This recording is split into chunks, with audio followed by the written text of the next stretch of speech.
All right, welcome everyone. We are here for our October 20th regular board meeting of Bellevue School District, and we're going to get started with our roll call. Glad you can be here tonight. I am Christine Chu.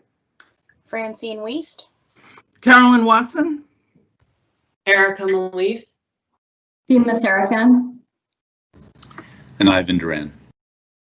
Great, welcome everyone. All right, we're going to get started now. Please join us, and Jen, you could please lead us in the Pledge of Allegiance.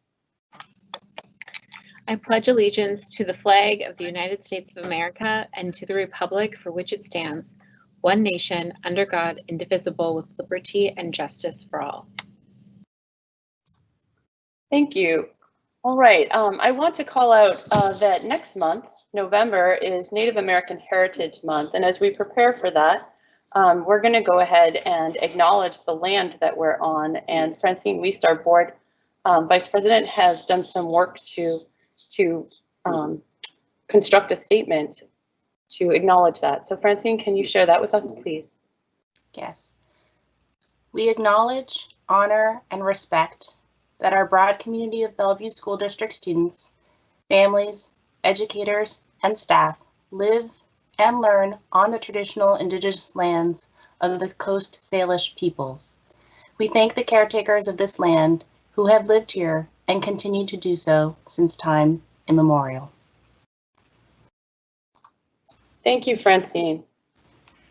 So that's going to bring us to our next item, and this month, October, is actually a special month as well. So this month is actually Disability History Month. So I'm going to read an acknowledgement of that and also let you know that in the board agenda, you can find some links of some things we're doing to honor and celebrate this month. So October is Disability History Month and also National Disability Employment Awareness Month. Our state specifically recognizes this month as a time to increase awareness and understanding of the contributions that people with disabilities in our state, nation, and the world have made to our society, and to inspire students with disabilities to feel a greater sense of pride, reduce harassment and bullying, and help keep students with disabilities in school. Our many students, staff, and family members with disabilities in our community contribute and enrich our collective experiences through their presence, participation, and contributions every day, and they are a valued part of our BSD community. So a few things that we are doing right now is a 1 of 5 project where one of our Interlake teachers, Adina Rosenberg, is a creator. Another thing is our Wilburton first grade teacher, Macy Nolan, has created a disability awareness reading room for her students. And we've got a big core initiative working on core boards for kids to use to communicate. And we also have a flip grid that invites students and other individuals to share their personal experiences with disability. So you can find the links to all of those materials in our board agenda and celebrate with us. So thank you very much for that. We'll move on to the approval of the agenda for tonight.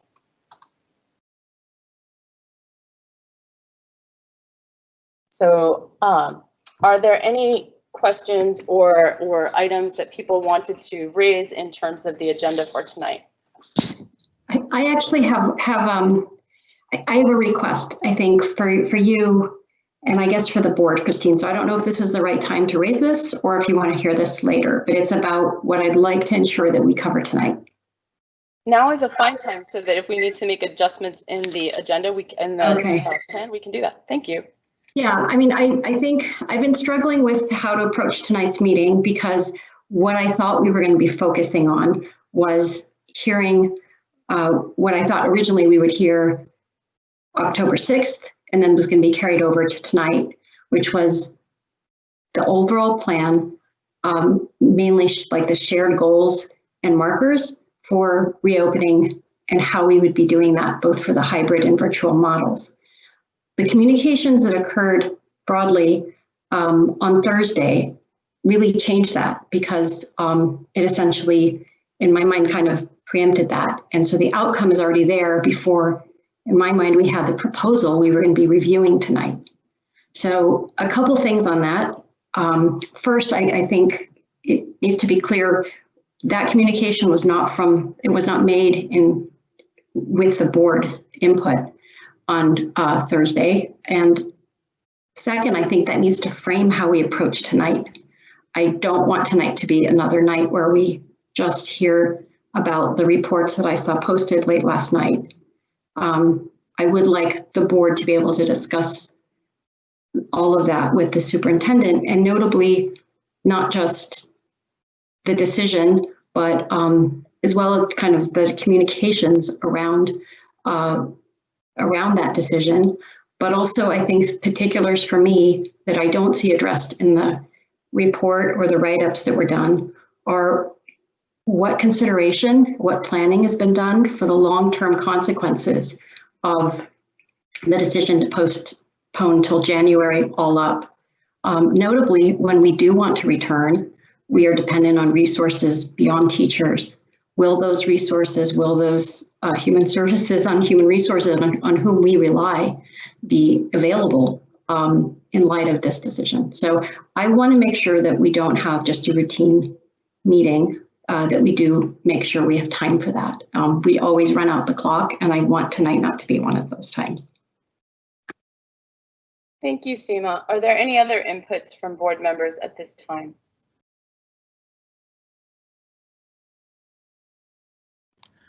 Just that I agree with what Seema's saying. I'm very concerned about our plans going forward, and I'd really like time to get into a deeper discussion of them. Okay. Anything further that we want to surface?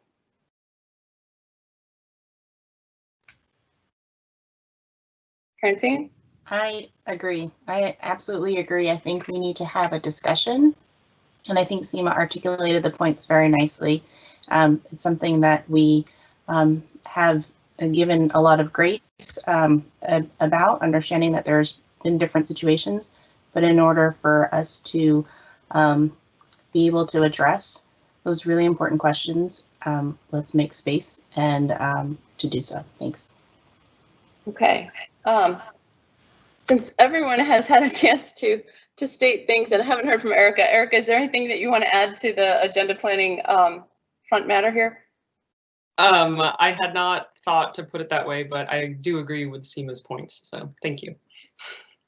All right, great. So I think what I'm hearing is that the board wants to make sure that we have adequate time for real board conversation and discussion about these matters, and not just clarifying questions on a presentation, because we have some major directional decisions that need to be determined for our district right now, and we want to make sure that that conversation is fleshed out and complete.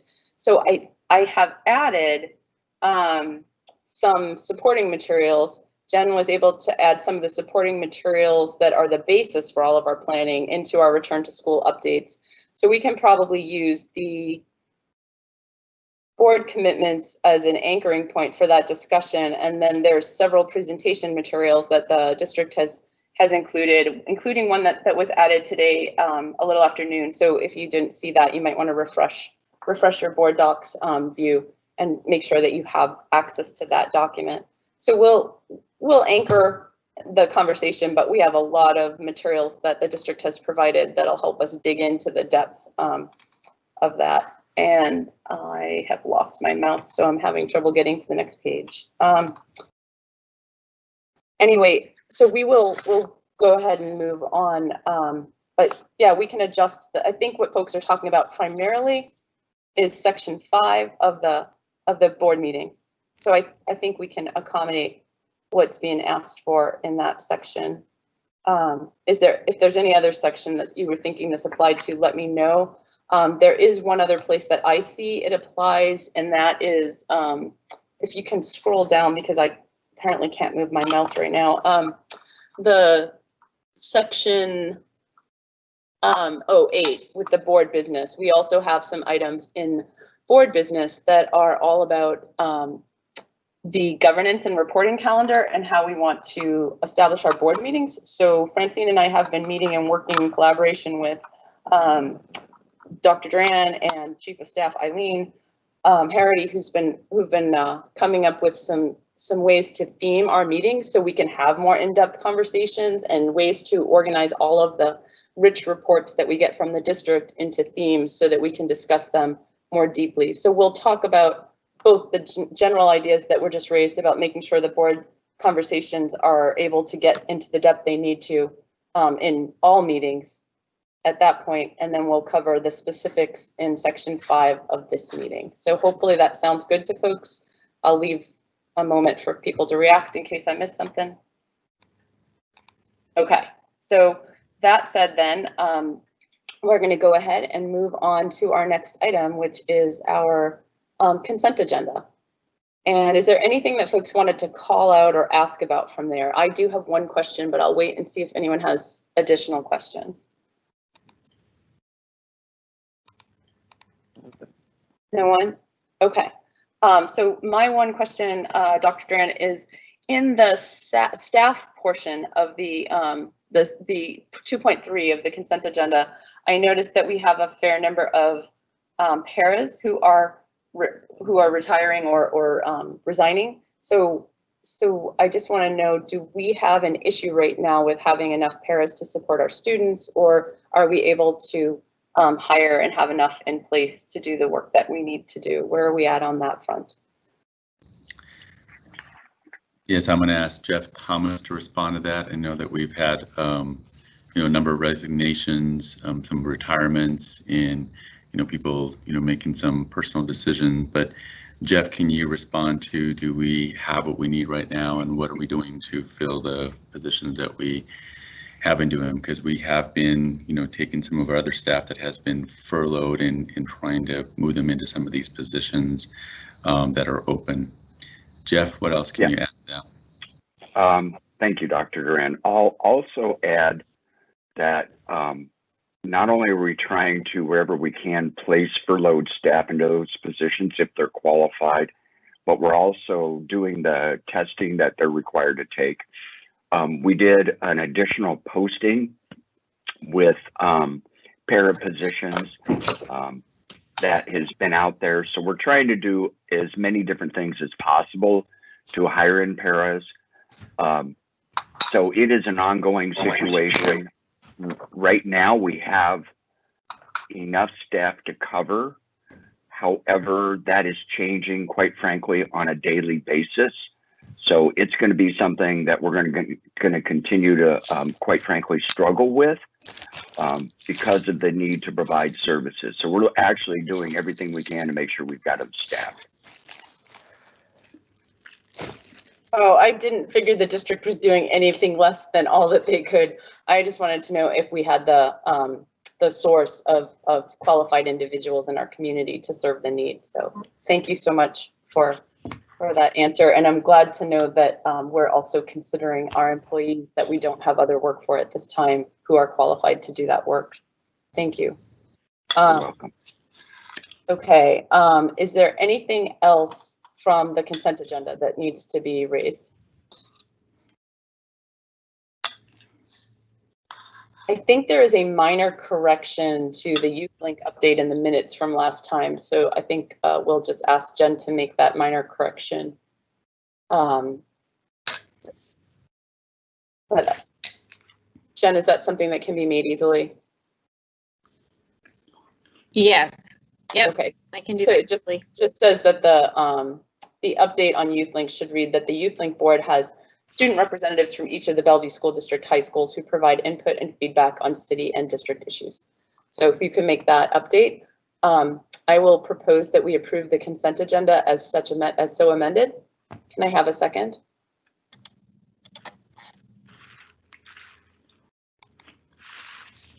Second. Thank you. I second. All right, so we've got 2 seconds, so we're good. Then is there anyone opposed to approving the minutes as amended and presented? Or not the minutes, the consent agenda? Okay. Anyone opposed to approving the consent agenda as amended? All right, so that is approved, and that moves us to public comment. I do want to note that we've been doing some investigating. We meet with boards from across the region on a regular basis. Francine and I meet, there are many ways that we interact with them, but one way is that Francine and I meet on Friday mornings with other area board directors. And a couple of the boards around us have started to try being able to do live comments in their meetings now that we've kind of stabilized in this online mode. So we've been investigating as well whether or not we have the sufficient technology and are able to manage that during our meetings. And so we are looking into a return of live comments, but we are still working out the details and so forth. So board members, we can talk about that during the board business section if you have any inputs, but I just wanted to raise the idea that we have been looking into that for a couple weeks now, and we'll let you know what we're able to do. So with that in mind, we're going to go ahead and jump right into the public comment guidelines. So the board has accepted public comments for this meeting via online written submissions and will share up to 3 minutes of each comment as read by the board coordinator or other designee of the board. To maximize the number of comments read, if there are more than 3 comments, the board president may shorten the number of minutes of each comment to be read. The board will listen to all comments carefully, but will generally not respond to comments spontaneously or without further deliberation. Complaints about specific personnel will not be heard in open session and will not be part of the record of any public meeting. Harassing or derogatory statements about any persons or groups of persons will not be heard. All public comments submitted online and in compliance with stated requirements, whether or not they are read aloud during the meeting, will be included as part of the official record for the next regular board meeting following receipt of the comments.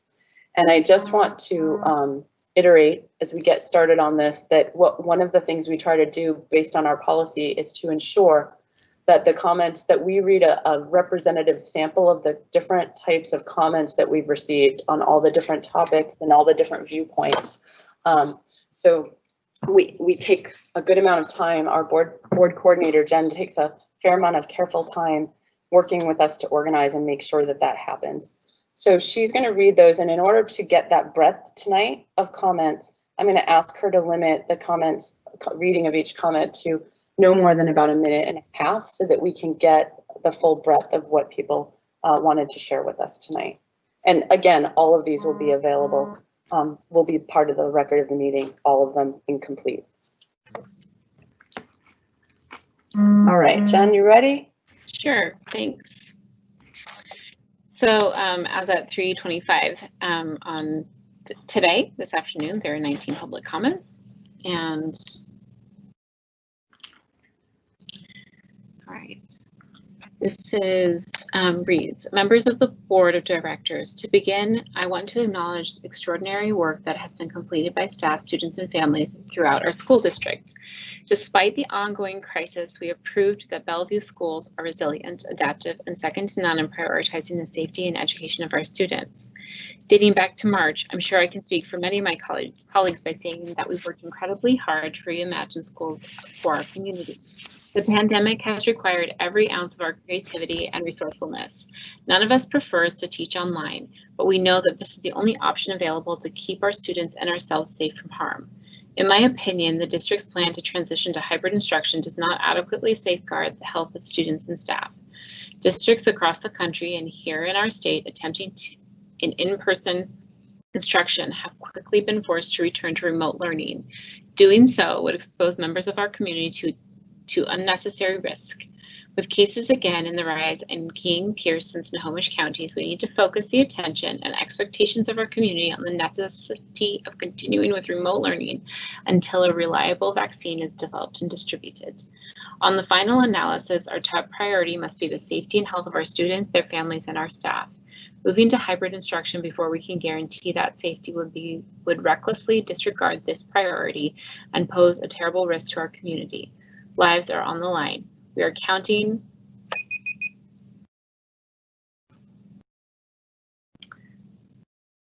Hello, BSD school board members and district leaders. I tuned into the 10-6 board meeting from beginning to end. I want to express my gratitude for the inclusion of voices from all stakeholders in the discussion about our return to in-person learning. Specifically, I sincerely appreciate the comments expressed on behalf of the perspective of teachers regarding our workload and safety. It is clear that you have heard from us and that care was taken to reflect our current experience and concerns. Please continue to listen and strive for measurable plans to ensure that the well-being of educators is and will continue to be safeguarded. Thank you, Tracy Bates.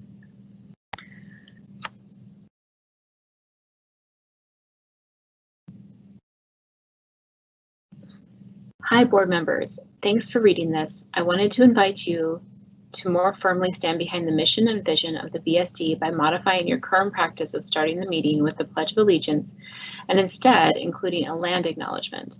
While it may be a lawful practice, please also recognize the settled land the practice takes place on. By doing this, you are mitigating the oppressive supremacist culture view and expanding this to include past and current ancestors and caretakers of this land. This is an invitation to do more, to be more responsive and aware in community action. Here's a sample from a recent BST presentation. Thank you, an aspiring anti-racist educator and community member.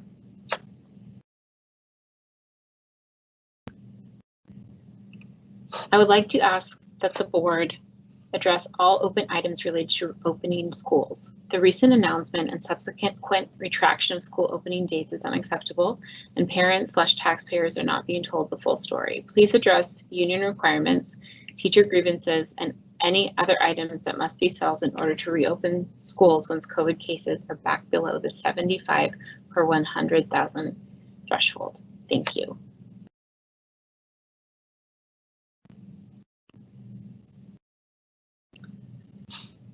And I just realized I haven't been announcing the people who've been making these. So this is from Freedom Johnson. The summary is concerns and questions from Bellevue Educators of Color Network. Dear BSD School Board and Dr. Duran, thank you for taking time to read this letter from the Bellevue Educators of Color Network, representing 115 Bellevue educators. We appreciate your attention and response. Recent events in our nation have prompted important conversations regarding systemic racism and discrimination of BIPOCs in our society. We have noted in the past few years, the board and school district together have collectively acknowledged this issue and have begun to address the systemic marginalization of families, students, and staff of color in this community. Continuing this grave social and topical conversation, we would now like to address the board's upcoming decision on whether to open schools in the middle of the COVID pandemic, specifically in regards to equity and inclusion.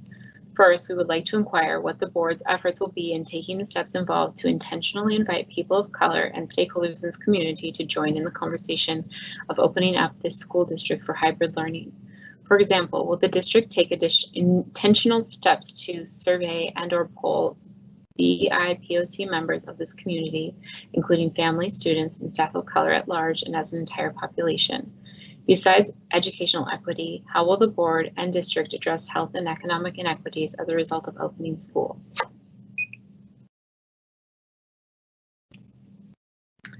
The next one is from Rick Gneem. We need the school board to think creatively about how we can keep our drivers committed to Bellevue School District.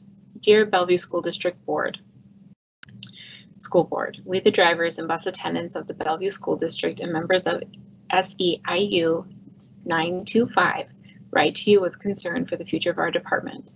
We ask that you, in your positions as leaders of the Bellevue School District and Bellevue community, help us protect the transportation department. We know that decisions we make today will impact our ability to transport students in the future. We understand the district's decision to slow down the return of students and postpone the start of elementary hybrid learning until January 2021. However, this decision has dire consequences for our transportation employees. Many of our drivers have been out of work since June. Many are struggling without a paycheck. We advocated fiercely, making calls to the governor, asking the state to fix transportation funding. We supported the district in keeping our department funded, and we won those resources for the district. As we look to January, we're concerned about where our department will be. We are skilled workers living in a national bus driver shortage. Last year, we rarely had enough drivers to drive all of our routes, despite a paid training program and some of the most competitive wages in the state. If we are to lay off our dedicated drivers, many will be forced to look for other work. We are risking our ability to operate at the capacity we will need in January to serve our students. We need the school board to think creatively about how we can keep our drivers committed to Bellevue School District. From Colin Martin, kids in class sooner than 2021. Both the CDC and American Academy of Pediatricians have identified getting kids back to school as a priority for our communities for numerous reasons, including but not limited to learning development, socialization, mental health, and supporting underserved students. The CDC has said that having a hybrid model poses only moderate risk to both the community and teachers. The reality is the virus is going to be with us well into 2021, and given the current decision to postpone all in-person learning until January will mean that half the year will be lost and potentially more under the current path BSD has gone down. At some point, the school district is going to have to accept some level of risk to return students to the classroom. The states of Idaho, Utah, and Colorado, which have higher infection rates than our area, are back in school as they recognize the importance of educating students in person. Why can't we? When I hear my son's teacher tell him that now we are going to have to improve their online learning since we're going to be doing this for a while, this for a while highlights that this online experience to date is not adequate and won't be for the foreseeable future. Furthermore, the async on Wednesdays provides no discernible learning as there is nothing happening besides attendance. For parents and kids who prefer to learn online at home, you have a plan, albeit not a great one. For the parents who want their kids in class, BSD. From Chloe Mitchell and Catherine Siedelman, continuum students should be included next to their peers as part of the first wave of students to access in-person instruction. Dear school board members, our continuum school students are being denied equitable access to special education services due to a well-intentioned but short-sighted set of criteria. The criteria established for receipt of limited in-person services in Wave 1 was designed to ensure the district's most impacted students, those served by centered programs, were part of the first wave of students to access in-person services. This was the acknowledgement that these students have the hardest time accessing general education without significant accommodations and are least able to make meaningful access to virtual instruction. Continuum students would be centered program students if they lived in a different street. But because they live within the boundaries of a continuum school, we intentionally designed their IEPs to bring their services to them within their physical general education environments, and we guarantee they get to stay at their home school. This is the definition of equitable services. It is providing the right mix of supports and scaffolds to ensure equal access. In the remote learning environment, our continuum students are no different from their centered program peers.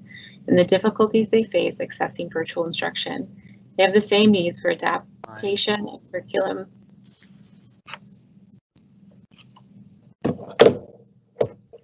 Thank you, Jen, and thank you very much to all of our community members who took the time to share their concerns in detail and with thoughtfulness with us. I appreciate it very much. We all do. We're going to move now to our construction change orders, and then we'll move into the updates for learning, the remote learning and COVID modified learning situation. So Jack, do you want to lead us up?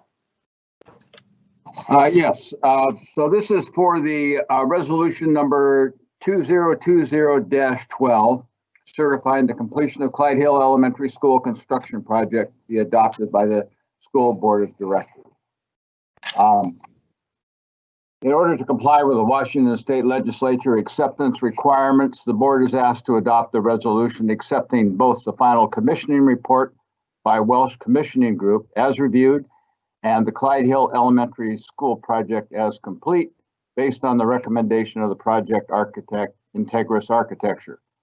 Commissioning is a systematic process of the documentation and verification to demonstrate that the building's mechanical systems have been installed and function properly, efficiently, and can be maintained in accordance with the contract documents in order to satisfy the district's operational requirements.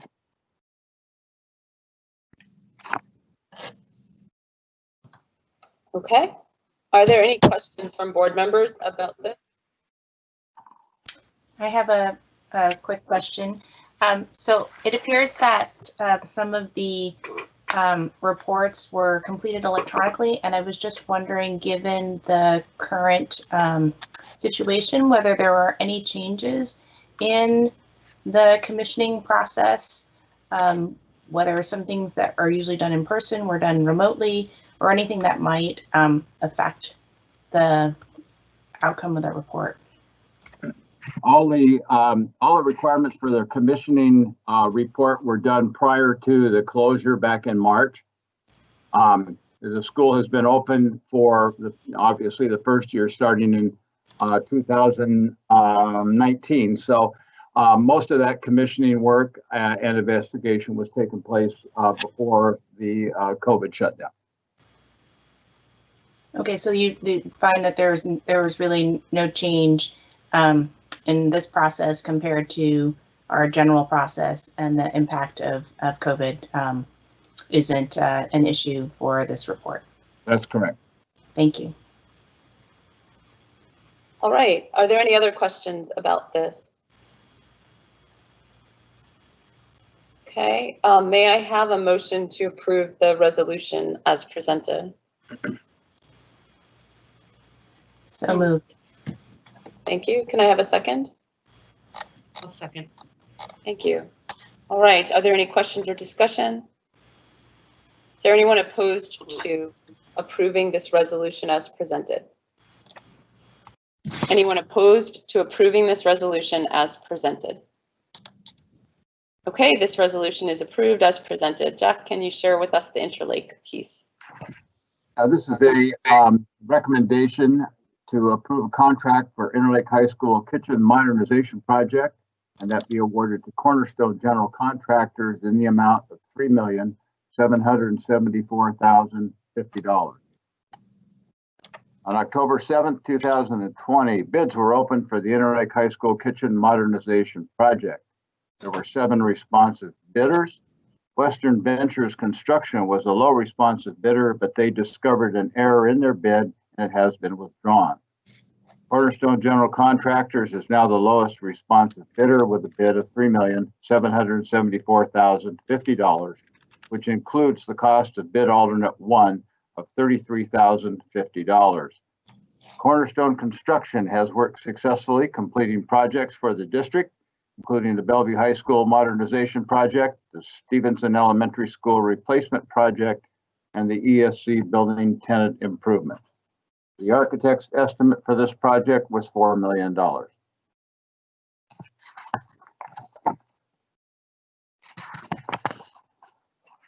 All right, thank you, Jack. Are there any questions about this project and this bid?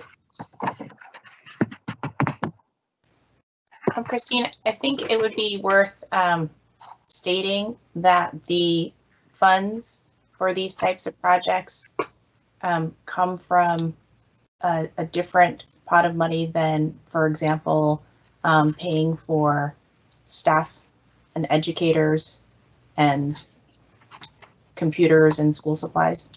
Thank you, Francine. That's an excellent point. Yeah, maybe it might make sense to just actually have Dr. Duran or Melissa DeVita give us just a clarifying statement, because we are not the capital construction funds can't be applied to the services and staffing for the general work that we do, and it might be helpful to get a clear statement on that. Dr. Duran, can you or Melissa DeVita make a statement, please, to clarify? Yeah, I can. Yeah, I think go ahead, Dr. These are bond funds, and so these funds have a limited use for projects that are delineated by the board, and so they cannot be used for any operational expenses, such as Director Weiss noted, operating costs such as teacher salaries, curriculum materials, utilities, supplies, any of those things. So these funds can only be used for significant remodels or new construction. Thank you. Go ahead. I'll also add that, as we are, working to look at our budget, knowing that we're going to be facing some potential challenges, we're working with a group of stakeholders that are helping us along the process. And in conversations today, this is actually one of the things that we talked about, is that one of the goals for an advisory group that's been formed around this is to really make sure that our community understands what I like to call is that not all money is green, and just how we have different pots of money and what they can be used for, because I think that'll be very important as we consider how we utilize our resources in the very near future and ongoing. All right, thank you, Dr. Duran, and thank you, Deputy Superintendent DeVita. I really appreciate Francine calling that out. It's an important distinction to make in these crazy times. And our district is exceptionally careful about its financial management and to make sure that we can stay afloat and take care of our children. So are there any further questions about this particular project? Okay, great. So can I have a motion to approve the award of contract as presented? So I motion that we approve the contract as presented. All right, and can I have a second, please?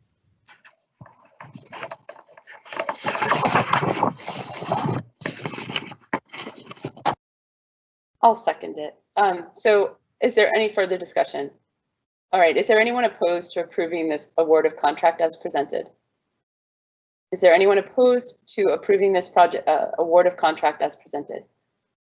Okay, this is approved. Thank you very much, Jack, for the thoughtful explanations and materials.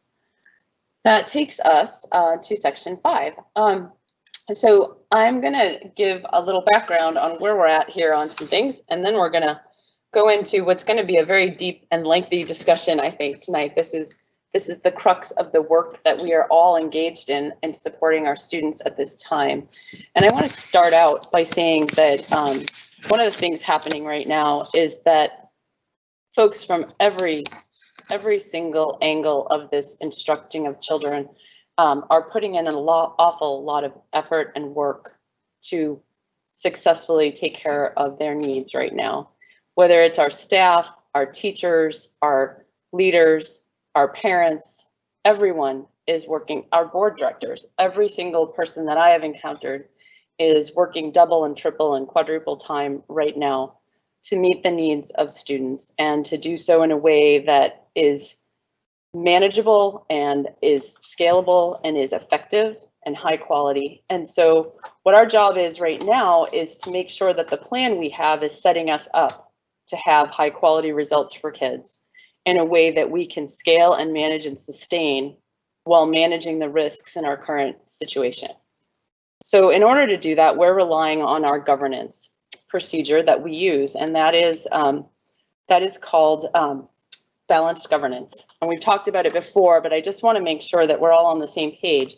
It's rooted in the establishment of shared expectations, which we usually do through a set of annual plan goals, through our strategic plan, through a set of commitments or a policy. And then the superintendent and his team drive along and they execute. They make decisions and they figure out how to make those shared expectations come to life for kids. And so that's what we're trying to do here. The challenge that we've run into is that in the hustle of trying to get everyone back to school, to make learning happen in this short time period and under very different circumstances, we have not established as clear a set of shared expectations around the COVID modified learning circumstances. So there are two places that we had asked to dive into and get updates on tonight, and that's exactly what we're going to do. There's been a host of materials provided by the district that Dr. Duran is going to walk through with the board, and we're going to discuss how we're meeting the commitments that we established. So we have a strategic plan. We have annual plan goals that we'll talk about later tonight that are still valid. They were constructed with COVID modified learning in mind. So they're still applicable and they're still things we're trying to accomplish this school year. But for the real-time short-term monitoring to make sure that learning, no matter what phase we're in, no matter what's happening, is effective, we have to set some clear expectations about what it means to meet the commitments we set last, I think it was May, but it might have been the beginning of June, where we said these are our shared commitments for what's going to happen with going back to school. So we need to have a clear idea of what it means to meet those commitments so we can monitor every week or every month or whatever it takes and get real-time feedback about if we're being effective so we can make adjustments and then change and meet what kids need. So, so that's the gist of things. And then once we have those shared expectations about what that looks like and how often we're going to look at it, then the superintendent is going to go forth. The second piece that we looked at is not just the quality of learning and all the pieces that we committed to, but it's also how do we move through these different modes of learning? So as we're monitoring all this stuff, how do we know when to move from one phase to the next? How do we know what has to be in place? Because the obligations here are not just to educate kids effectively, they're also to do so in a way that we can sustain. So that means we have to manage the risks responsibly so that we keep our community physically healthy from COVID and mitigate all of those risks, but also so that we keep our community mentally healthy and we look out for the social emotional well-being of our students, our staff, and our community in this process. And it's a tough balance, and everyone is making sacrifices and already had. And if you feel unappreciated on any end, as a parent, as a kid who's making sacrifices, as a staff member, please know that you are not unappreciated. It's just a hard situation that we're in, and we're gonna do our best to not just put a good plan in place, but to have constant quality monitoring and adjustments so that that plan gets better and better in each phase. So tonight we're going to talk about, right now, we're going to have a deep discussion about what is the plan for the things that we committed to doing, our commitments. So Mike, maybe from item 5.1, you could bring up the link to the return to school commitments, and we can organize our discussion around that. There are some materials that we'll use for reference as needed. So we may ask you to pull a slide or something up from the 5.2 has a couple of documents in it. There's a slide deck with some information about back to school progress. And there's also a return to in-person learning document that talks a little more deeply about the goals. So we may reference that in this discussion, and we'll put those up. The community can access all of these materials on our website, and you're welcome to pull any of them up with us. So that's kind of where we're at. Once we've talked about what is the plan that we're navigating through, then we'll talk about what's the status, where are we at, how are we doing? And we may mix that discussion together, but in the end, we'll separate it back out and make sure that what the board is doing is establishing a shared set of expectations with the superintendent together collaboratively about what that plan is. And then we'll look to making sure that we're performing with quality experiences and expectations to that plan. So with that said, let me check in with the board directors to see if anyone has any thoughts. I'm thinking that there's 4 different sections to our commitments. And last week we spent quite a bit of time on the protecting health part. So we'll still want to stop and talk about that this week. But I wonder, or this meeting, but I wonder if we should start with the educate each and every student segment, and let's talk about how we're meeting each of those, because our district, led by our Deputy Superintendent Collins, has been really working towards trying to establish a set of quality criteria and monitoring so that we know we're meeting things. And I think she's got some pieces that we'll end up sharing in this section. So board members, are we good to start with going through the each and every student commitments and seeing how we're monitoring those, or is there something else that you want to start with? I would to have a little bit of a roadmap of, for me, the question that's probably on many people's minds, certainly mine, is if it's already been announced we're starting in January, when will we talk about what was, there's a process issue that I raised at the beginning. There's also, what is behind that? How did we get there? And how exactly are we going to do that? And that's where I think I'm just not sure what your roadmap is in terms of how the discussion will allow us to have time for that. So that's maybe my misunderstanding, because I know I threw a monkey wrench by asking about this, but if you could give me a sense of how that will play out, that would be helpful. Okay, we can do some specific discussion about that issue. I think that what we had agreed to with the agenda was that there would be a back to school progress monitoring plan presented, then the status to that plan, and that's where we would establish some shared agreements. Then there would be a status on that plan, and then we would talk about the progression through the stages, the different stages. What is that plan comprehensively? And then we would go through the remote in-person progression. Where are we at? What's the status on that progression?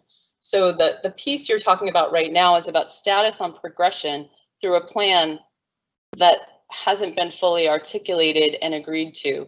So I think that's where the rub comes in and where this challenge has been. So I thought we'd just go through each of these things in order, but if you wanna make sure we have time for just conversation about how we got to that point, I think it might be cleaner to do in terms of what is the plan we're navigating through that led us there, and then the other piece. But do you want to do some troubleshooting first and then go into these other pieces?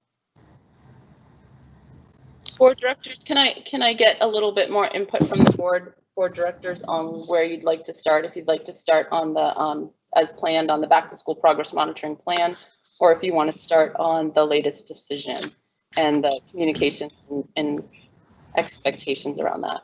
And Christine, at some point I'd like to weigh in if that's an opportunity. Okay, yeah, let me make sure that we've got all 5 board directors giving some input, and then we'll jump in and hear from our superintendent.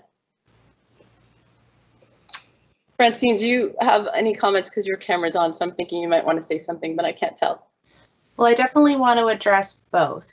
I'm fine with doing it in the order that the agenda has to talk about how learning is going currently, but it will be within the context of the commitments and whether the commitments and the expectations that were set early on are being met and are on track to being met.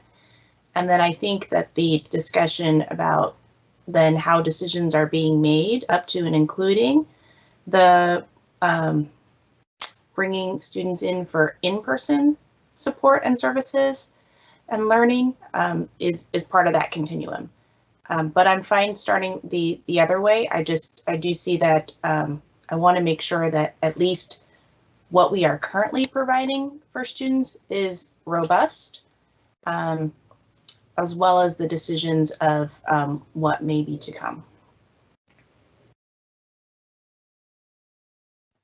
I'm fine with that, as long as we get to it.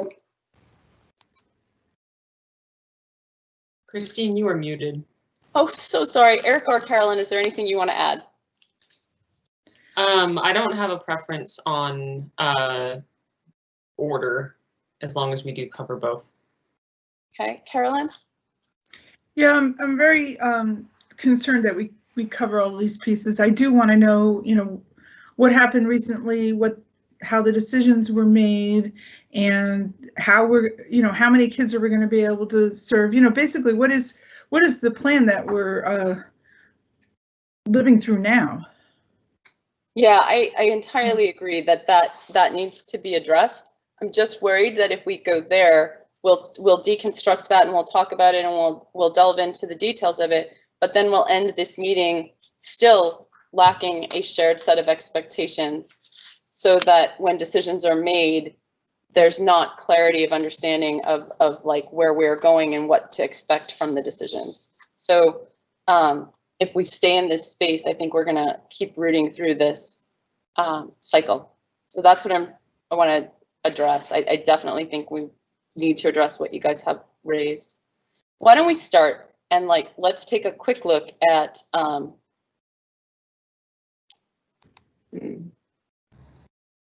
I wonder if we should just reverse, and instead of doing the back to school progress monitoring first, why don't we jump into the remote in-person progression monitoring, like the plan for what that looks like, and then we can take that apart as to terms of what the status is, which is where folks are. But then we've got to get back to the quality of what services we're providing to kids. Like, this is, regardless of where we're at, we owe kids a quality experience that does all the things we said. And that includes covering their well-being, their learning.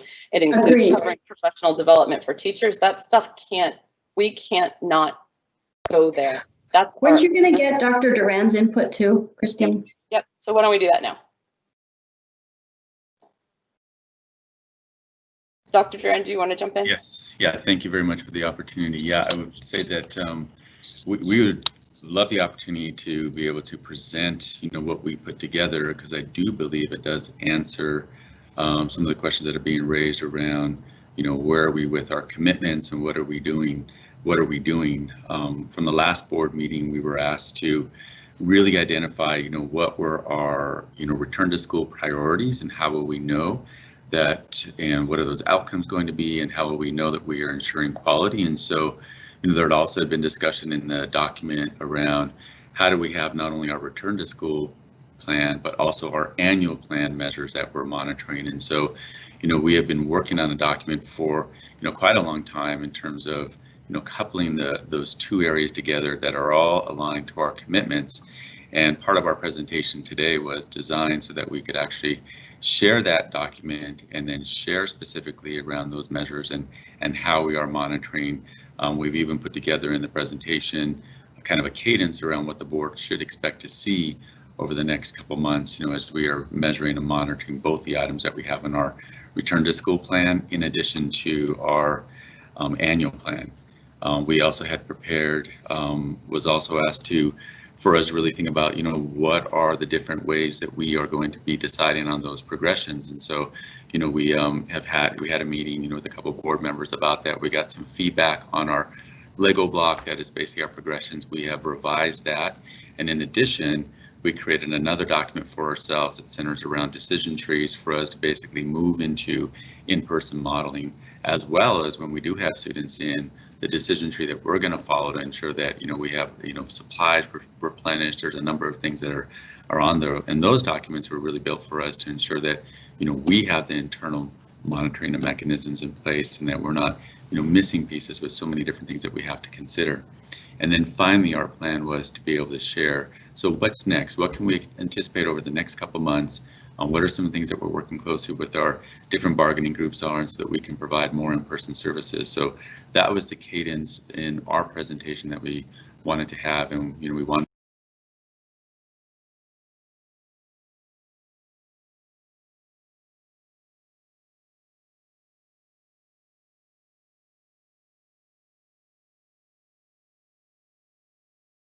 anything under the status for either back to school progress monitoring or the remote to in-person progression status. So those documents are not available to us, but we have reviewed the other ones, although they came late.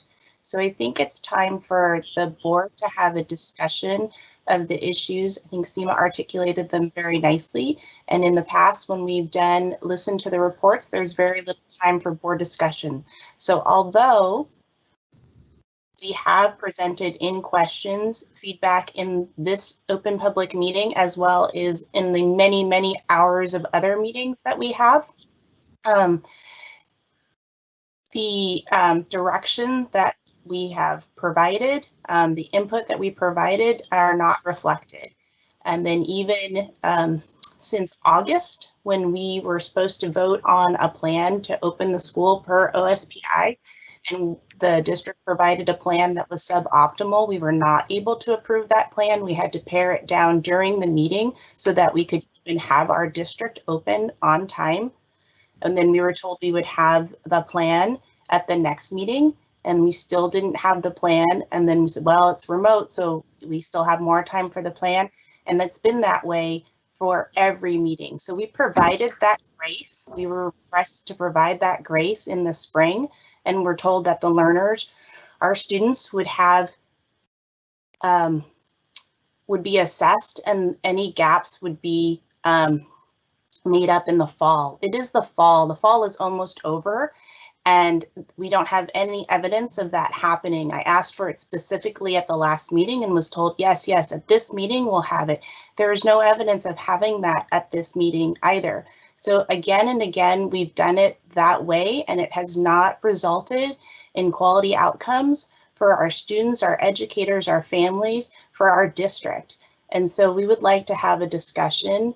I'm really hearing what Seema is saying, and I'm feeling the same way. We'd like to have a discussion centered around the commitments as to whether those things are being met that we all agreed to. So Francine, would you recommend that we go ahead and dive into these commitments and then ask to show how we're measuring each one? Or would you like to start with the place that folks are probably most tangibly worried about, which is just the progression of back to school? And we can go down and look at the back to school plan and evaluate what that plan and what components are in that, and just get an agreed upon sense of that plan first. I think either is fine. I have been concerned about the learning since the shutdown. How are we going to keep students on track? For some students, that was going to always be remote because that was the option we offered. And I have to say, I feel good that the district has a remote option. At the time, we weren't sure if it was going to be a tiny fraction or all students, but we knew that was something that was going to be there. So we knew that was something that needed to be built out robustly from the beginning, and we have not seen that. We don't see evidence of that. It was supposed to be some data collected, and we have not seen that. Then we also knew that there's this need for many students, educators, for people in our community to have some sort of in-person learning support services, and we committed to that as well. And actually, a lot of the summer was spent on getting the desks apart, things like that. And then we shifted course. And then to hear at the last meeting that we would not be ready to open schools, that maybe we would be ready by this October 26th was surprising at best, since that was what a lot of the focus had been on in the summer when we weren't hearing about how we were building out a robust remote learning experience for students and support for our educators to be able to provide that. Those two go together. And so on both counts, there are huge pieces that are missing. So I think we can start in either place, but at the end, I'd like to have a clear idea of how we are actually going to meet these. We've provided grace and we are still not there, and our students and our educators and our families, many of them are suffering. Some are doing all right, and some are doing all right because they are putting in tremendous time and energy and are at risk of burnout and other serious issues with the way we're providing this. So it needs to change. All right, so I'm hearing we have a very tangible thing in front of us that we want to go through, and we have the important needs of our kids that we need to go through. So let's go ahead and prioritize our kids, and let's talk about how we're evaluating their needs. So Mike, if you can scroll up, we're going to start with each and every student piece, and I'm going to ask Dr. Durant to show us what measures he's using to evaluate each of these criteria to make sure that these commitments are being met. So Dr. Durant, can you walk us through, I think the first one about being flexible and agile, it says implementing learning scenarios, evolving them. What are we using to ensure that's being done? And I think that's built into the whole process. So I think it might be smarter to start with the second bullet and just talk about how we're ensuring that every student is getting the learning they need to course or grade level standards for rigorous, relevant, innovative, individualized, equitable, exceptional education. I believe I've seen some measures that Deputy Superintendent Collins's document and that everyone's been working on is embedded there. But how do you want to walk us through how you're going to monitor that we're making sure we meet each of these commitments, and that the board feedback about what these commitments mean and that we've been giving over the last couple of months have been incorporated into the shared expectations?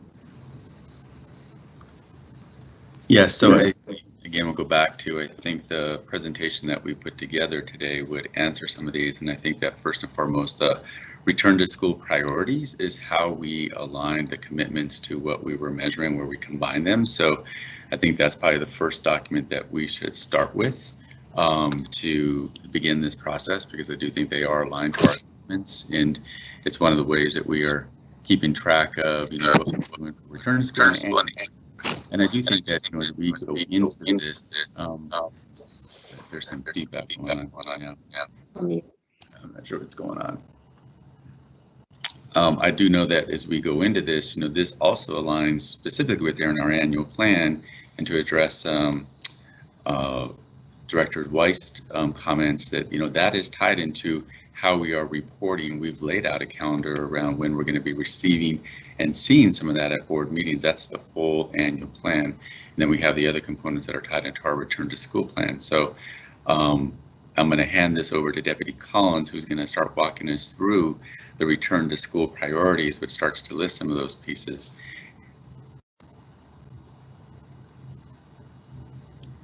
Sorry. So rather than doing the presentation, can we just answer each of the questions? So for example, it says we will strive to be flexible and agile in designing and implementing learning scenarios.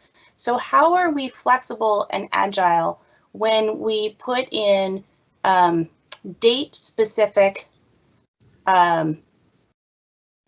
deadlines or obstacles to implementing different learning scenarios?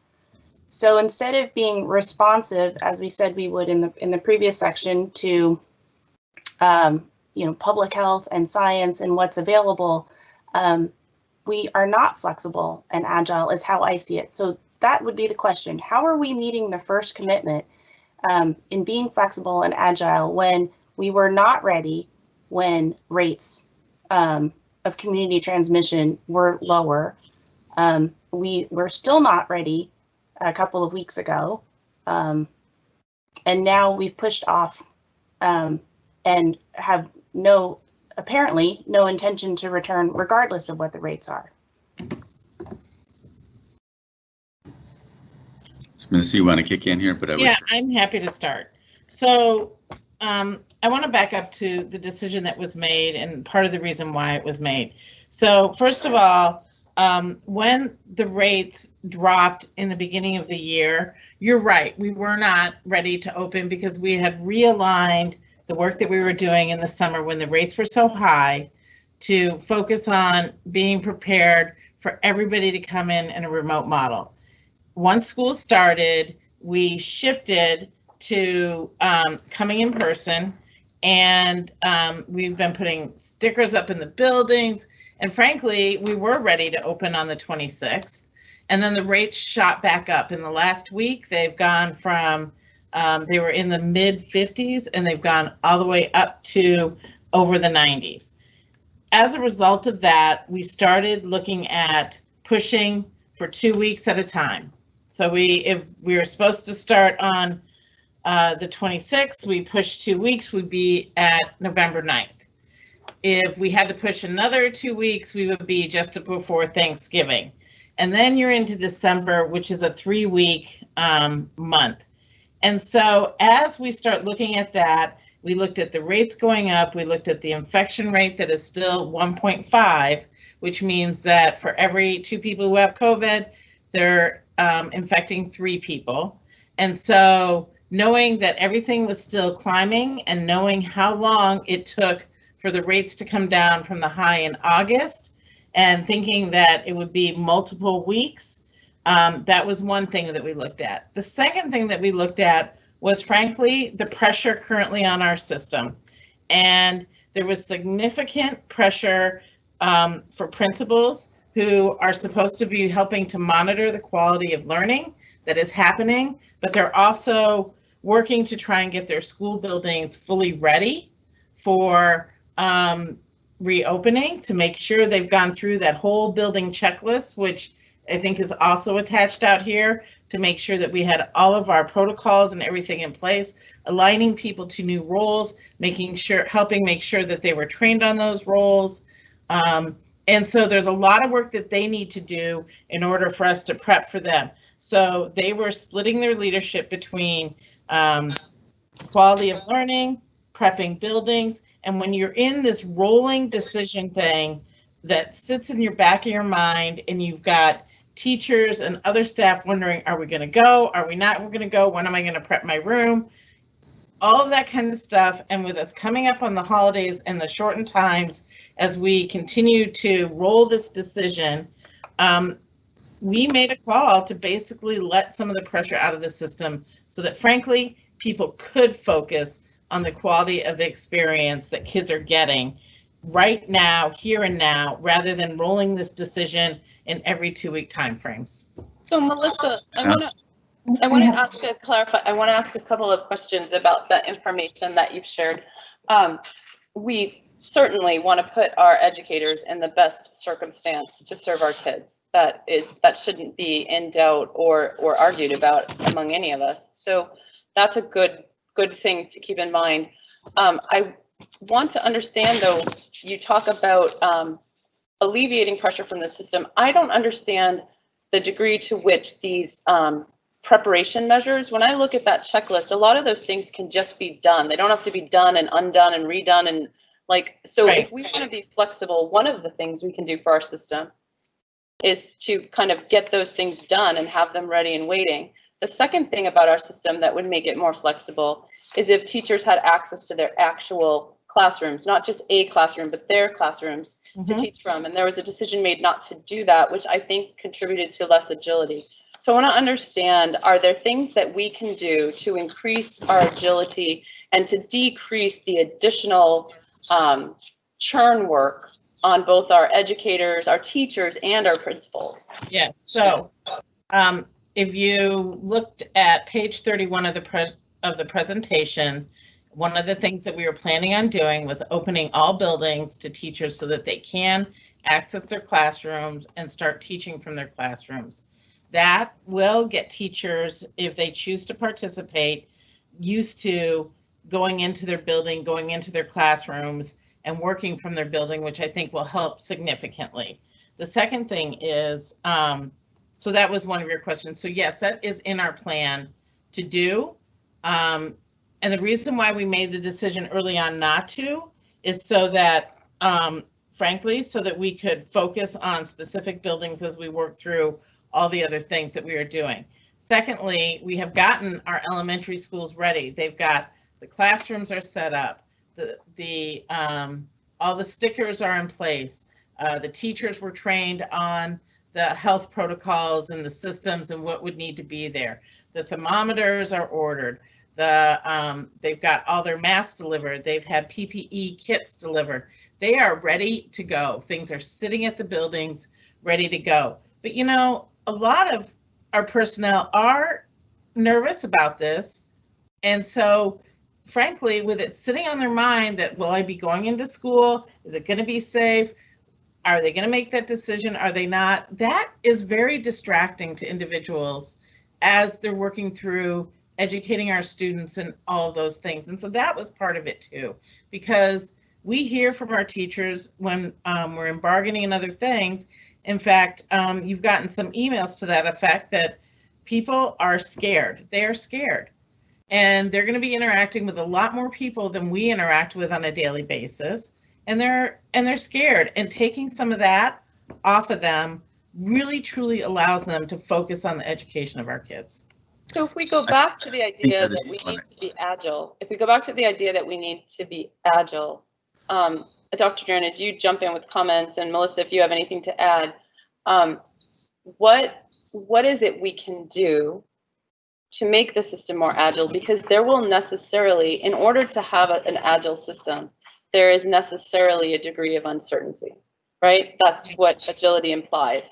So if the teachers are all prepped to be able to use their rooms as soon as they're comfortable, not with kids in them, not with extra exposures, but going to their classroom by themselves with their computers and cameras, doing their lessons, using all their classroom tools and leaving, and having all safety, you know, hand washing and everything safe in the buildings for them. And then being able to do that, having the building stuff ready, what else needs to be put in place, and how do we make sure that we are how will we know that we've set ourselves up to be adequately agile so that this doesn't become a rolling set of what the community might see as excuses? We want to see this as reasoned decisions that are in support of our kids the best we can. So how can we be agile? So we have added, so the plan is, and I don't have dates for you because part of it is we've got teams working on this, but we're adding services for kids. So we're going to add internet cafes. So we're going to have kids in our buildings And similar to the model that we're using for childcare. So small number of kids, 8 kids, 10 kids max in a pod, to be able to access the internet, because we do have some internet access issues, to be able to access the internet and to be in a confined pod in that building. So that's one thing that we are working on getting in place. We're also working on getting in place mental health services for students who needed those, so that students can come to the buildings and get some of the supports they need. And we're expanding the services that we are giving currently to small groups of students. So all those things, and as we do those things more successfully, then we can continue to expand them. We've got some other ideas of things that we can do, but we have negotiations tomorrow with BEA, and we need to work through some of those things before we can publicize them.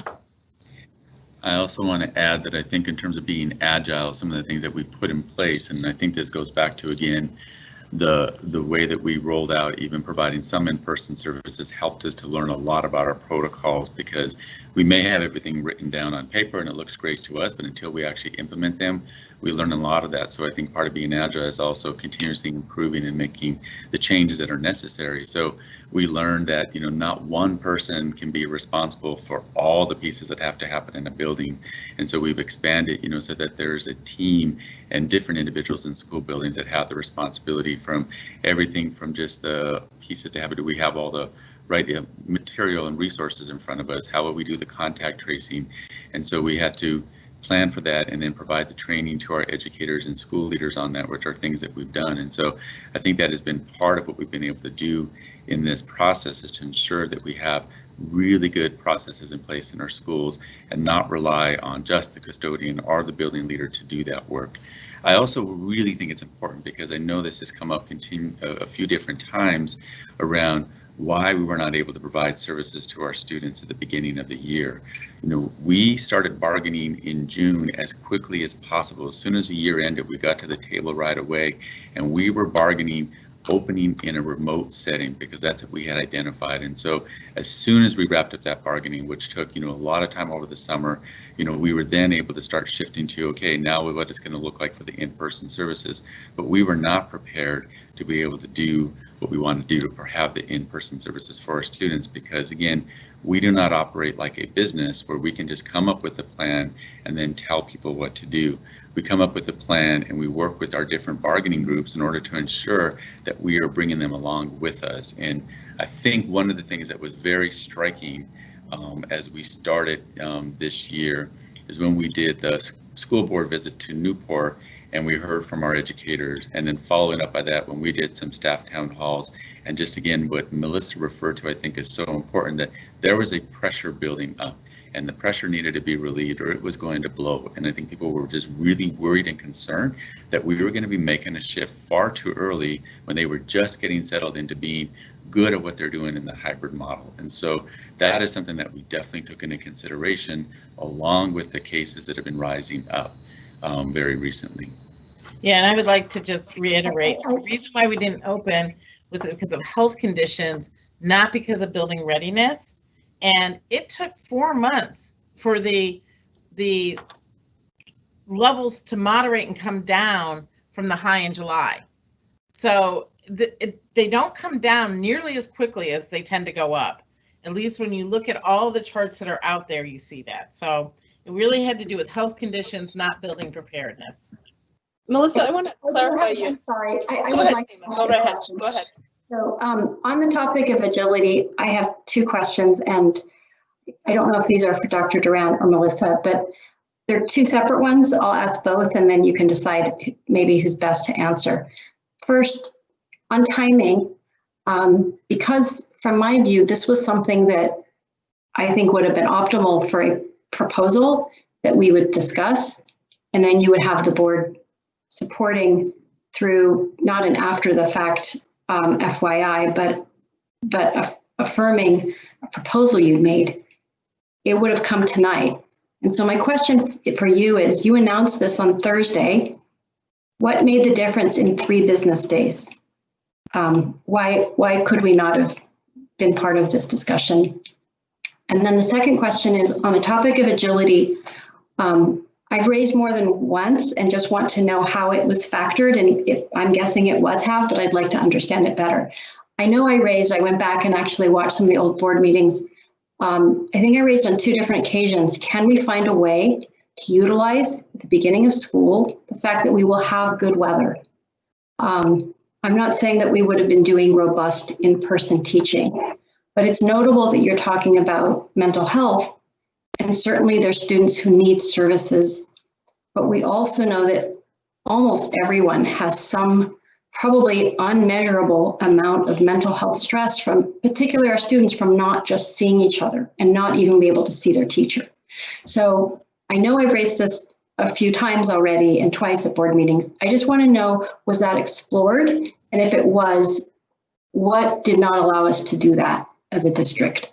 Even just, I saw the amount of joy my kid had picking up his laptop, and I knew that was a sign that just seeing other kids on campus, even waving from their car, was an unmet need.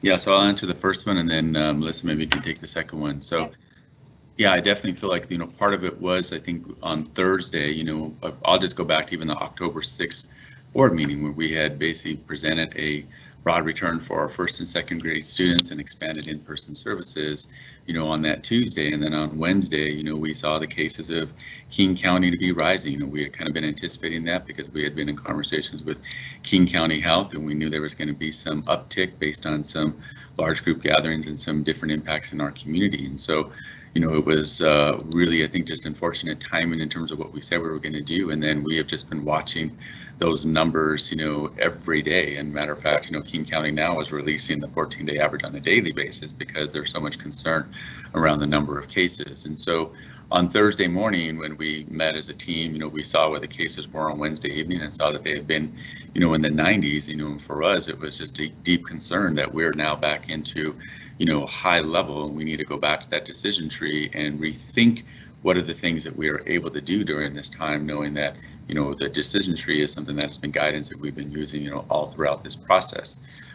We were also in negotiations on that day, and we were really working to ensure that, if we could make a decision to do a delay in opening for more broad term, what would that type of impact would have on us in order to be able to provide more in-person services, and what we could do to partner and work with the association in this process. And so that was going on. In addition, we had a safety town hall that evening that was already planned for, being able to share with our families all the different safety measures that we had put in place in our schools, and our schools were ready to be open. So I am still not sure exactly why we didn't think we were going to be ready for October 26th, but we were going to be ready. And it's important because, in that town hall, I in particular felt it was going to be incredibly not transparent for us to share that we had made a decision that would be best for us to delay that.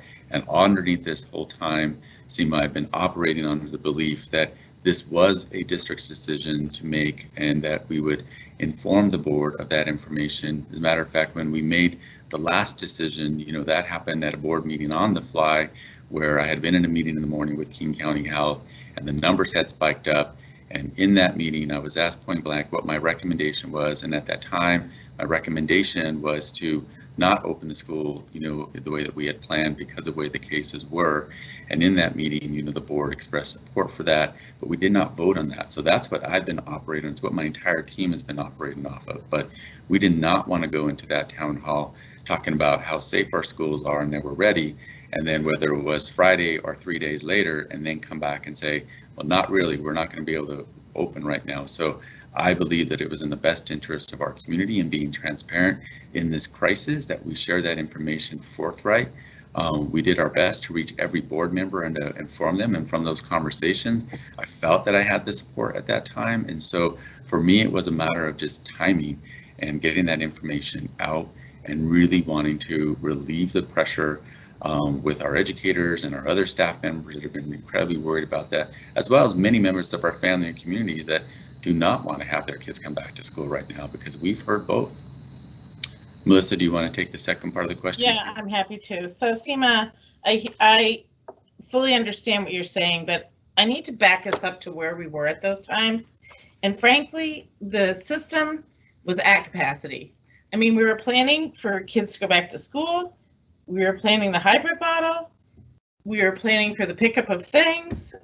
And so frankly, to add planning for kids to be on campus in small groups, it's not a small lift.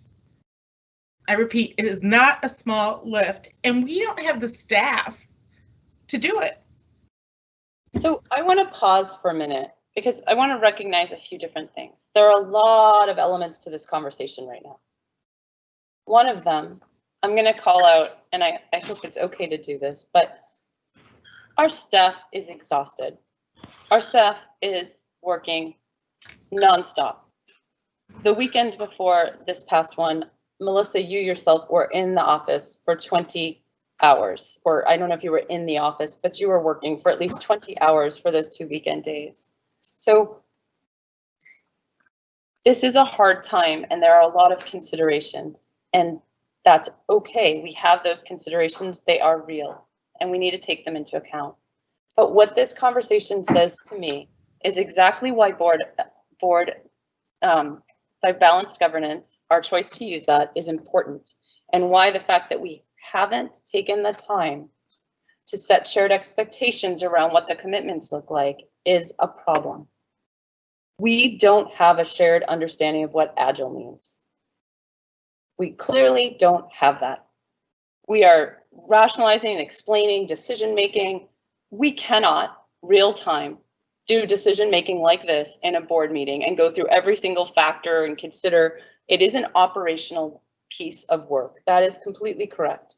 But the difference between what happened this summer and what happened here is that there was an opportunity for the board to hear where we were going and give input, because we didn't have a set of established expectations, so at least we could. But even in that case, I'm going to point out that even this summer, there was an expectation that got missed. We were told when the planning was happening to return to school that we were going to bring back our K-1-2 kids from the start. And then it happened that we weren't. And I don't even know why we weren't able to, but we had decided that we weren't. And the state health guidelines not only allow, but if you look at the last communication from King County Public Health, recognize the importance of young learners. And I've been in multiple meetings with them, and they have defined that as up to the districts to define, but they are assuming that at the very least it includes K-1. And that those learners would be prioritized because they have a special set of needs. Just like all of us are exhausted and have needs and have stresses, our students and families have them too. And so being agile for them is important. So how do we organize things in a way that's scalable for us and our staff and everyone to actually do without completely sacrificing themselves and meet the needs of our students? That's the point of having shared expectations. So we can go ahead and keep having these discussions, or we can get crisp about what it means for each of our commitments, how we're agreeing, what it means to be agile. I don't think it meant to me to be that agility doesn't imply to me that you make rationalized decisions and sometimes they'll like put fixed barriers in your way. Sure, maybe that will happen, but that's not my impression of agility. So these decisions are surprising to me, and they're not consistent with what I'm expecting. I understand why they might have ended up being needed, but if we had a comprehensive understanding of what it meant to meet all of our commitments, then we would be designing solutions that accounted for that. We would be setting expectations with educators and parents and students that were consistent with that. And that's what I think we need to be doing. So I'm going to go back and I'm going to ask the question, and I also want to make sure that Carolyn and Erica can weigh in. How do we know that we are being agile? What criteria are in place for us to know that our approach and our plans are agile? So we have a shared expectation of what agile means. So when it's time to make those decisions, it's not in a board meeting that they're going to be made. It's an operational execution, but how do we establish that we are all on the same page about what it means to be agile? And then we're going to have to think about the same. We're not, I mean, obviously in this board meeting, we're not going to go and be able to do this for every single commitment, but this is where we need to start. So Dr. Duran, how do we establish a shared understanding of what it means to meet our commitment to be agile? Yeah, I also just want to add on to the comments that you just said there, because, you know, not only were we, you know, planning for a return to school, but I just also have to again add on that we have also been planning for our regular work, our annual plan work, you know, which still hasn't passed and is still in process. And, you know, even up until last week, we were still receiving feedback. And so we have been getting tons of feedback on all of our plans, including the one that's in front of you right now, which was our attempt at really taking those commitments and really putting them and aligning them to the measures and really naming exactly what we're trying to do, what we're trying to measure, what data and what outcomes, because I think what we've heard continually from the board is how will we measure high quality experience for our students during this time. And so that is the process that we went through. We received feedback on, you know, this document, and we made changes to it. And so Eva, if you maybe want to start talking through this document, I mean, this is where we put the specifics around where we will be progress monitoring that aligned in particular to our commitments that we agreed to when we started this process. So will you be able to answer the question then? Are you suggesting that if Eva starts this, walking us into this document, that we're going to answer the question of how we will establish a shared expectation of what it means to be agile?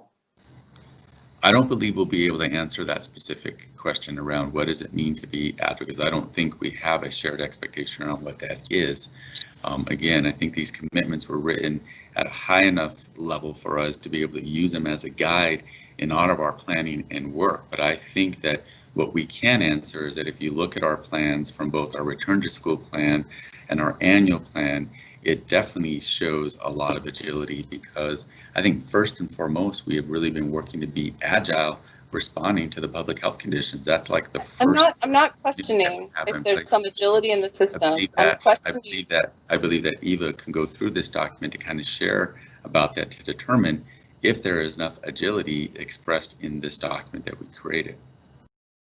So your proposal then is that we take this document and we infer from what's in its content what agility means, and then maybe we can spell it out, because it seems to me like we have not got shared expectations across the board and you, much less the rest of our community and our educators and so forth, about what that means. And I think that when we do broad brushstrokes on everything and we don't take the time to go ahead and establish some sort of shared expectations, and then we identify that we are missing a shared expectation, to keep going through and not establish one, even though we've clearly encountered 2 incidents of frustration over that lack of shared expectations, seems folly.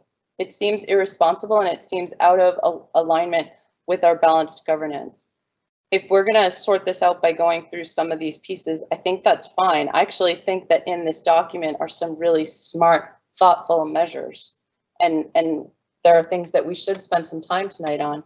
But I think part of the point and the problem is that we have a full set of commitments and we don't have a full shared set of expectations. So that's where I think we wanted to have conversations. Carolyn and Erica, you haven't waited at all. So before we start with Eva, do you guys have anything that you want to contribute, like questions that you want to answer from this conversation? Yeah, I want to just sort of state what I'm looking for. And I'm going to go back to what I think I've heard from the community. First of all, I want to make it very clear to the community that the superintendent and the staff are the people who have made this decision. And it hasn't been the board. I also want to reassure the superintendent and the staff that as one individual board member, I was also relieved when they made the decision to delay the start, but I do want to emphasize that there's a plan to serve the needs of the students, and I want them to talk a lot more about what they're doing to bring kids back in. And I'm a little concerned that it's low numbers in terms of like the special needs kids and other kids with needs that have to be met in person. I'd like them to talk more about that. My questions or concerns fall into two broad groups. I want to know, and I think other board members want to know too, and as we get into this, the real details of the plan for rigorous education online, since that's kind of what we're facing right now. And I think a lot of this may address that, but how we're going to know it's rigorous and what it's going to be and all of those questions. But the other big thing I want to talk about, which could possibly be delayed because we've delayed the opening, is the reopening plan. And I still have safety concerns. I'm still concerned when I kept asking the question about the teachers and their fears for their safety. And I believe that there's 100 teachers who asked for virtual assignment and did not receive it. And so I'm going to still keep asking about that. And I still have 4 or 5 deeper questions about the safety preparations that were made. And so I know those are very operational, but I also feel like this is unusual because I feel like in some ways it's life or death. So I kind of have to ask those questions. I don't have to do it right now though, since that's delayed. So we're going off into this discussion and this definition of agile and everything. Maybe that'll get where I need to go, but I really want to talk about our plan for rigorous online education and our plan for safe reopening when we can. I think that's where Dr. Duran wants to take us, Carolyn, in this document, but I want to make sure that we are mapping it back and that we are not we're not missing pieces. So we don't have to continue this piece. I think we've called out clearly that a shared understanding of agility has not been established, and we need one because it's clearly causing problems and expectations and decision making and clarity for us, for our community, and for everyone. And no one here is trying to question whether or not we need to do any of the things that we're talking about, serve our kids. So my personal problem is that the community thinks that is holding the board responsible for this plan that I don't feel that we have fully reviewed, had available to us, understood. And I thought that was part of the goal of this meeting, is to really figure this out, because we haven't voted aye or nay on it or anything, because we haven't really seen it or understood it. Yep. So why don't we see if Erica has any additional input, and then we'll see if Deputy Superintendent Collins wants to start showing us which of these, which of the commitments are covered in here and how they're covered. I don't have specific questions at this time. Thanks. Okay. So Deputy Superintendent Collins, do you want to help us map what this document is showing us back to the commitments and show us how each one's going to allow us to monitor our quality of delivery on those commitments? Yes, I'd be happy to do that. And before I do, I just want to respond to a couple of the comments that have come forward about the K2. Dr. Chu, what I heard you say was, we had planned on bringing the K2 back, and that is absolutely correct.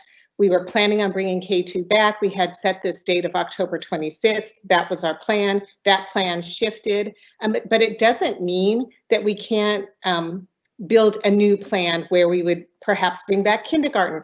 Our statement about January was we wouldn't bring back a broad scale. So we wouldn't say, hey, we're bringing back all of elementary, for example, but it didn't say we can't start small and start small with some groups or some grade levels of kids. And so we are looking at, could we start small with some small groups of kids?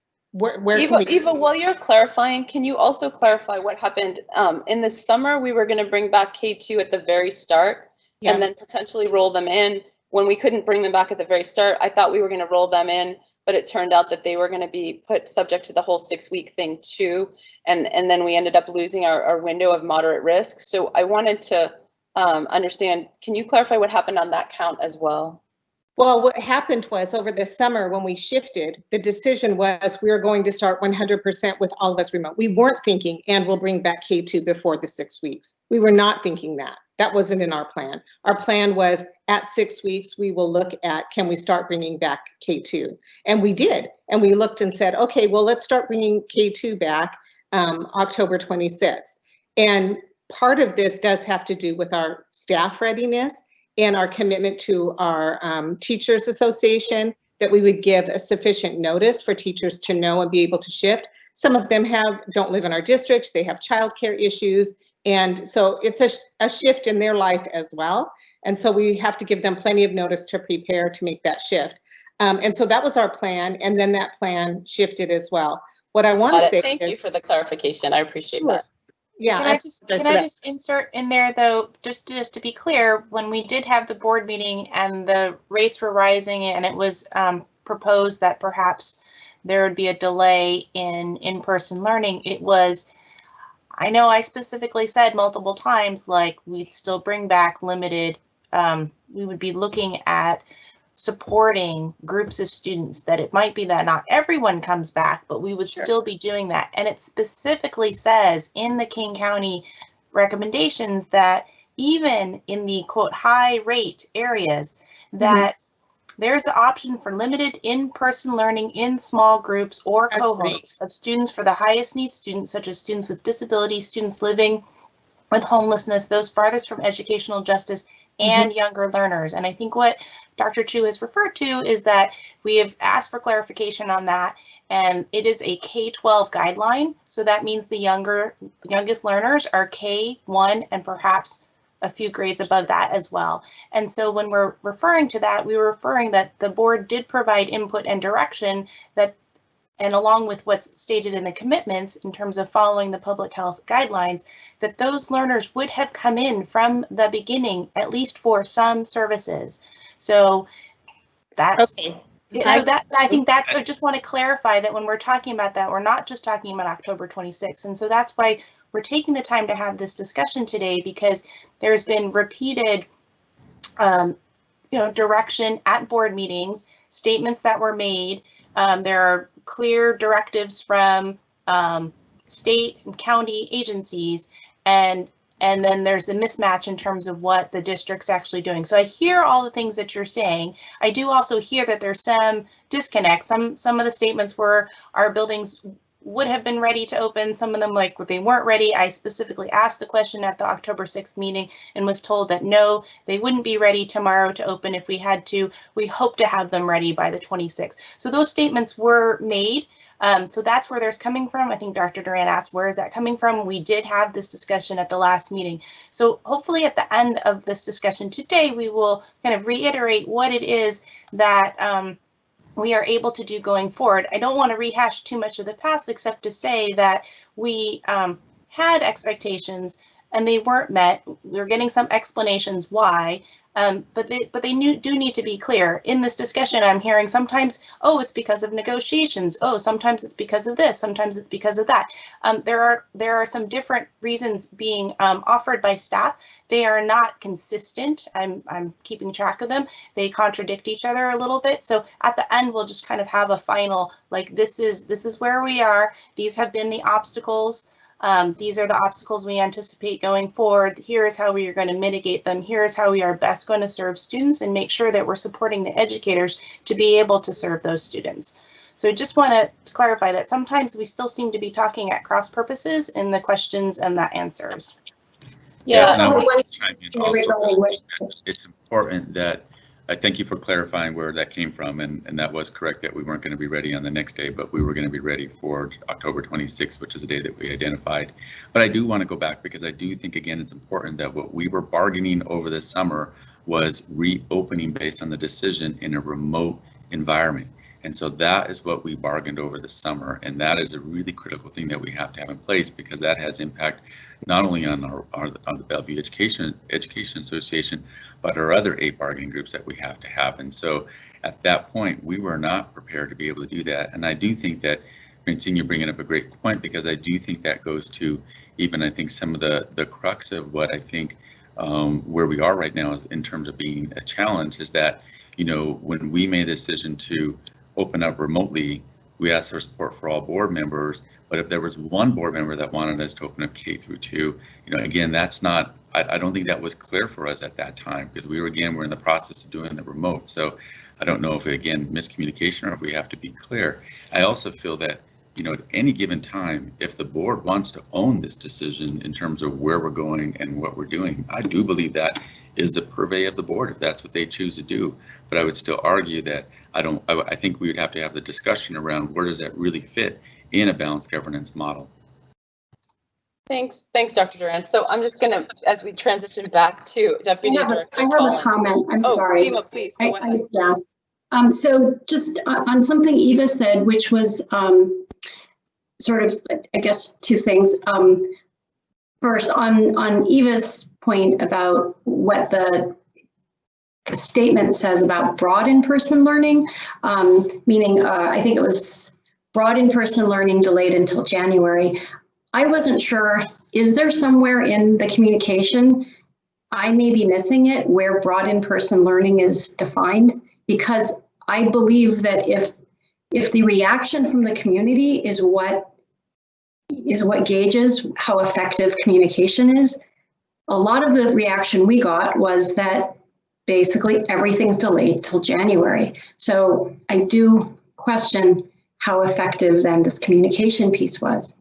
The second piece, Dr. Duran, I mean, I don't know if you're being facetious about saying, you know, do we want to take it over? We don't, you know, we don't operate all the subject matter experts within the school district. You do, and I don't think we were asking to own the actual details of the proposal. For me, I was looking for the actual proposal with enough visibility to be able to give you, frankly, a response and to give support.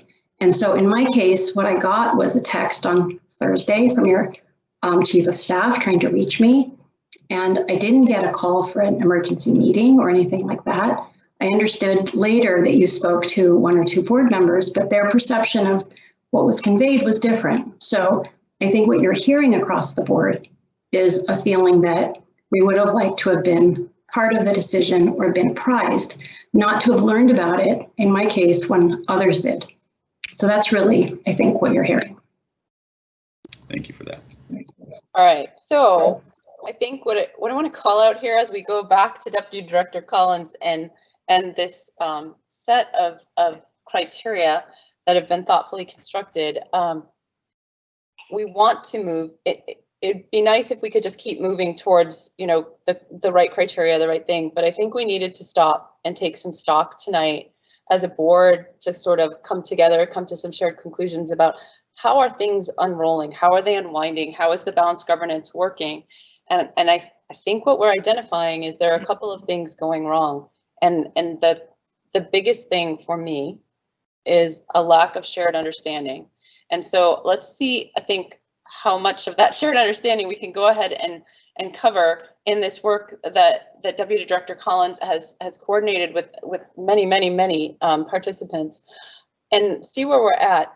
But let's also figure out how we're going to fix this, because we are together the leadership of this district. It's something that we share, and the community holds all of us responsible for it, as it should. It's our role. So it is important that we take care of this. And on the operational side, I understand that there are a lot of constraints and a lot of pieces in motion. And in that situation, with everything that's in motion, we do have to take into consideration the feasibility of doing things, like with our staff, and how well it scales. Because if we can't scale it and sustain it for our kids, then it's no good, because then it doesn't work anyway. But we also have to worry about our kids. And we've had a lot of this conversation tonight talking about the constraints and the needs of all of our educators and staff and what we can pull off as a district, and those are absolutely important. I don't question any of them, and in fact, I'm fully behind us addressing them. We also haven't heard as much about what it means to take care of our kids. So I think, and I hope that's what we're about to dive into, but I also want to point out that we need more communication and more transparency to our families. So the shared expectations that help us with balanced governance don't just help us. They help our families have a shared understanding of where we're going, and our staff, so that we're not positioning one group against another. There's no reason for anyone in this community to be against anyone else in this community. We are all for each other, and sometimes we're going to put some pressure on each other, and that's hard and it's unfortunate, but it's part of the deal. But we are all for each other. So I think communication has to improve, and I think transparency and shared expectations have to improve so that we can be the high functioning leadership team of this amazing district that we're all part of. And so that's what we want to achieve in this conversation tonight. We want to take a big step, a giant leap in that direction for ourselves and our community. So let's go ahead. Let's move into this return to in-person learning measures and see how many of our commitments. So Eva, as you talk it through, instead of doing it in absolute, can we go back and forth a little bit to the commitments and show how, like, why you decided to distill the commitments to just these or what have you? And is there anything that we should add, get some feedback from the board if there's one that's missing or something like that? Is that doable? Sure. Thank you so much. Right. I want to assure Francine that we are bringing kids back in small groups. We have over 300 students that are being served in person now, and that number is growing. So we're bringing back more preschool students, the kids that we've been serving in hybrid. We're planning to bring those students back. We're bringing back some high school students. So we do have a number of students. That number today is about 300. So it's not like we're not doing anything or no students are coming in. We really are bringing back some students. I also want to respond to the question about when we're talking about the commitments about agility. For me, first of all, no, we don't have a shared understanding, obviously, or that would have been crystal clear tonight. But for me, I'm thinking about, so how agile are we to responding to things when they're not working? How are we knowing they're not working and then responding? So for example, in our schedule, one of the things that we've heard this fall was, hey, the asynchronous time and the Wednesday time is not working. It's not working for all kids. For some kids and in some classrooms it's working, but not for all kids. And that's a theme that we've been hearing. And so we've been working with our teachers, working with our principals, trying to get better at that.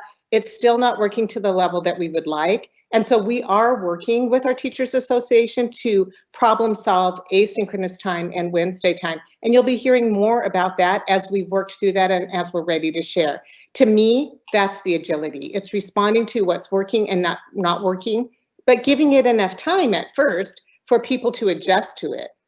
Enough support, enough training, and then, hey, if it's still not working, let's adjust. To me, that's being agile in the moment, and those kinds of things don't take quick turns. Unfortunately, they take time, and we want to take the time to make sure that we're making the right decisions and changing the right things. Otherwise, we would just be knee-jerk all the time. So I do think that we've done a lot of that. I also want to say, in terms of educate each and every student, I heard someone say, you know what, it's been 6 weeks. Where's the universal screen, the data that we've had, and how are we adjusting instruction? And we have a comprehensive assessment plan. I think we shared that with you maybe this summer, but we've shared a lot of things with you. So I don't blame you if you don't remember it, but it is quite comprehensive. And I want to assure you that we looked at the first baseline data. We had the first baseline data report that was developed and shared with the instructional team last Monday.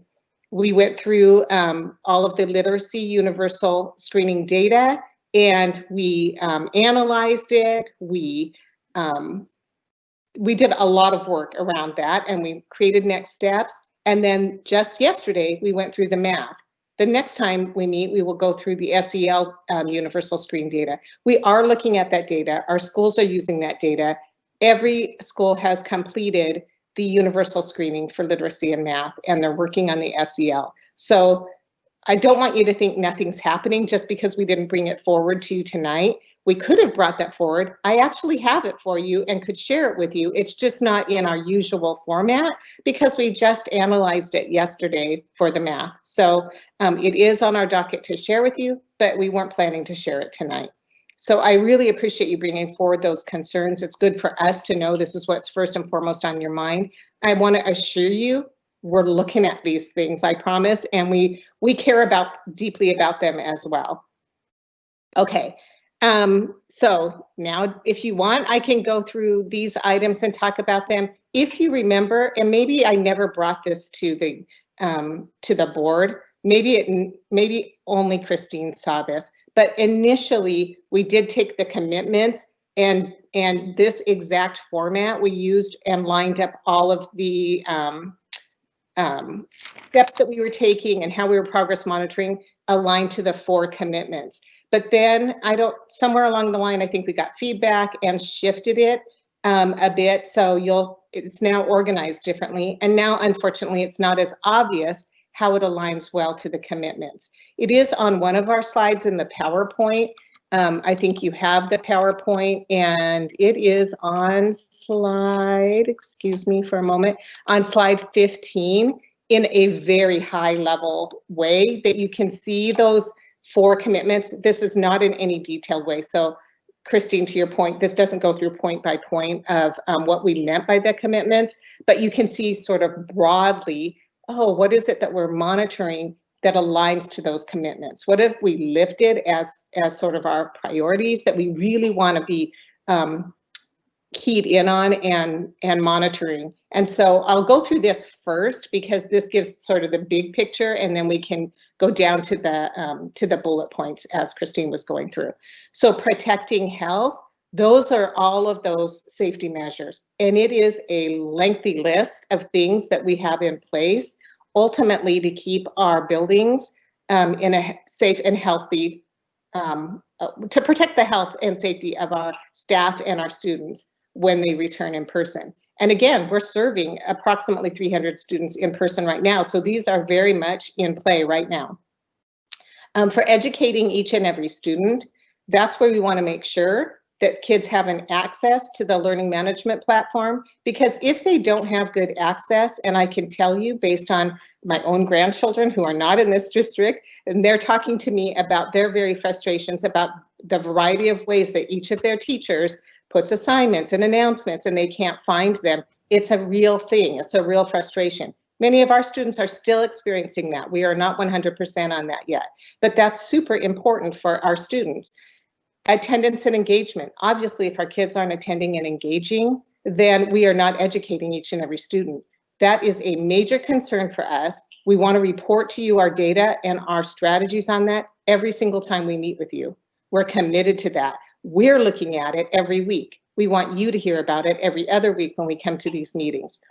Our schools are looking at it every day. So attendance and engagement data is being tracked down to the student level by our schools. And we have a whole plan around that we want to share with you. Academic proficiency and growth, I just shared with you that we have a robust assessment plan that we are implementing. We are tracking it. It's really important to us. These are new tools that we're using, and they're not just like turn it on and use it. Our teachers really had to do a lot of learning on how to actually implement these tools and then use the data to shift instruction for students and get good outcomes. We shifted all of the ways that we were assessing students because of the remote circumstance that we had. It really forced us to look at, hey, what we're doing isn't working. We don't have the SBA scores. We don't have access to kids to do STAR in the way we had in the past. So we are shifting our practice as a result, and it's actually a good thing, and we're learning a lot from it, and it's certainly not perfect, and we will need to adjust that as well. Engaging our stakeholders, that's where we have a professional learning plan, and we're getting feedback from our educators about what they need. So given all the practices that we're expecting them to implement and all of these goals that we have, what do they need in order to get better at instructing in the remote environment and when we come back in hybrid? And so they're telling us, and we are trying to be agile to respond to that in real time for their professional learning. And then the stakeholder engagement, we do have a feedback loop plan, and we've hit some bumps in the road with our feedback loop, but we're working through them, and we are starting to get stakeholder voice. You had heard from some of our teachers of color that, hey, are you including us in your stakeholder engagement? And Shamari Jones is on the stakeholder engagement team, and he and I met to discuss how can we better reach out to our families of color and to our leaders of color, to our staff of color, to better engage in decision making and in our thinking through some of these plans. And so we are working on that. We don't think it's just through a survey. That's not sufficient. Okay, and then finally, meeting essential needs. That's where we've really looked at, do kids have access to food, and do families have access to the essential needs? And you've heard our plan about that before. We're continuing to move forward and trying to get better and better at how we're providing those things to our families and finding out if they have what they need. That's in a nutshell. That's the high level. Now, would you like me to go through the rest of the plan, or do you want to ask questions? Eva, I think we should take just a quick pause here, because I think that's helpful. So this is the sort of the high level mapping of what, if I understand correctly, the most important measures for looking at these categories of our commitments. It's not a one-to-one. It's just the things that you've elevated as the most important. Is that correct?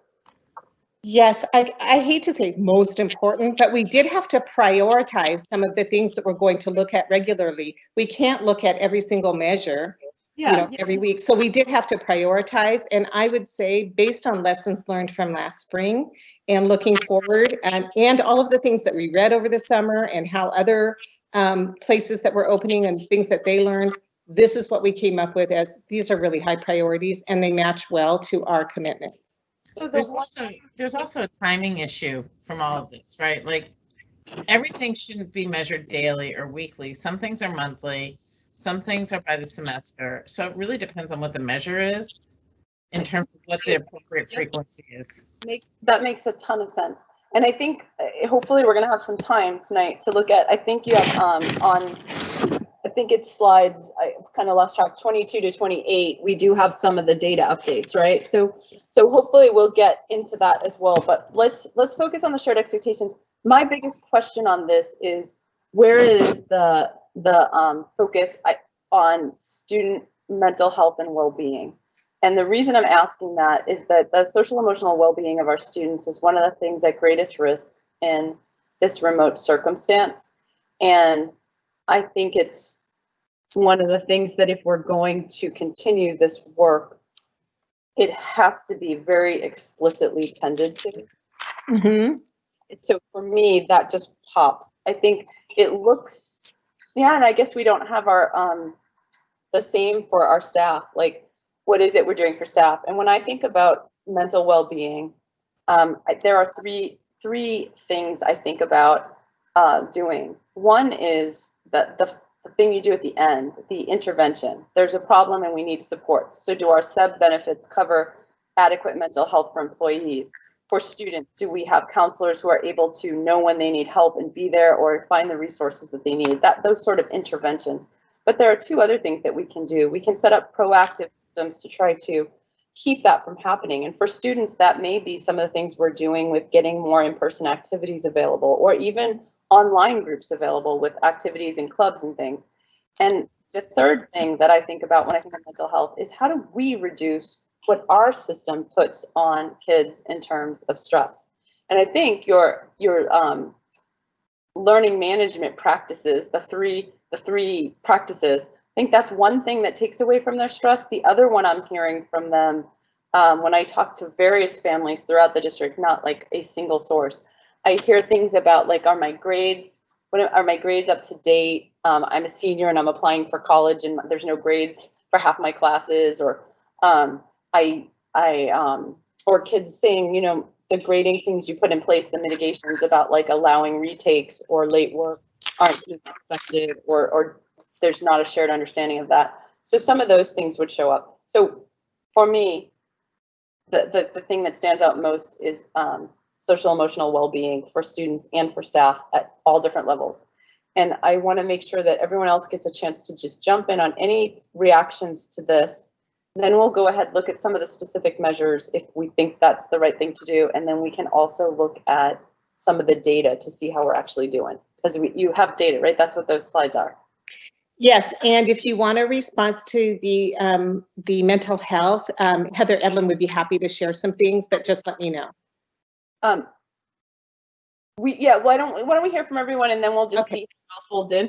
Because the other thing is, the huge other thing is equity.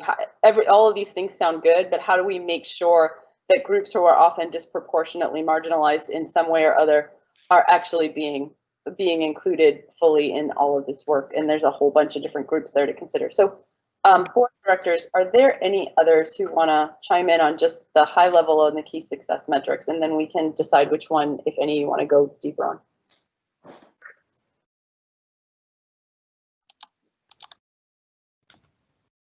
Yes, I would like at some point to have a shared understanding of engagement. So I think that attendance is, it's necessary but not sufficient for engagement. I know we've had some beginnings of discussions on how that would be measured to really know that students are able to do the information. I know there's this whole piece on access and the big three, but again, yes, we want students to easily, without stress, same for educators, be able to put up the assignments. But there is a lot of confusion because for many classes there aren't textbooks. So it's also being able to access the learning materials and then have practice and ways to demonstrate understanding and mastery of that information. And that's really accessing the learning. And so I do have some concerns about spending a lot of time measuring something that doesn't give us a real picture of whether our students are in the remote environment, for example, really able to get the education that we think we may be providing to them. Thanks, Francine. Any other board directors want to chime in here on the thing that Francine, the engagement piece that she just mentioned? We have had feedback from families, particularly with students with disabilities, saying that the engagement. Sorry, I've got a tickle. Saying that the engagement measures don't accurately represent their kids' connections. So sorry. I'm gonna just because my question kind of dovetails with that. It's like also on engagement, also related to families, in particular relating to the youngest learners, and how specifically are you engaging with the families who are monitoring or working with their kids at the youngest level? These are also families who are generally new to the school system, especially the kindergarten families who don't know how to navigate the system necessarily, don't know who they're supposed to reach out to apart from their teacher if there's any concerns. And so I'd just like to hear a little bit more about family engagement in that space. All right, Carolyn or Seema, anything that you want to add? All right, so Eva, maybe it sounds like we could dive into the educate each and every student space and really maybe start with the engagement, if you think, and then go to the others. That might be the place that we can, will that answer the questions that are popping, or? I think that's great. We might want to pull up the slide deck, Mike, for the engagement piece. And Scott Powers is one of our directors for teaching and learning, and he is leading a district-wide group where we have representatives from all of our schools who have a lead. So we have a lead at every school that is responsible for monitoring this data. And we're learning new tools all the time that we can apply to looking at this data, right? And how we look at the data and how we disaggregate the data. So he's working with that team. They meet, I'll let him talk, but I think they meet every week. And or maybe it's every other week, but every week the lead pulls the data, they work with their staff, and they go down to the student level to figure out engagement, because it isn't a one size fits all. A student is not engaging for a variety of reasons, and that engagement data does not tell the whole story. You're right, it does not tell the whole story. It's a piece of story, but it isn't the whole story. So if we would could please go to slide number, I do not know what slide number it is. I think it's 26 or 27. 27. Thank you, Scott. So Scott, I'm not sure if you heard Francine's question, but and even from Erica, basically the engagement data does not tell the whole story. We know that, and it gives us some information about how much time kids are spending on teams, but it does not give us the whole story. Can you talk about how after you talk about the data, can you talk about how the leads are using that data, just almost like a universal screen, and then to get more information? Sure, Eva. So we are kind of tracking some of these as indicators. So as you're looking at right now, one of the things is just looking at attendance level. So, comparing that to where we have seen in 2019 on a comparative level. And you see we are a little lower in our middle school and high school levels. And part of that is digging down a little bit deeper. Where are we seeing the biggest difference? So we're able to say, when you look at this number, that's one element of it.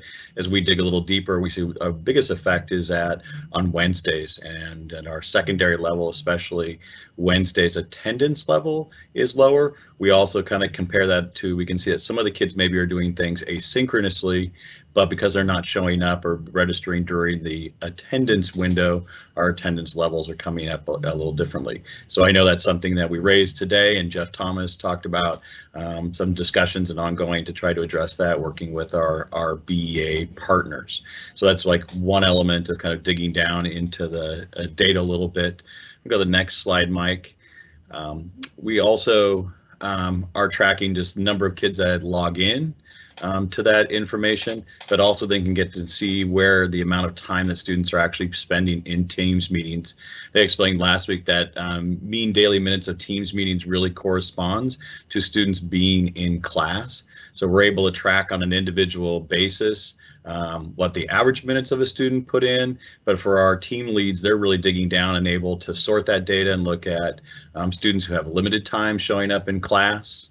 And then kind of honing down into, is it an occasional thing where they maybe are missing some days, and then also, or is it more of a consistent thing? And so then they're working with their teams, and each building lead has either an MTSS or an attendance team that they've been working with that's trying to dig into, is this a technology issue and some of the struggles that students are having? Is it other connectivity issues, or are there other things going on in the home, or do students just need some other academic support, and putting in plans to work with those individual students.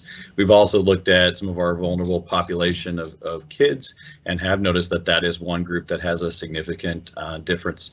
So we have a small team that is working with our family connection specialist and our McKinney-Vento staff, and making sure that those families have what they need to be successful, and knowing, again, the vulnerability with so many different factors for those folks. So that's just a snapshot of the kind of data we're looking at.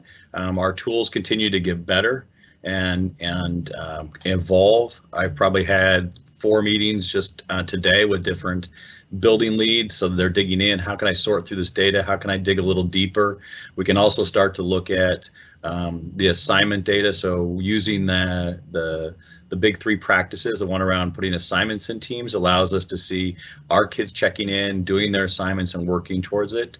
I do think it is a struggle for us to say what supports are happening at home, those type of things. We don't have that kind of like high-end data, but hopefully as we start to bring some surveys and use our other tools, that can start to give us a richer picture of what that looks like. So for us right now, a lot of it is getting kids in class, making sure they're there for that instructional time, looking how we're using the asynchronous time that may not be recorded in these to do this. We find some students who are spending a significant amount of time in class. You can also see here, one of the other questions, this was just sort of virtual versus hybrid. We had a real increase in our virtual minutes this last week. Data lags a little bit behind, but you see a pretty good increase in that value, just time spent working with their teachers. So. And can you clarify, is the hybrid just an aggregate of the elementary and secondary, or is the elementary and secondary is both hybrid and virtual? Yeah, those aren't separated out. So elementary and secondary as individuals, and then the hybrid and then virtual as separate pieces. So that data could be teased out separately, but you find that a lot of consistency among our elementary, not depending on which of those two scenarios, is kind of what we found. Clarify, and I think that Director Weiss wanted to know why there is such a big difference between the virtual and the hybrid this week. Yeah, and I just pulled the data. I haven't looking to see if that is going to be a consistent piece, but it was surprising that it was such a large jump, even though because it had been very consistent, as you can see with the hybrid virtual combination. So I don't know if some teachers, because of that full remote situation, scheduled some additional times, but that was a significant jump, and one of the pieces we're trying to look in to make sure that our data is accurate in here too. So we receive all this data from Microsoft, so part of it is making sure that what we think we're seeing is accurate, and I had to make some revisions, like an attendance piece, when we realized simply little filters and pieces can throw us off. So that'll be one of the elements I will be looking into with our team. Thank you. Board directors, do you have questions about this engagement piece that you want to raise? I want to make sure that there's time for the deep questions, because this is the part about how do we get our kids involved and engaged and taken care of here in their learning. Yeah. Go ahead, Carolyn. Oh, well, I've heard some anecdotal stories about kids who understand that it's logging in and minutes, and maybe there's another way of knowing, but they log in and then they go do something else and it's still running, so your camera's off and that's the number of minutes. So am I correct that this is how we're measuring it, logging in and minutes?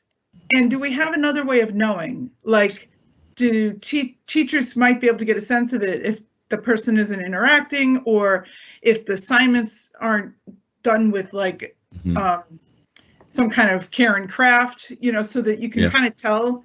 And are we capturing that data in any way? I don't have a mechanism. That's a good question. I don't have a mechanism for individual teacher reporting back up into the system to do that. That's just okay. I struggle to even think about how to. I would hope that, again, first of all, we are finding some kids are clicking on, kind of getting marked, but then their amount of time in class is pretty limited. So that's one of the things we can at least start to address a little bit. It's like logging in for 10 minutes a day, where you've gotten your attendance, got the click, was not enough.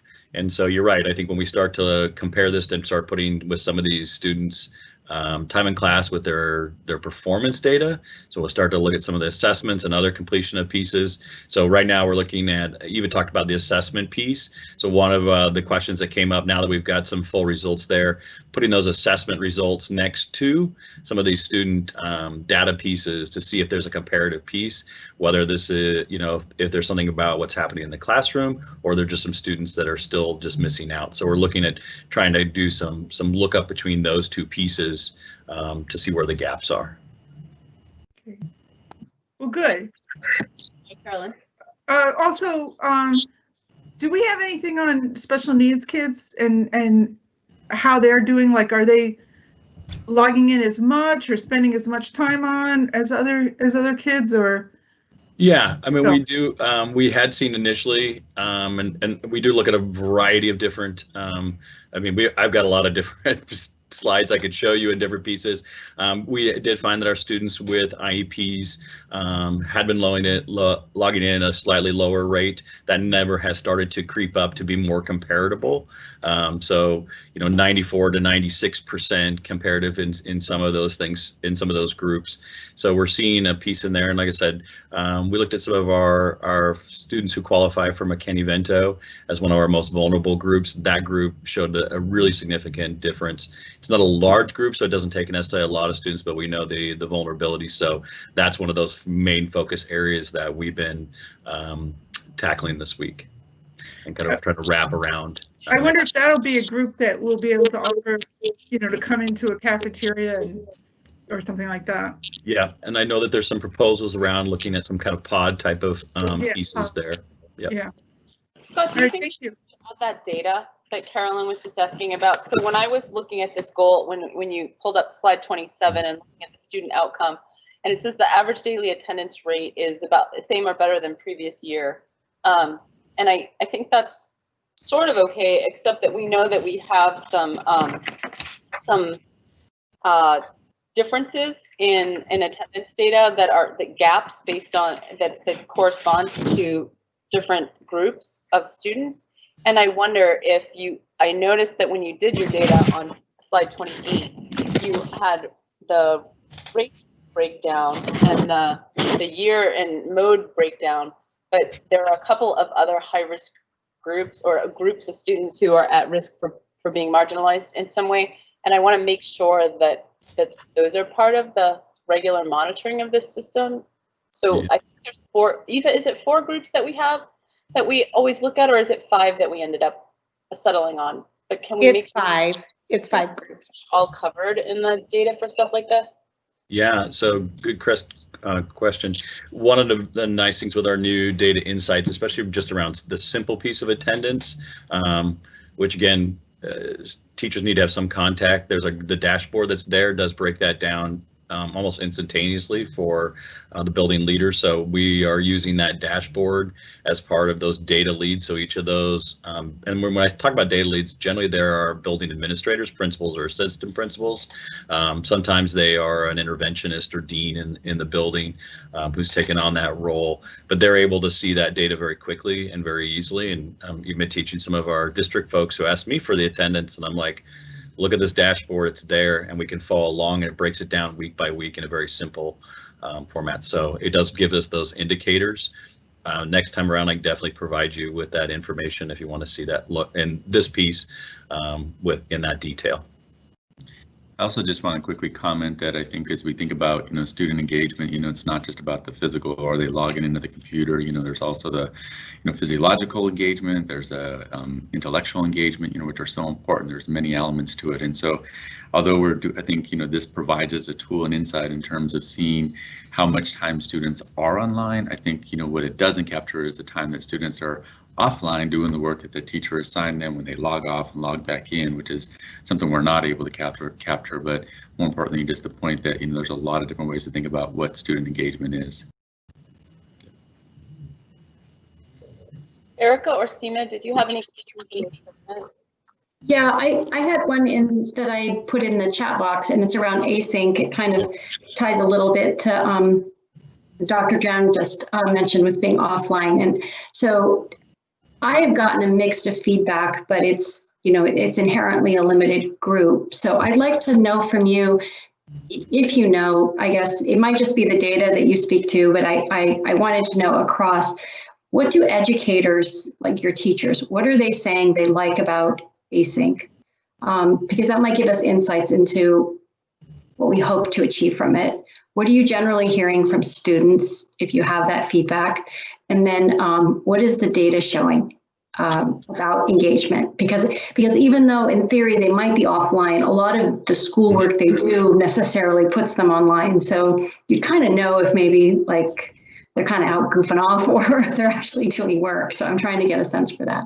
Yeah, I think we actually have a little bit of that data because we can use some of it around the Teams meetings to specifically look at that time, but it does track any time the students are in a word processing, Excel, so any of those things that are connected to a Microsoft product. So right now I would say that we're a little limited in the scope of our data because of that, but if they log into their Teams and they're working from that mechanism, we can see. So yes, I mean, there are some students we are seeing 8 hours a day of engagement plus in through those different tools that are associated with Microsoft right now. They've been the vendor that's been able to give us the greatest amount of insight into their work. I think that educators, from what I understand and what I hear, you know, the asynchronous is used for a variety of different activities. I think at the secondary, there's a real push to try to maximize that time. And think about the type of activities that fit best. I work a lot with the secondary, so my focus tends to be in there, but the type of activities that kids can do at a fair amount of independence a lot of times. So whether that's a Nearpod, that's a self-paced kind of response type of thing, whether it's watching a video and responding some questions and really trying to utilize that time. You know, but I'm also hearing from many of these educators more time with kids, you know, face to face, and would be of a benefit for them. So I think there's a combination of pieces in there. I think from what I understand from our elementary educators, right, like the amount of screen time for kids is a concern, and so trying to find that balance of those live and the flexibility so that kids can go run around, have lunch, do those things they need to do as younger children, and yet still have the breadth of learning. So I know that's a challenge to find that for them. So yeah, I want to speak to the asynchronous because it is one of our biggest, I think, challenges. So when I was talking about the agility and what are some areas that are working, and that this is one area where we've really been trying to improve on it and improve on it, because it is an area where we've had inconsistent practice. So when you ask how do people feel about it, that is widely varied. We have some amazing success stories with the asynchronous time, even at the high school level. One of our own colleagues whose daughter is in high school at Sammamish, for example, had this just incredible opportunity with her teacher that has never been experienced before, because that teacher reached out and had one-on-one with every student in the class, a kind of a getting to know you, I'll call it, opportunity. And so this time is really golden, and it's something that we wouldn't have normally in-person learning, and we have to take advantage of that. So we have this opportunity, and many of our teachers are, but not all. We've had inconsistent practice with this, and so it's something that we either have to be more explicit about what is the expectation, more training and support perhaps on it, and more clarity about why it's important. And when I say what is the expectation is that our teachers are in their virtual classrooms during asynchronous time, if it's a period for which they teach. So at the secondary level, obviously if you're planning time, you're not in your virtual classroom working with students. But if it is a period that you teach and it's the asynchronous time, you're in your virtual classroom, meeting with small groups of students that you have pre-scheduled. So it's predictable, kids know when they're coming, and every student would have some opportunity to have some asynchronous small group time at least some point during the week. That's the expectation that has not played out consistently in all of our schools. We're having much greater consistency in elementary, but our elementary teachers are really used to doing small group. It's part of the pedagogy, and so they're more comfortable, perhaps. I'm guessing that that's maybe why it's going better in the elementary. In the secondary, it's kind of a new phenomenon, and so I think we need to do some additional training on what could you do in that small group. This is your opportunity to differentiate, or at a minimum, peer connection, doing some peer connection during that asynchronous time. Because like I heard, I think it was Seema that said how much joy her student got out of just seeing other kids in person. Well, if we can't do that, then at least we can do this small group interaction in the afternoons and during asynchronous time. So I hope that helps, Seema. It does. So one question that I have gotten from a few, I think, parents, if they feel that they're not getting, or their particular student in their particular environment is not getting I'll just say the value out of async, yeah. What, maybe for those who are watching, what's the best path for them? Yeah. Should they be contacting their principal, or what would you like them to be doing? Always start with the teacher, because usually it's not intentional on the teacher's part, or they're unaware that they could be doing something different. And usually they just need some of that feedback. And so start always with the problem solving with the teacher, or there may be things that the teacher is doing and that person's child just hasn't been included, and that teacher hasn't thought outside of, you know what, this time doesn't have to just be for kids who are failing. You want to include kids who are failing in that time, but it isn't just for that purpose, that it is small group time for any student. And it doesn't have to be lengthy. It doesn't have to be the whole period. It could be 10 minutes. So per small group. So you could get multiple small groups in a day. So I think this is an area where we can do a better job on giving ideas and training and expectations to our teachers and helping them understand the why behind it and then how to do it. But definitely, please start with the teacher. Thank you. Sure. All right, Erica or Francine, anything else on this piece of the engagement? Just a really quick question. I know that parents now have the option via an app to see what their student is looking at during school time. For a while there, it wasn't active during class time, and because normally they would have been in school, and it's been changed. Does the district have any visibility into that as well? Do we have any ability to collect data, or is that only for parents? And I know that teachers have visibility into what students are looking at on their computers themselves. I don't know that we can collect data on that. Thank you.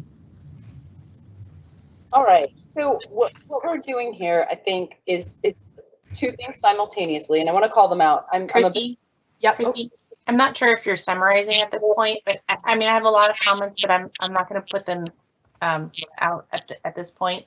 But I do want to get a sense of what are the actual next steps and the timeline for when we'll have a better understanding of this, because it is arguably something, and this is why I think many people are frustrated, something that we could have done a lot more work on in the spring. So I appreciate seeing this data, but it's not quite disaggregated. There's this big gap. There's no even asterisks to indicate that it's something that's being looked at, kind of what the next steps are in this presentation. The presentation doesn't stand alone to have a sense of this. So it's great to have the discussion, but I'm not leaving it with a real sense of how are we going to do better? How are we going to address these? Is it just a continued unknown for a long time and it just lingers on? Do we have a plan? So I think I'm going to go in a similar direction, Francine. What I was hoping we could do is establish some clarity around shared expectation that we are agreeing to will mark whether or not our attendance and engagement are effective. And I want to call out something that I really share concern around, but I think might be covered differently, and that is, I want to talk about quality of engagement for sure, but I believe that some of the other measures, when held with this, help us to evaluate that. So we need to come to a shared expectation of, is this measure on engagement in the context of having other measures, if it's cleared up and those questions that Francine just asked are answered, will board directors and the superintendent feel like we're on the same page about what quality engagement looks like? And if you look at, I think, is it slide 17, it talks about the frequency of monitoring. And so this is one of those things that you don't have to go there, but I believe that this is a daily monitored. And so I assume it's kind of, it's something that gets reported at each board meeting, because it's, you are looking at it frequently and making adjustments. What do we need to get this to a shared expectation of what it looks like to have quality engagement that we're taking care of here? And so we're not going to debate this. We're just going to talk about how to address it and keep making it better. And I'll just quickly chime in again, because I think, again, what Scott shared was what our plan is and how we are, we do have a plan for this, and it's, we have a data lead in every building. that's monitoring this. This is how we're finding out what's really going on with our students and who's not connecting. I know personally I've heard a couple, really powerful stories from, our administrators and some of our building staff who are going out and doing home visits because they haven't heard from a student and finding out everything from, students not having enough Wi-Fi access, students just being confused, students not wanting to engage. And so trying again, treat this as a case study. So there is a whole plan behind this. And I think, Scott can speak to some of the next steps that are tied in here, but, it's one of those pieces around continuous improvement. And to me is a great example around how we're being incredibly agile during this time to monitor the data on a regular basis, having key people responsible for keeping this data up to speed and getting this out to our school leads so that they can then follow up and really figure out what's going on with our students. Because I think one of our overall big commitments is to ensure that we are not losing anybody during this time frame. And if there's a reason why a student is not connecting, we can figure that out and try to solve for it. So Scott, I don't know if you want to hit on these next steps in this area. Wait, before you do that, I want to go back and see what Francine is driving at. So for me, if I look at slide 27, I want to make sure the only change that I really think is critical is that on the student outcome place, that we're looking at that for all of our subgroups that we are focused on in this year, so that's happening. So that would be part of my shared expectation, so that we don't get data in the future that doesn't take those apart. Whether or not it's happening is great, but whether or not we're actually keeping track of it and being able to have conversations about it and understand it is important too. So that would be a thing I would change. Francine, Seema, Erica, Carolyn, are there any other aspects of this measure? Francine's questions made me think that she would change some things here.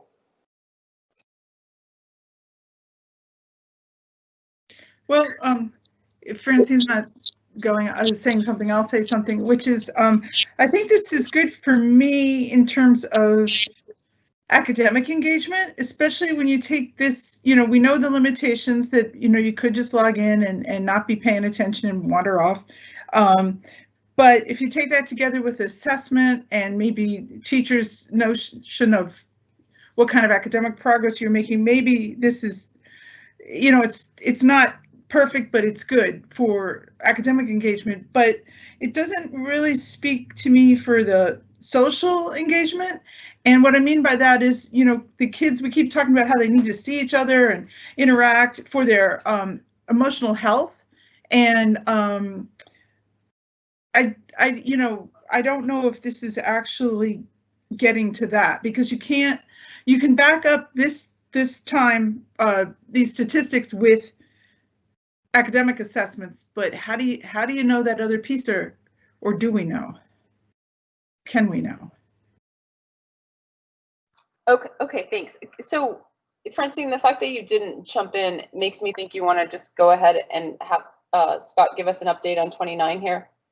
Or well, I mean, I think he's outlined some of the things in talking. It's just there isn't really a kind of a timeline with that, as well as some sense of really how are we moving beyond engagement as being part of attendance or logging in, or as we pointed out, the minutes maybe really aren't an accurate measure, and that's not really reflected in these 3 bullets.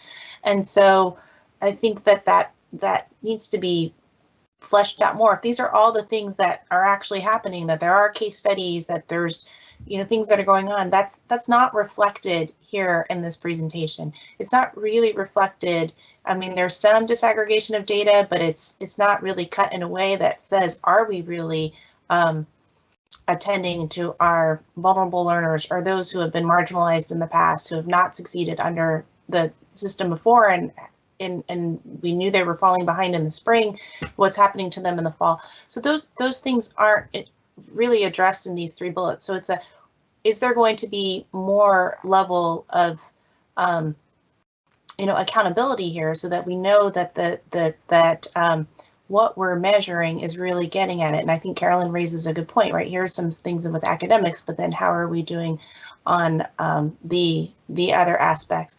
I'm glad we had the discussion about asynchronous time, things that are raised about that there is at least an awareness that there are big gaps in asynchronous, and yet we're still not having a clear timeline on how, when those will be addressed going forward. And I think we do need to see that data on the remote learning piece, because it dovetails together. I mean, part of the measure of the engagement is to ensure that there's learning that's happening. So without understanding where those gaps are, there in the spring it was said we're pretty sure there's going to be gaps, and so now we're, you know, well into the fall, and you know, what's being done to support that, because there was that promise that we're not going to do that much in the spring, but we'll make it up in the fall.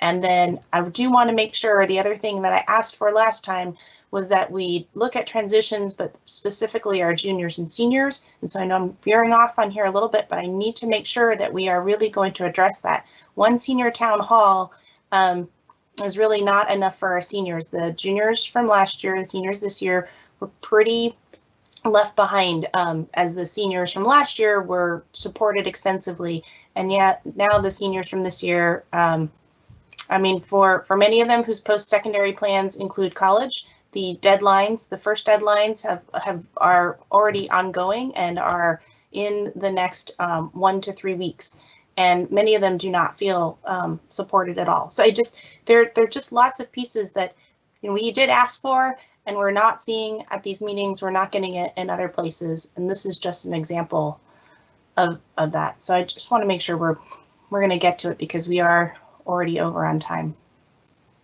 So if we go back to slide 27 for a sec, Francine, like I'm going to use this one as an example since we're digging into it. It sounds like the piece that's missing.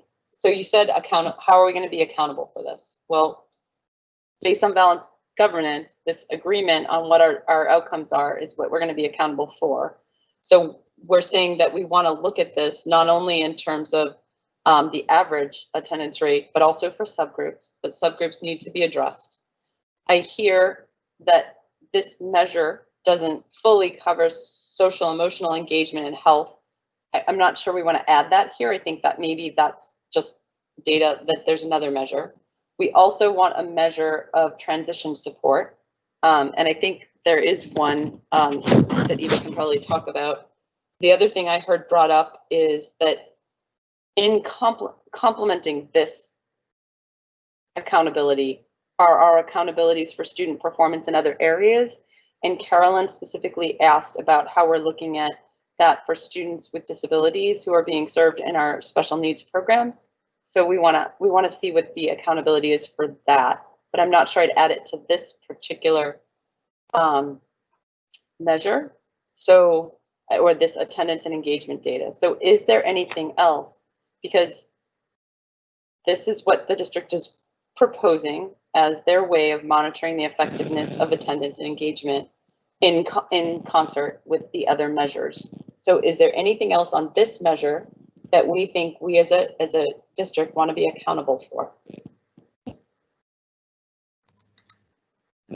Or need to be monitoring on the sort of regular basis that's more frequent than what we would do with our annual goals? I think we need, so even on this slide, there isn't a definition of what attendance is, right? So under historical school, you know, was that attendance meant that the student was in class for at least 2+ hours? Is that what attendance means now? Does it mean that you were counted within the first 10 minutes of one class of your 3 or 4 classes that day? What's happening with period 8? Has anyone used that? Has there been any engagement or attendance taken there? I mean, there's a lot of other pieces that aren't being addressed here. And there isn't a definition of attendance, and there isn't a definition of engagement yet. So this is a start, but I don't want to say that this is the only thing that would really satisfy our mission, vision, and values for serving students.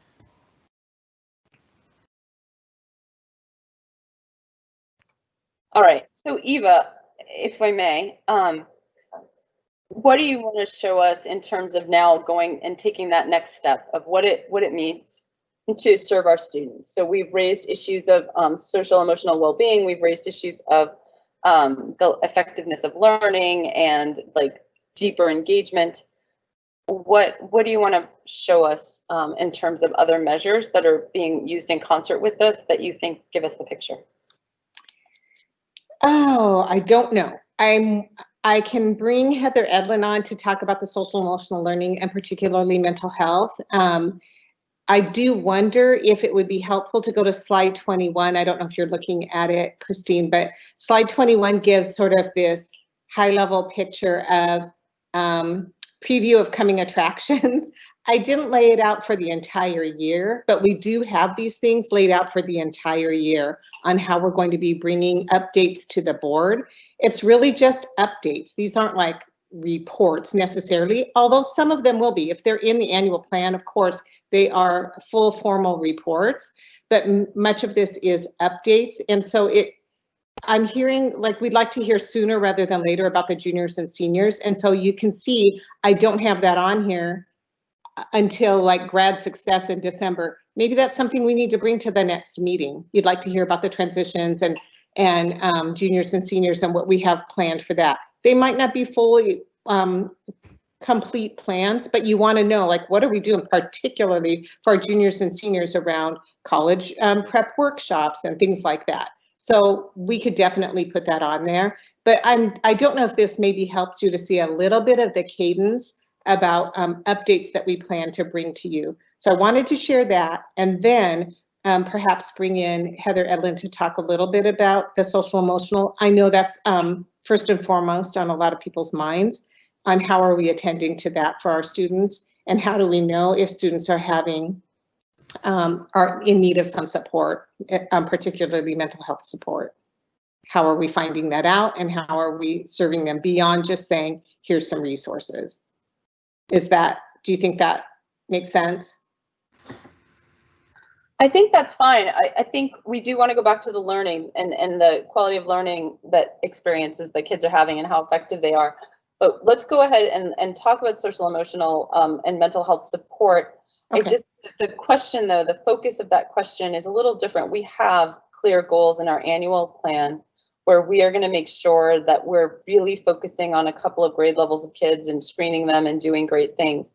The question that I have, and maybe that Carolyn is raising, is something about the day-to-day experiences of all kids, not any one grade of kids or anything, but like in this huge COVID adjusted period where we're substantially reducing contact with other human beings. What are we doing to regularly kind of monitor and make sure that the programming we have in place is sufficient to also meet those needs? So last year we did those surveys on a monthly basis of students, and they covered some of those things. So I don't know if that's part of your answer or if there's something more, but I didn't see a monthly survey in September or October that was more of that systematic variety, and so I'm kind of wondering about that as well. Other board directors, before Eva dives in and brings in our mental health and social emotional update, anything you want to put out there? Yeah, well, I just at this point, back on that slide 16, flipping around here, I just wanted to make sure we covered those sub areas of the commitment to the education. So I thought we would also hear a little bit more about assessment, and then we talked about attendance issues, we talked about engagement, both, and we're about to talk about engagement from the social aspect,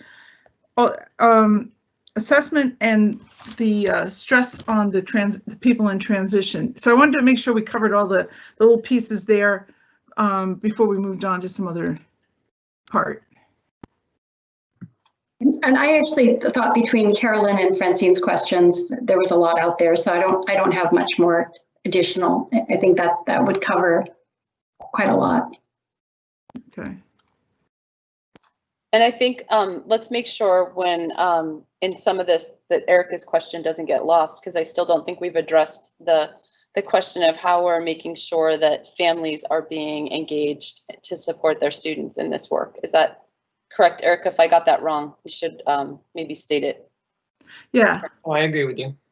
Okay, great. So Eva, can we go through those? I mean, I think what we're basically doing is saying of the 4 commitment areas, we want to focus today on the educate each and every student area and understand how they're being measured and sort of make some advances towards a more shared understanding of what counts, what we should be monitoring, and where we're going with it. Okay, just pop in with a little bit about why that would be. Because if you look at that chart of the key success measures, you know, I think meet essential needs, we heard a lot about that over the summer, and we, you know, I personally am pretty comfortable and proud of all the work you've been doing with, you know, the meals and those things. And then I think we're going to we've talked about Protect Health. We'll probably talk about it again in upcoming meetings because we're not opening up too much right away. That can come up later. And so that's why the focus on educate each and every student today, because it's, you know, right now, one of the things we most want to know about is how the remote learning is going. And so that comes under here. All right, Eva, do you want to take us back through some of these things in whatever order you think is going to work the best? Yeah, in terms of educate each and every student, remember way back on slide 15, remember that there were 3 sort of high-level things that we talked about. The first one was access on learning management systems. That sounds like low-hanging fruit. Like that should be low-hanging fruit. Those are just like these 3 things. They're just management and access. But it's actually a bigger lift than we anticipated. And I think we're getting there. Our goal is 100%, and we are on this. And so I think we're going to get there, and we have some data to show that we're making progress in at least 2 of the 3 areas, and we have a ways to go on the 3rd one. Attendance and engagement, we just talked about that. Obviously, if kids aren't attending or engaging, we're not educating them. But what you're asking is, but how's it going with the student learning? Are kids learning, and how do we know? Yeah. And so that's where our assessment comes into play and the things that we're doing. And what I could do is I could either share with you some of our baseline data. I'm happy to share with you the report that we went through at instructional team. It's just not in the format that you're used to receiving, that you're used to looking at. So we haven't done that part yet. What we've done is our own data dig, and we have like our own sloppy copy of notes of all of our analysis that we did. But I can share with you the data just to assure you or to show you we have some baseline data. What are we learning so far from the data that we've received? Or are you asking more about instruction? Are you asking about student learning? I mean, what's top of mind for you right now in terms of educating each and every student? For us, we're looking at, well, what do our kids already know and what are they missing? I heard that question come early on. And then the other part, I think, is instruction. I think we're not looking to dig into plans. I think what we're looking is to look at the quality of experiences and outcomes that students are having right now. And so anything that can help give some insights to that. But I also think there's this thing we have to do tonight is that we have got to establish some level of shared expectations around what it means. So it's a really tough balance we're trying to swing here because we haven't got anything that documents what our shared set of expectations is that's comprehensive and reliable for us. We have pieces of that and we haven't agreed on it, and we need to. But at the same time, because we're moving forward, we also want to know, how is it going? Even if they're not the perfect measures, could we at least see what we know so that maybe that can help inform what we ask for in the shared plan? So really it's quality experiences and outcomes for kids and how we know, and all kids, each and every kid. So there are groups like we are mentioning that need special attention, and there are different aspects of our kids that we want to tend to. Yeah. Okay, there's 2 ways we know. One is through assessment data, and that's what I was just sharing with you that we've been diving deep into. So how's it going in terms of outcomes for kids? And the other way is asking kids and families, how's it going? What has your experience been? And that's where we've been doing these personalized focus groups with kids and asking of all ages, how's it going? What's your experience been like? And we get, for the most part, kids are pretty resilient and positive. So I mean, for the most part, kids are saying, I like my teacher, it's going fine. You know, they don't, honestly, they don't complain. They're pretty positive in their experiences that they're receiving so far. Now that may wane over time, but right now, when we're asking kids about their experiences, they're online with their teacher, they're getting instruction, they feel good about it, they're getting to participate, they're not turning on their cameras if they're in secondary. I mean, these are the things that we're learning. While they would like to see other kids' faces, they don't want other kids to see their face. So we're hearing that kind of thing. For the kids who are experiencing small group, it's a huge highlight. I would love for Melissa to come on and share with you what happened with her daughter with the one-on-one, but the small group and the one-on-one is a huge highlight. So in terms of the overall experience for kids and whether or not they're finding joy and meaning and relevance in the experience, I think that's going, from what we're hearing from kids directly and what we're, you know, observing. I can share with you like video snippets that we've observed where teachers are doing some pretty innovative and exciting things with kids that we haven't typically seen in the typical classroom, you know, traditional classroom. So is that universal? No. Are we there yet? No. But I don't know how to answer that completely, Christine, except to say that what we've done in terms of focus groups, and then we do have data to say, here's where kids are in terms of their learning. And the data has been, the learning loss was not as great as we thought it would be. It's pretty, we're pretty on track in terms of the amount of learning, which is surprising to us. If we're to look at results from last winter, which was our last data point that we had, to fall, we expected quite a dip and we did not experience that. We are way overdue. Okay. So do you want to hear some of those stories from the field, or was that sufficient to give you the, like, here's how work measures? I don't think we want to go with anecdotal data right now. I think we need to go at this point and take a look at the other measures that you're using and any data on them. So my understanding is that there's other data being used there's a evaluation of learning for students in general education, learning for students in special education services against their IEPs. And I think that it would be good for us to see what those measures are. And if we have any updates, great, but just whatever the measures are that come under this category, I think it'd be important to see right now. And I think we're gonna need to take a short break, a restroom break here. If you wanna show us those really quick, then we could take a restroom break and then come back. Or if you wanna take the restroom break, and I will email it to Mike and then he could present it, put it up. Sure, let's do that. Let's see, we'll come back in 5 minutes. So it's 6:55, we'll be back at 7, and we're gonna take a regroup with the board directors at that point and see what we wanna do for the rest of this session. Thanks. Oh, thank you.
All right, board directors, can you confirm in the chat box that you're back so that we know that everyone's here? I see 1, 2, I know I'm here. Any others? And then we can go ahead and resume. Dr. Duran, are you online here too? I'm going to assume you're back. Yes, awesome. And Francine is back. So I'm here. Awesome. Thanks, Carolyn. Perfect. Okay, so here's what I'd like to propose for us moving forward. We're well over the time, but that's okay. This is the most important thing happening in our district right now. So we need to establish a shared understanding of what it is that we're measuring and where we're going. So we're going to take a quick look. We're not going to go deep in this in case there's any additional feedback about this, but I think it is my thinking that we may need to set up a special meeting to next week or something to go through and make sure we finalize what the plan is that we're agreeing to for monitoring and for going through the progression. And I think we need to move on to looking at the Lego diagram or whatever your core representation is of the progression among phases and make sure that we're on the same page on that one. We might be able to give some feedback and get that kind of closed tonight. And then at the next regular board meeting, we'll need, you know, a monitoring update, but we need to get the monitoring plan and the progression plan stabilized. So board members, I'm going to propose we give Eva about 3 minutes to sort of walk us through this. And then if we have feedback, we can give it, and then we move on to the next topic. Anyone opposed to that or have something they want to add to it? Dr. Duran, does that work for you? Yeah, it works for me. And just clarify again that especially as we're looking at this document, this is not new. This is exactly what we had on our annual plan. So this just kind of starts showing exactly what some of the results are, you know, very preliminary because we literally just started looking at this on Monday. Awesome, thank you. So it sounds like we're going to look at this, and then Melissa's suggesting we're going to need to take a quick look at slides 32 and 33. But let's go. Oh, that's probably for the progression plan. So let's go ahead and Eva, can you give us some insights here? This will be actually Naomi Calvo is going to give you the highlights. She prepared this report. We went through it at instructional team last week and then again yesterday. And so I asked her if she would just give the highlights. Naomi? Yes, of course. Thanks, Naomi. Thank you. Good evening. I am actually very excited to share these results. And I'm going to start with STAR reading for grades 3 through 9. As a reminder, we did not do STAR in the spring because we were worried that remote STAR was going to be challenging to administer and potentially not reliable or valid. And we had a lot of cautions from Renaissance, the parent company, on how to use it in a remote environment. We did a very small pilot in the spring to check out how it would work, got back favorable results from the teachers. They said it went well, and based on that, we decided to try it this fall. But again, I was skeptical about how it would go. So the good news is 95% of our kids in grades 3 through 8 completed it. And that's really excellent news. And when I spoke to Renaissance about this, they were very impressed by that completion rate. That is not what they're seeing for other districts that are attempting to do remote STAR. So excellent news on the completion rate. And the other really fascinating news on this is when we compare where we are at fall of this year compared to fall of last year, I was expecting two things. I was expecting that our percent of students on track was going to drop substantially, and I was expecting our subgroup gaps to increase. And neither of those things happened with STAR reading as far as we can tell from our initial look at the data. So last fall, 70% of kids in grades 3 through 5 were estimated to be on track in reading. This fall, 69% of kids in grades 3 through 5 are estimated to be on track. So that's a change of just 1 percentage point. And the same thing we saw in grades 6 through 8, 76% of students on track in reading this fall compared to 75% last fall. New this year, we're doing STAR in 9th grade. That's because usually our 8th graders have spring data. We've got SBA data, STAR data, so as they're coming in as 9th graders, we have information on them. Since we didn't collect that information on them in the spring of last year, we decided it was important to do STAR reading with them this fall. That was new for our 9th grade teachers, not something that they were used to doing. So there have been some additional training and startup costs and learning curves around that. So we don't have quite a high completion rate for them. But what we're seeing is 77% of the ones who have tested so far are on track in reading. Subgroup gaps, as I said, don't appear to have shifted much. We really do need to do a cohort analysis on that to look at the same kids from last fall to this fall, because as you've heard from Melissa, our enrollment has shifted some and it's shifted differently for different groups. So we want to make sure that we're really doing an apples to apples comparison, and I haven't had time to run those numbers yet. So I have the subgroup tables in this document. I know you only wanted 3 minutes, so I don't think we're going to have time to look at them, but I did want to let you know that they're in there and that we have not, for the most part, seen major shifts in the gaps either. And actually, that was 3 minutes right there, so I don't know if you want to spend more time on this or if you want to move on to the other things. I think sending this is really helpful, by the way, Naomi, and I'm kind of excited about the 95%. I'm sure we have lots of questions about like how well is this going? Are teachers finding this helpful in actually monitoring and adjusting for learning, and how useful is this as a metric, and what do we know and how are we adjusting to the fact that you still see gaps? But before we dig into anything there, like it's great. We should totally celebrate this. That we have a tool that is accessible to grades 3 through 8. This is pretty substantially accessible. I'm hoping that the 5% of students there that's missing is not disproportionately made up of different subgroups of students. Do you have data on that, at least, just before we go? I did take a look at that. I don't think it was, and to be honest, 95% is about what we get in terms of completion rates generally. So that's not different either than what we usually get. It's usually a little bit higher, but not much. Great. So I think if this could be included in like a board update or something, it would be terrific. I think what we want to get from board members, board directors right now are, what questions do you have or inputs do you have about like, are these measures able to sort of show us what we need to know? Because like my biggest question on that probably goes into this seems like it's very well designed for any students in our general education programming, but anyone who's not in that program, how are we assessing their progress and how's that going? But board directors, what other questions would you put on the table real quick so that we make sure we have the right measures here? So I would be just also interested in if that distribution of the scores, when we say on track, is comparable. So if we think it's some sort of, like bell curve or something, whether that's shifted one way or another, so they're on track, but Bellevue School District, high performing school district.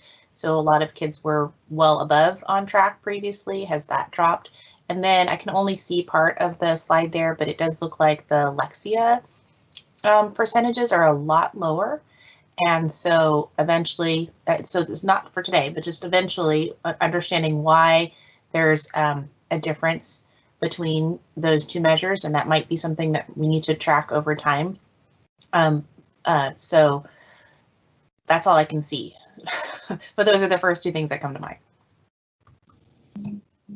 Erica, do you want to tag on to that Lexia piece? I was just going to say that was my question too. Lexia is new this year, right? That's something new that we implemented in the spring. I know it was implemented, but not like super broadly, and this has been really just implemented in the fall. So curious to hear comment on that. I'm happy to go into more detail on Lexia if you would like. Let's at least give a quick answer to that. I think people want to know. Thank you. Okay. Mike, can you scroll up? Thank you. So there are two different versions of Lexia. Lexia Core 5 is for grades K5, and then we have Lexia Power Up for grades 6 through 8. And they're different products that we're using for different purposes, even though it's all within the Lexia company. So starting with Core 5, we again have very high completion rates. 95% of elementary students K5 have completed the Lexia placement. Students have to complete the placement test before they can start working in Lexia's adaptive pathway, which walks students through the fundamental reading skills. So once a student is placed, the product doesn't adapt from there. It just decides where they are within the learning that the program supports, and then it marches them through all the different units for whatever grade level they're placed in from where they start. So it's really critical that the initial placement be done correctly in order for the student to be feeling success and not frustration in the adaptive pathway, either too easy or too hard. So one of our learnings has been figuring out how to help make sure that the students are getting placed correctly from the start. So there's been a little bit of a learning curve on that. So we saw from the results that 42% of students are placed either within or above their grade level on the Lexia placement test. So within their grade level means they could be starting, if they're a second grader, they could be starting smack in the first unit for second grade, or they could be 3/4 of the way through the second grade material already. It just means they're somewhere within the grade level they're enrolled in or above. And one of the things that we thought was interesting about this is the numbers were only 57% placed within grade level for our advanced learning students. And we actually had not been sure this spring whether it would make sense to have our advanced learning students use Lexia. We thought they might max it out like they maxed out some of our other products. But the students we saw in the spring who just happened to find Lexia and started using it in advanced learning almost entirely placed within grade level for it. So we thought we'll give it a try, we'll see how it goes in the fall, and we'll adapt from there. And so what we're seeing, we think what this means, and again, this is new to us, so it's a learning process. We think what this is telling us is sometimes students in advanced learning learn to read so fast that they miss some of the really fundamental concepts about phonics and some of the other things that are important. And Lexia teaches those things really explicitly. So it might be just a couple concepts here or there that the students haven't learned, like a couple of the lessons I was looking at were how to break words up into syllables and what are the rules around how you do that. So that could easily be something that a kid had skipped. But if it's something they don't know, Lexia is going to place them back and make sure that they're working in those parts and explaining it before moving them on. So I think that a lot of the power of Lexia is going to be making sure that our kids are really going back and mastering those fundamental literacy skills that are really the building blocks. So why are we seeing 42% of kids placed within or above grade level in Lexia, but a 70% on track rate in STAR? Well, they're measuring really different things. At the end of the year, when I looked at the research on Lexia, it says by the end of the year, there's about an 80% correlation between how kids do on STAR and how kids do on Lexia, right? So it's not higher than that, again, because they're measuring such different things. STAR is much more measuring reading comprehension. There's a lot of vocabulary in there, and it gets at some of the other standards that SBA is testing, whereas Lexia is really focused on those specific skills about the literacy fundamentals. So it's not that surprising at this point in the year that that's where we're seeing the students. We expect that as they move through the units, by the middle of the year and then by the end of the year, we expect there to be quite a high percentage that are at or above their grade level in the program. A couple of really interesting things about this I just want to highlight is there were no achievement gaps in Lexia by either gender or ELL status. There are substantial achievement gaps by race, income, and IEP status. Thank you. That is very helpful. So this is something that is going to be measured in conjunction with our annual plan. Is that correct, on a regular basis? Yeah, we get growth reports within Lexia once a month.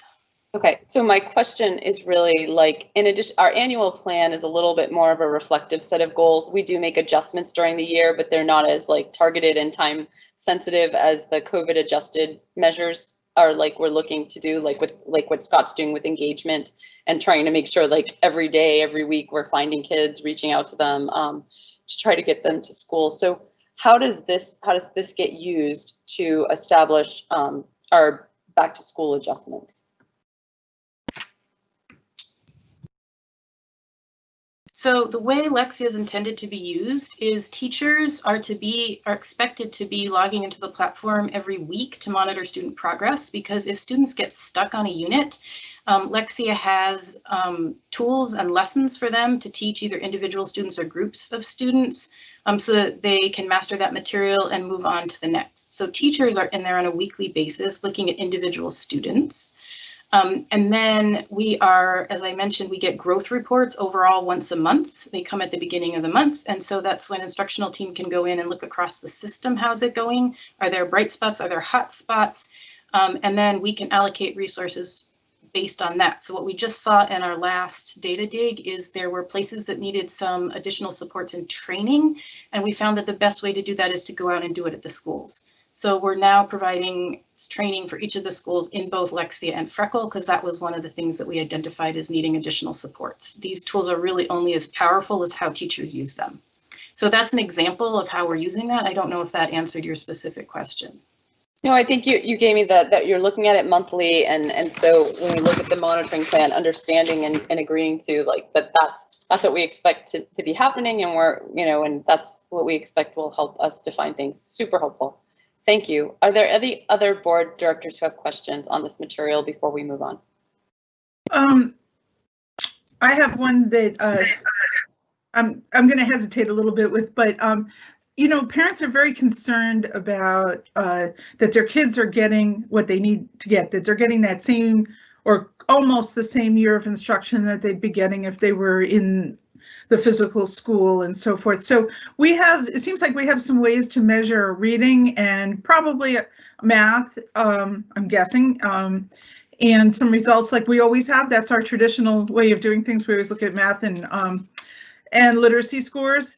But do we have any way in this online environment to see if kids are learning in the social studies and science areas?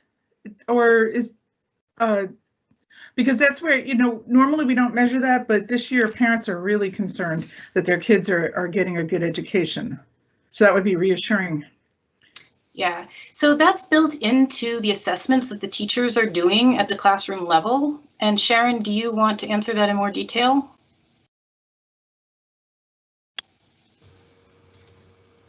But basically, a parent would check the grades that their student was getting to know if they're doing well in social studies and science, and right. And that's kind of what we have for that. I think we have Sharon here who can answer your question. Hang on. Okay. Yeah, thanks. Yes, that's accurate, Carolyn. They should be looking through at their grades that they're getting from their classes.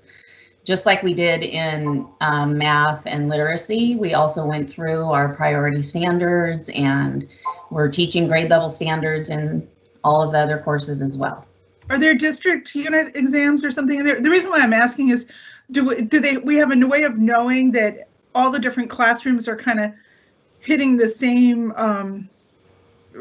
standards for that grade, that that we can be assured that everybody's on target the way we can with the standardized tests in literacy and math?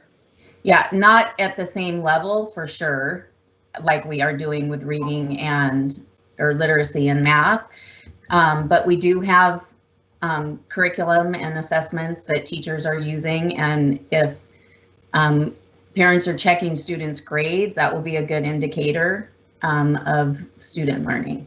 There's also a big focus, as you know, on aligning to the standards, the grading practices to the standards of each of the courses. But all right, so I think are there district issued unit tests is what I was trying to get, that everybody would use. So you would know at the district central office that, everybody in the 4th grade was on target. Not that you're getting reports back from the teachers. Okay. There are curriculum unit assessments that teachers can use, but we're not tracking that data. So what I hear in terms of closing this conversation up and addressing Carolyn's question with respect to how we have a shared agreement about how we're monitoring for these things, is that the focus is on the tools for the regular, everyday, additional special monitoring for COVID adjusted conditions is on the stuff that we've been presented, and that the additional courses like science and social studies are expected to be monitored with respect to traditional tools like grading, AP exam scores, etc., and that we're not adding those to our COVID focus for focused prioritized measurements. And so, because we can't measure everything, I think was pointed out at the beginning. So are we comfortable with that? Okay, so we've gone through some of the progress that folks are making and seen some of the data.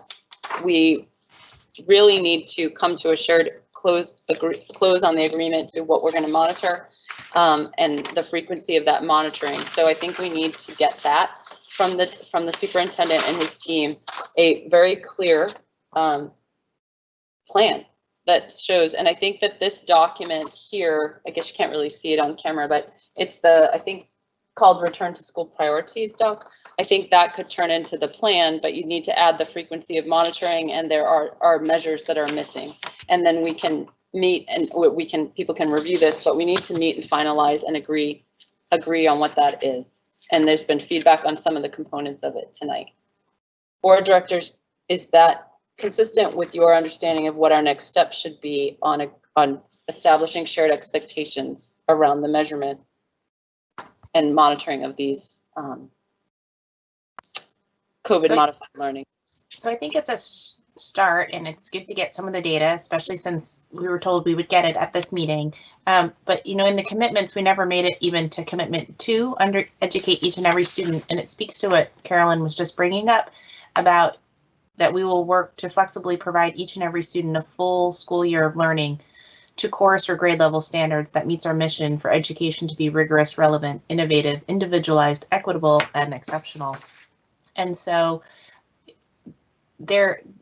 these start to get at it a little bit, and they are the elements that were in the annual plan, but there do seem to be large gaps. And so if we do have curriculum unit assessments, we're currently not tracking them. I understand that everything is a lift, but among these different things that have been listed, is there something that gives us a better picture? Because a lot of today's discussion may just come down to communication, that maybe these things are things that the district has been doing, but it has not been communicated in a way that's really accessible, understandable to our community. And that's the broad community of our students, families, educators, staff.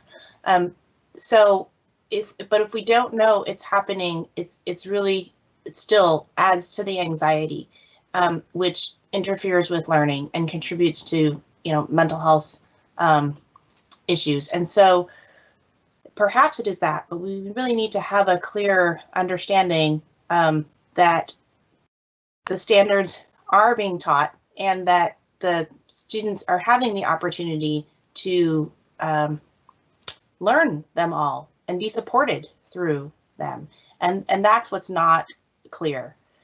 So as you know, it sounds like we are not voting on this plan today. We are asking for more details there, but I'd really like to see how it is directly related to the commitments, and it is clear. It is not a report that needs to be presented. It is a report that can stand alone, and someone could read it through and understand what it is. And then we could then take that and make it into other communication vehicles that would be accessible by more people, because clearly it's still going to be at a level that not everyone is going to have the time or resources to be able to go through, but it needs to be there in some form, because this is new and it's different and we committed to it. And that is the most important thing that we're doing, is to ensure that students are supported in their academics and their well-being. Okay, before I summarize what we're asking for, I want to hear from Erica, Seema, and Carolyn to make sure that we get what we want back from the superintendent, so that we can summarize that and we can agree to it and it's clear what our next steps are. So Seema, Carolyn, Erica, are you in agreement with where we're going so far? Do you want to add to it? I'll summarize it in a second and probably put a motion on the table to be crystal clear. I think what Francine outlined outlined for me what I want, so I'm good. Erica? Okay, we got a break in the shrieking. Yes, I think that the two of you have summarized this pretty neatly. I'm gonna mute real quick again. And Carolyn? Yes, I agree with Francine's outline, and I'm just going to take us back again to first principles, what I think the community wants to know. And they want to know that we have a plan for rigorous education online, and that we have you know, eventually an in-person reopening plan and with safety concerns discussed, and some kind of benchmarks so that they can predict when in-person reopening for everyone would happen.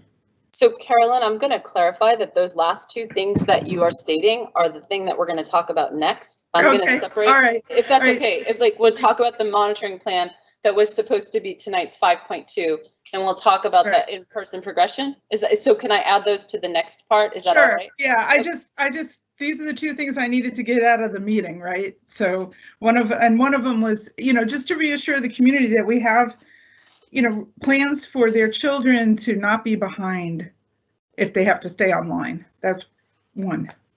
Okay, so I want to be clear. I'm going to summarize what's done, and if we need to, we're going to have a motion here that we vote as a next step. But I don't know that we. Christine, can I insert one more thing? I just want to make it really clear, because these are things I asked for at the last meeting, and we were told that we were going to get them when we didn't. So I am really concerned about our seniors. Okay, there are lots of groups of students that we have concerns about, and we are trying to work on them. So provide them the supports they need. But this one is just particularly time sensitive, and the town hall provided some information, but still did not provide the seniors the supports. And I understand that each of the schools is going to reach out to the students, but people don't have that timeline. And again, the application deadline for the University of Washington is in 3 weeks. So that, and some people don't even realize that. And so that's just one example. That may not be someone's choice, but for many students, they are facing something along those lines without the support. So I just really want to emphasize that this is crucial and time sensitive, and it's not something that I want to wait until the next board meeting to find out, because some of them will have already missed the deadlines. So it's something that needs to happen immediately. That's right. And then plenty of our seniors have other plans, and it's not clear how they're being supported, because there was a pretty heavy college focus on the town hall meeting. So that one, if it has to come out separately, that one they cannot wait. Oh yeah, early decision deadlines are Halloween usually. Yep. So we're going to go ahead and move forward here. I'm going to make a motion about what we want, but first let me summarize it, because this is hard to do all on the fly.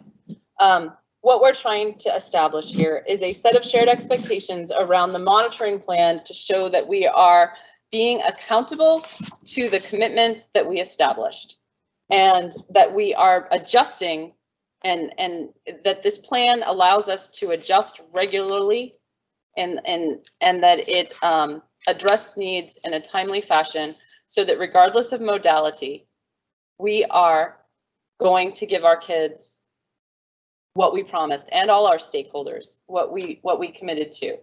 And that is going to include clear measures, some kind of clear mapping or explanation, or something that ensures that somehow we're attending to all our commitments. We understand that you may not measure them commitment by commitment. There may be a many-to-many mapping. There may be things that are higher priority and more frequent than others. That's fine.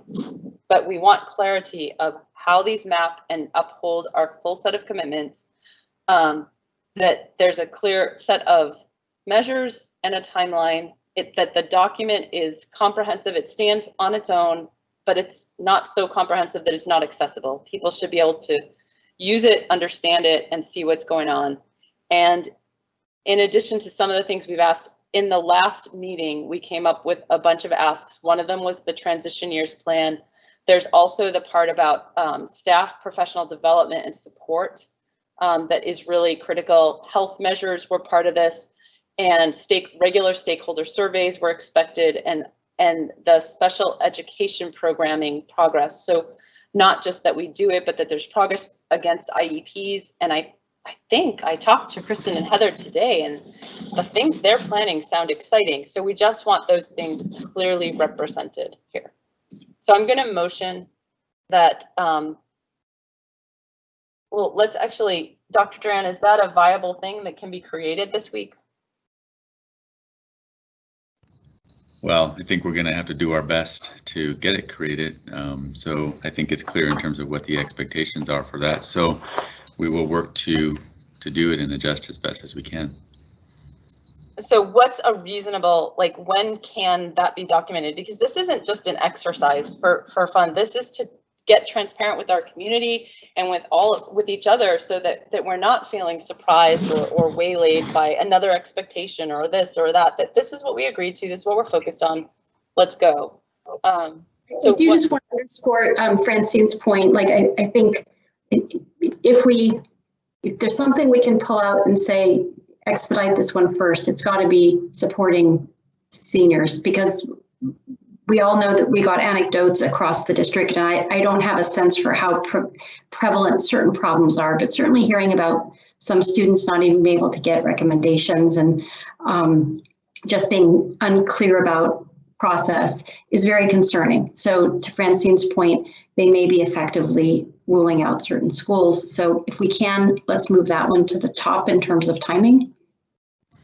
Yeah, and that one I know we can do some, because we do have a plan for that, and some of the work that builds upon the senior town hall that we did this week, and working with our counselors in our secondary schools. I agree on that, Seema, but I think that there's something that's of at least as much importance, and that is the piece about, like, there's triage work that we're trying to do to figure out those kids who simply aren't being served right now effectively.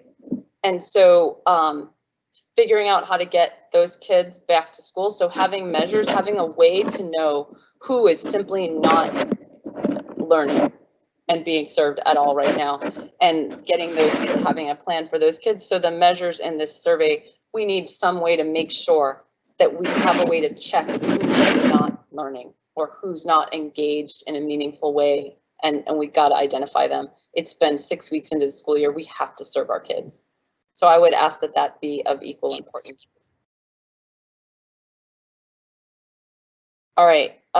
So I'm going to motion. Just to be clear, Christine, we are doing that. I don't want you to think we're not identifying who those kids are, like down to the kid level. We're working with our schools, and they have a list of kids, and these are kids that we want to bring back in person. I mean, we do know who's not learning and who's not engaging in a meaningful way. So I don't want you to think, oh, we're not doing that. But what you want to know is you want to hear something about that and have us report that to you. Like Francine was saying, maybe you are doing these things, but you're not communicating it very well. Yeah, I think that, okay. that the stuff, I'm sure that like 80+% of this is being done, but we need to share it with our community, share it with each other, and be on the same page. And maybe it's being done, but we don't have a shared expectation of what the most important outcome from it is. And we're not looking to manage every detail, but the outcomes here are every single one of our kids, are they actually being served right now? And then the most time-sensitive thing happening that we can't take back and fix is, it might be that college transition, that college application process, that all that sort of piece. Like, if we don't take care of that right now and know that we're taking care of it, have some kind of feedback loop so that it's real time and we can adjust, like not figure out in February if we took care of it, but know, like at the end of October, geez, these kids aren't ready and there's a date on 11/15, so we know. Seema, do you want to? Sorry, two things. First, you may not realize it, but when you're not muted, maybe your paper's on your desk or making a lot of, it might be someone else, but it sounds like just a lot of audio feedback. I think my main point was not to say the other things aren't important, but if we are hitting up against, if we're asking for something to be done urgently, we know not everything can be, if everything's prioritized, then nothing is prioritized. We're not asking for anybody to stand down on other work. But I do think if we're saying one thing needs to be done ASAP, then maybe that is the senior work. And if there's ability to get the next thing right on its heels or in parallel, great. But I think if the superintendent and staff need to prioritize, then it might be best for us to say what has to be done maybe most urgently. Yeah, I would just say that would be very helpful to have that as a clear expectation on what is prioritized for us so that we can adjust our work as best as possible to meet this. I just want to remind everyone, these seniors They don't have SAT or ACT scores sometimes because they couldn't get that because of COVID. We hear they're having trouble getting recommendations because teachers are overwhelmed to write them, and they don't have the kind of sports and extracurricular activity achievements that they might have also earned this year and last year. So they are in a world of hurt.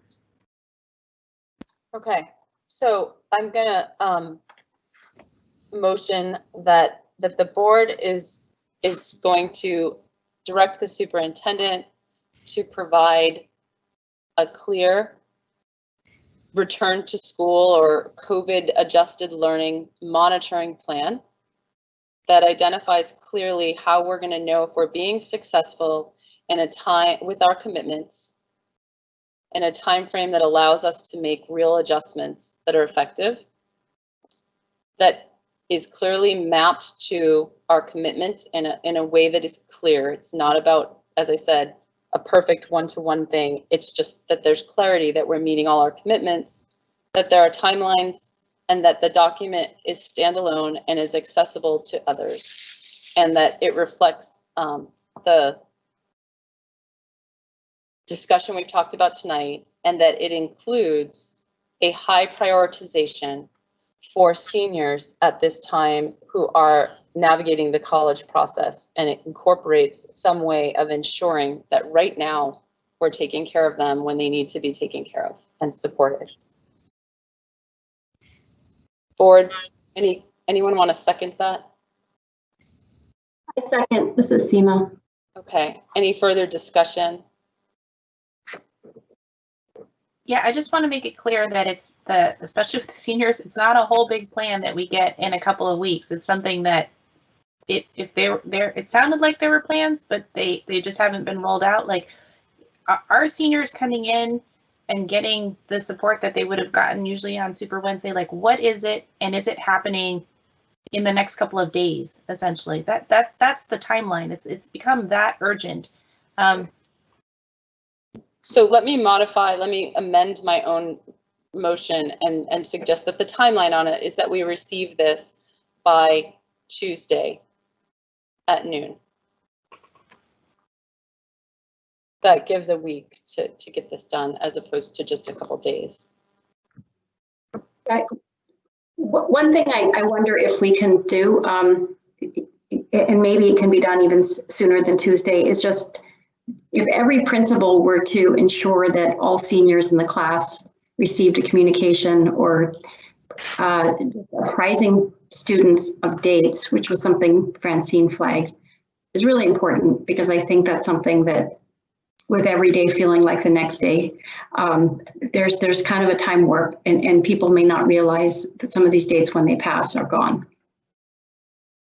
Okay, so I'm going to amend my proposal to say that we get this plan by Tuesday at noon.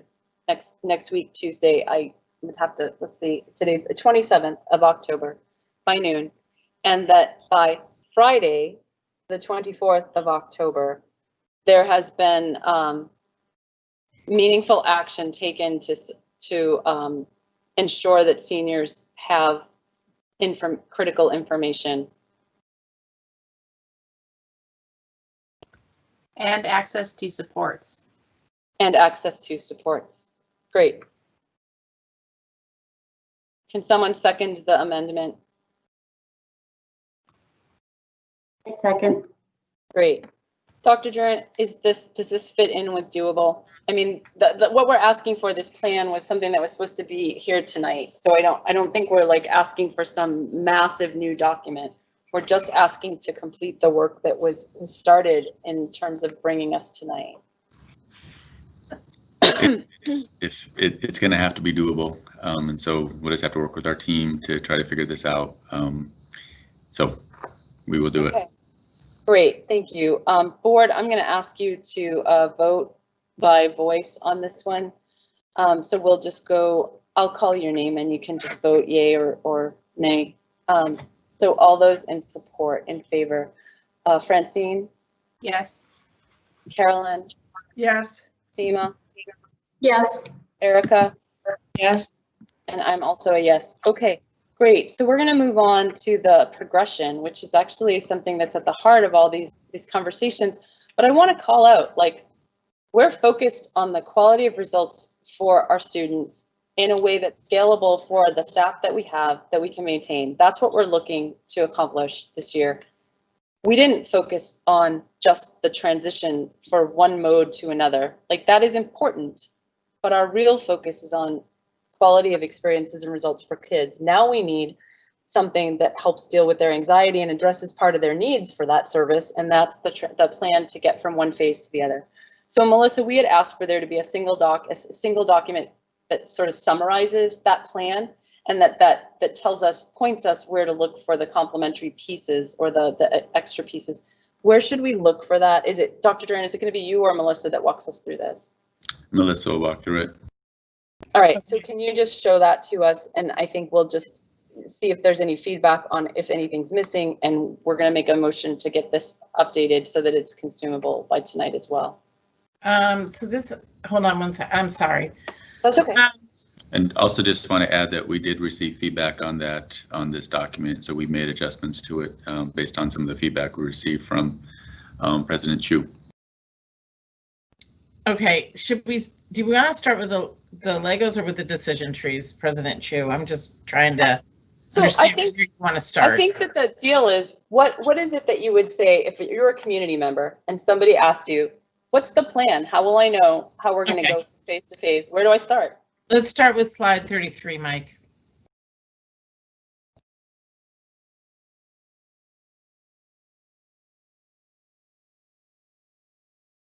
Okay. So the first thing that I would say is that this is where you would start. And it basically follows the decision tree that the state put out. It has been modified based on feedback. And so, frankly, if we are over 75 cases per 100,000 for over 14 days, which is the infection rate that we are using for King County, then we would be in this block 2. And that means that we will have specific in-person services available for students furthest from educational justice and younger learners. Okay, and so we do have ECAP in place. We are putting plans together for our other younger learners. We are in negotiations, so more to come on that information. Moving up from that, then going into the hybrid models, which is where we are in the mid-range. This is where you can expect to be. And then continuing on up here. We do have additional details available on our decision trees with respect to movement between these blocks once we start going into the red, the blue, the purple, etc. So if we go back now to where you were previously, Mike, and go to the next one.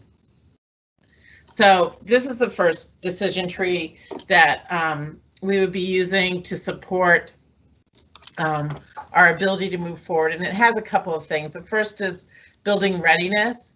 And this is on us. This is all on us. But the reason why it's here is so that we can check it off and share it with our communities so that they know that we have put these safety measures in place. So this is a reassurance piece, right? Not only for our family members and our students and their parents, but also for our staff that, you know, we have done the things that we have needed to do in order to prioritize health and safety. The next is staff capacity. We want to make sure that our staff knows what is expected of them and that we have everything in place for our students as they return to the building. So do we have general school assistant schedules so that we can monitor lunch and recess as appropriate? Have we trained everybody on the closure protocols in case there is an event? Have staff assignments taken into consideration those with high risk factors?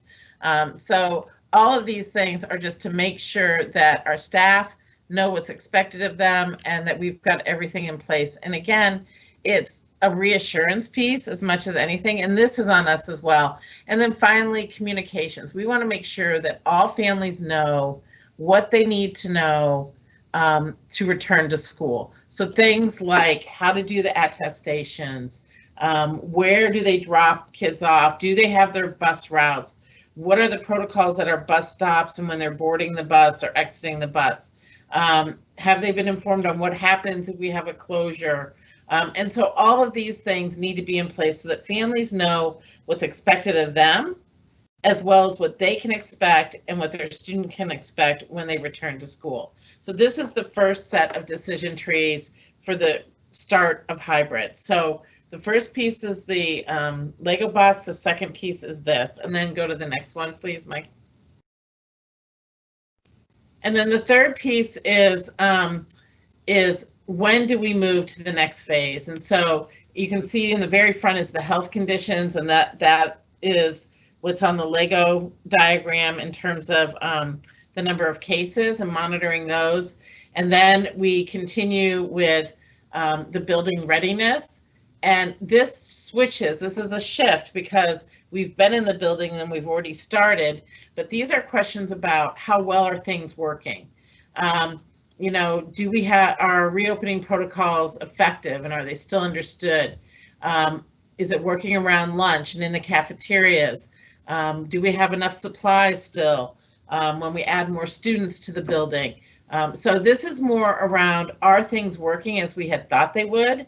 And are we getting to, and are they working to manage and mitigate some of those risks? Staffing capacity, then again, this is a shift, right? Are things working? Is it happening the way we thought it would happen? And then finally, it's communication to all the new families as well in terms of the drop-off, pickup, and everything else. So this is more the movement through, whereas the first one was the start of the hybrid. Melissa, can I just ask a clarifying question on these two diagrams? So the green diagram, the first one is, you're making it sound as if it maps to the first transition of the Lego tree and then the rest of the transitions, but I don't think it does. I'm actually getting a sense that the green one applies to the first group of students back in any given building. It is. And the yellow one applies to any subsequent groups of students brought back to a building that is open. Is that correct? Can we label those a little more clearly so that that people know how to map them to the Lego diagram? Yes, absolutely. So this is the first opening of a building. The second is subsequent students coming into a building. Awesome. Thank you so much. And is it implicit in that based on grades? I mean, that was one area where I was hoping within the decision tree to also see a breakout on the decision tree by grades. Did you guys consider that and decide not to put it there for a reason? There are grades on it. So if you go, on the decision tree, you wanted grades? Yeah, I saw it on the Lego, but when I went to the decision tree, I was thinking I thought it would be better if it could have that integrated, but I thought maybe you guys had thought about it and decided not to put it in for reasons. So this is really, again, more about buildings, but there is some crossing between buildings, right? Like if things aren't working at elementary schools, then we can't expect them to work at middle schools and high schools. So Director Chu, what you said is true, but also know that there will be continuous improvement done so that if it's not effective at a given building, we will change it for subsequent buildings, and we will change the protocols and things to match what would be working. Am I making sense to you? So what I hear is when a building is first opened, since we already have some buildings opened, but the first opening of the first building is green only. The second opening of a building is yellow on the building that's already opened and green for anything that's new being opened. Correct, but the green, the protocols and the things underlying the decision matrix may modify depending on what happens with the first and second buildings opened, right? Yeah, that's what I'm saying. That's why, like, if I want to open building number 2 or 3 or 5, let's say I'm opening building 5. I am going to actually have to run the yellow decision tree, even though it's my first opening of building 5, to see how buildings 1 through 4 are going. So if there's anything I need to adjust, and then I also have to go through the green checklist. Well, we would modify that. So let's go back to the green one and show it real quick, please.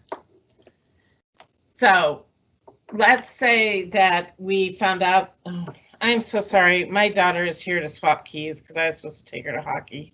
Give me 1 second. Of course. All right, so Seema, based on what she's saying, do you want to change, like, are you saying you would repurpose these to be more, to correspond to each of the arrows? How they should be repurposed.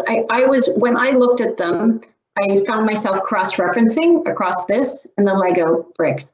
And what I wondered was, I imagine putting myself in the shoes of many parents, they're looking at this and also thinking, okay, but does this answer when my second grader versus my 8th grader would return to school? Is that outlined here? And so that was the question I had to Melissa. Is there a way to integrate that? I assumed they'd considered it. The answer was we decided not to. I wanted to understand that. Since I'm talking, let me just throw out my other question, and then you guys can decide when to take it. But we talked at the beginning, or I threw out at the beginning, that one of the things that I wanted to understand, especially by having communicated the January date, and in my view, I think it's been broadly understood as kind of like nothing's happening until January. So with that, and I think a lot of fear by many staff on whom we rely, I would like to ask, in this decision tree or in supplement to it, would you address, please, the broader question of when we want to go back hybrid and beyond, will we have the resources on which we will need to rely to drive our students, to feed our students, to do all those necessary services? So that's, I think, a question that's top of mind for me too. All right, Melissa, you're going to jump back in and take those two? Oh, you're on mute. You're on mute. Melissa, you're on mute. Melissa? Yeah, I'm here. Sorry. Awesome. I thought I'd be done by now, but anyway. With respect to putting individual kids on here, or individual grade levels on here, really the decision tree for, I mean, we could include a list down below, but the decision tree and the block diagram both support what grades will be coming back when. And so we could add the Department of Health's information down here below just as a reference, but it will be repetitive then, but that's fine too. I mean, it'd just be a reference point. That being said, so here's what I was trying to say before about the buildings, and then I'll come back to the staff. If, for example, the way that we have the cafeteria tables spaced out, and we're doing our serving lines at the first 2 schools was not effective, and we had to make modifications, those modifications will be built into this questionnaire for the 3rd school, so that we wouldn't, that's the agility that I'm kind of talking about, so that we wouldn't be setting it up the same way we did the 1st and 2nd school. We would be making those modifications necessary to ensure that that the latest learnings were incorporated to any subsequent buildings that are opened. I think I would add that to the chart then. Like the green chart should probably say something like, if this is the first opening of a building, but other buildings are open, what have we learned that we need to put in place? Okay, so we would incorporate those into the subsequent buildings just as part of the whole agility things and best practices as you go. That's one thing. Then the second question that you were asking about, sorry, my husband left his phone in the other car that he just left me, and I have the keys up here now. Don't worry, why don't you step away? You can take care of that, and we can take another question. We'll come back. All right, oh, sorry. No worries. No troubles. We are all extended here, overextended. Please take care of the keys. All right, so I want to ask, I don't know if it's the same thing as you're asking, Seema, but what I want to understand are a couple of things on the progression. So one of the things that's really important to me is that we keep talking about other groups that we're bringing back, but I don't see them represented. And my expectation was that they would be clearly represented either on this diagram or on an accompanying narrative that clearly states when, like I talked to the Heather and Kristen from Special Education Services today, and they have some really exciting plans and thinking around waves of students with special needs coming back. And those were a little bit upended because they were going to bring them back in multiple waves, the students who most needed those services, who had IEPs. But then when we were going to open the buildings for elementary, they were like, oh, well, we want to bring all of them back with their elementary school, so we'll do it that way. Oh, wait, now we're not doing that. So now we have to do the plan a little differently and triage them again. So we've lost a little bit of ground, but they have plans for identifying those students with IEPs in most need of services. And I don't see them on this diagram, and I don't see the students learning English on this diagram, and I don't see the students that are in furthest from educational justice on this diagram. The other thing, I can answer that right away. Sorry, I would just like to interject. I don't know how much you can fit, Melissa, on this diagram, recognizing it's, you know, the print may get micro-sized and you may need to expand it, but I think at a high level, the goal I have is I think most families would use this in a way of probably saying, do I see my child on here? And if you don't see, let's say you're a family with a special needs child at grade 2 and a student with a 504 on grade 8 and, you know, et cetera, you're going to want to be able to find your child on here. And I think there's a value for that, for them in terms of that clarity. So that's how to do it. I don't want to lock into, you know, what we think is the right way to do it, but I think the goal to be met from my standpoint is to have that almost one-stop shop ability if it can be done.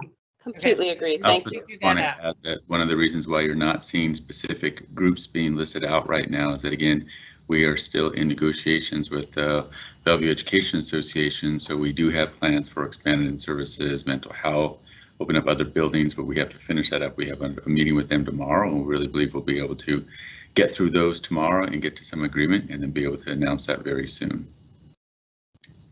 Okay, so back to Seema's question. Thank you. That's super helpful. And then the question about staffing. So with respect to, the two groups that I am most concerned about are our bus drivers and our nutrition services staff. With respect to our nutrition services staff, we the biggest issue that we have is we need to pay we have some working. We still have capacity for those working. So for example, at one of our schools, we only have about 30 students who are in our childcare program, and yet we're fully staffed with an individual there to provide lunch on a daily basis. That is significantly fewer meals than we would normally have with one staff person, and it does not cover the cost of that. And nutrition services is supposed to be a break-even organization. The second struggle that we have, and it's a tough place for us to be, is that we are paying for benefits for all of our nutrition services staff, and it's about $50,000 a month. So not only do we need to cover the cost of the labor that we're buying with these smaller numbers, but we also then need to cover the benefits for staff that are currently not working, and we're not getting any reimbursement for them on those meals. That all being said, I am concerned that will we have enough when we come back? And so we are working with their union to figure out what is the balance between those things. And the same with our bus drivers. We're trying to figure out what is the balance between those things, and to make sure that we do have enough staff available when we come back to fully support our needs. And it is a balancing act for sure. So can I say absolutely we'll have enough? No. Can I say we're trying to, for example, there are some of our employees who this is a job after their retirement, and so step back given my personal circumstances, and so we've done some of that as well, because they're more able to weather the storm, so to speak. So we're working with them directly, and we're working with the union to try and minimize impact. Okay, I'm just going to say one thing. I think it's not to you, Melissa. It's to the bus drivers and nutrition workers who are listening. We really value you, and I know that the staff is working hard to try to find a way to make this work. So just wanted to say that. Ask for clarification, Melissa. You've said this about, I don't know, 500 times, and I know Francine said this tonight too, but could you just make a statement to explain why we cannot use our capital funds for things like this? That's not a prerogative we have. It's something, a line drawn in the sand, because I think that's a question that comes up a lot. Yeah. So we have three different groups of money or revenues that we have, and one is the bond fund that we get to rebuild buildings and things. That's what the voters voted on last February. That money has got to go to those building projects as designated by voters and by the board. The second group of money that we have is for capital and technology, and there are rules around how that can be spent and what it can be used for, and so we cannot use that for our ongoing operational expenses. And then there's even other rules around, it's not a rule, but there is an expectation of nutrition services to be a break-even organization. However, we have supplemented it in the past from general fund, and we're looking at doing that and how we can afford to do that. But we cannot use our capital, technology, nor our bond funds for these operational expenses. And frankly, it's the law. We just don't even have any ability to do that. All right, thank you for clarifying that. I want to get questions on the decision tree and the and also the Lego diagram, the building blocks for return to in-person instruction. In fact, can we put 33 up? And then let's see, Carolyn, Erica, Francine, let's get your questions on these two items, on this collection of items.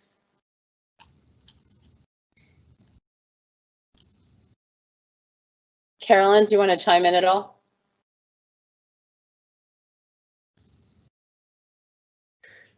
I do, but I'm just looking for the page in my notebook where, oh, yeah, on that decision tree, I think many of my questions are more like drilling down in a particular block. I will have questions just to be reassured about some of the things on the, I can't see that, it's on the other slide. Can you go back to the decision? Yeah, the chart there. Yeah, that one.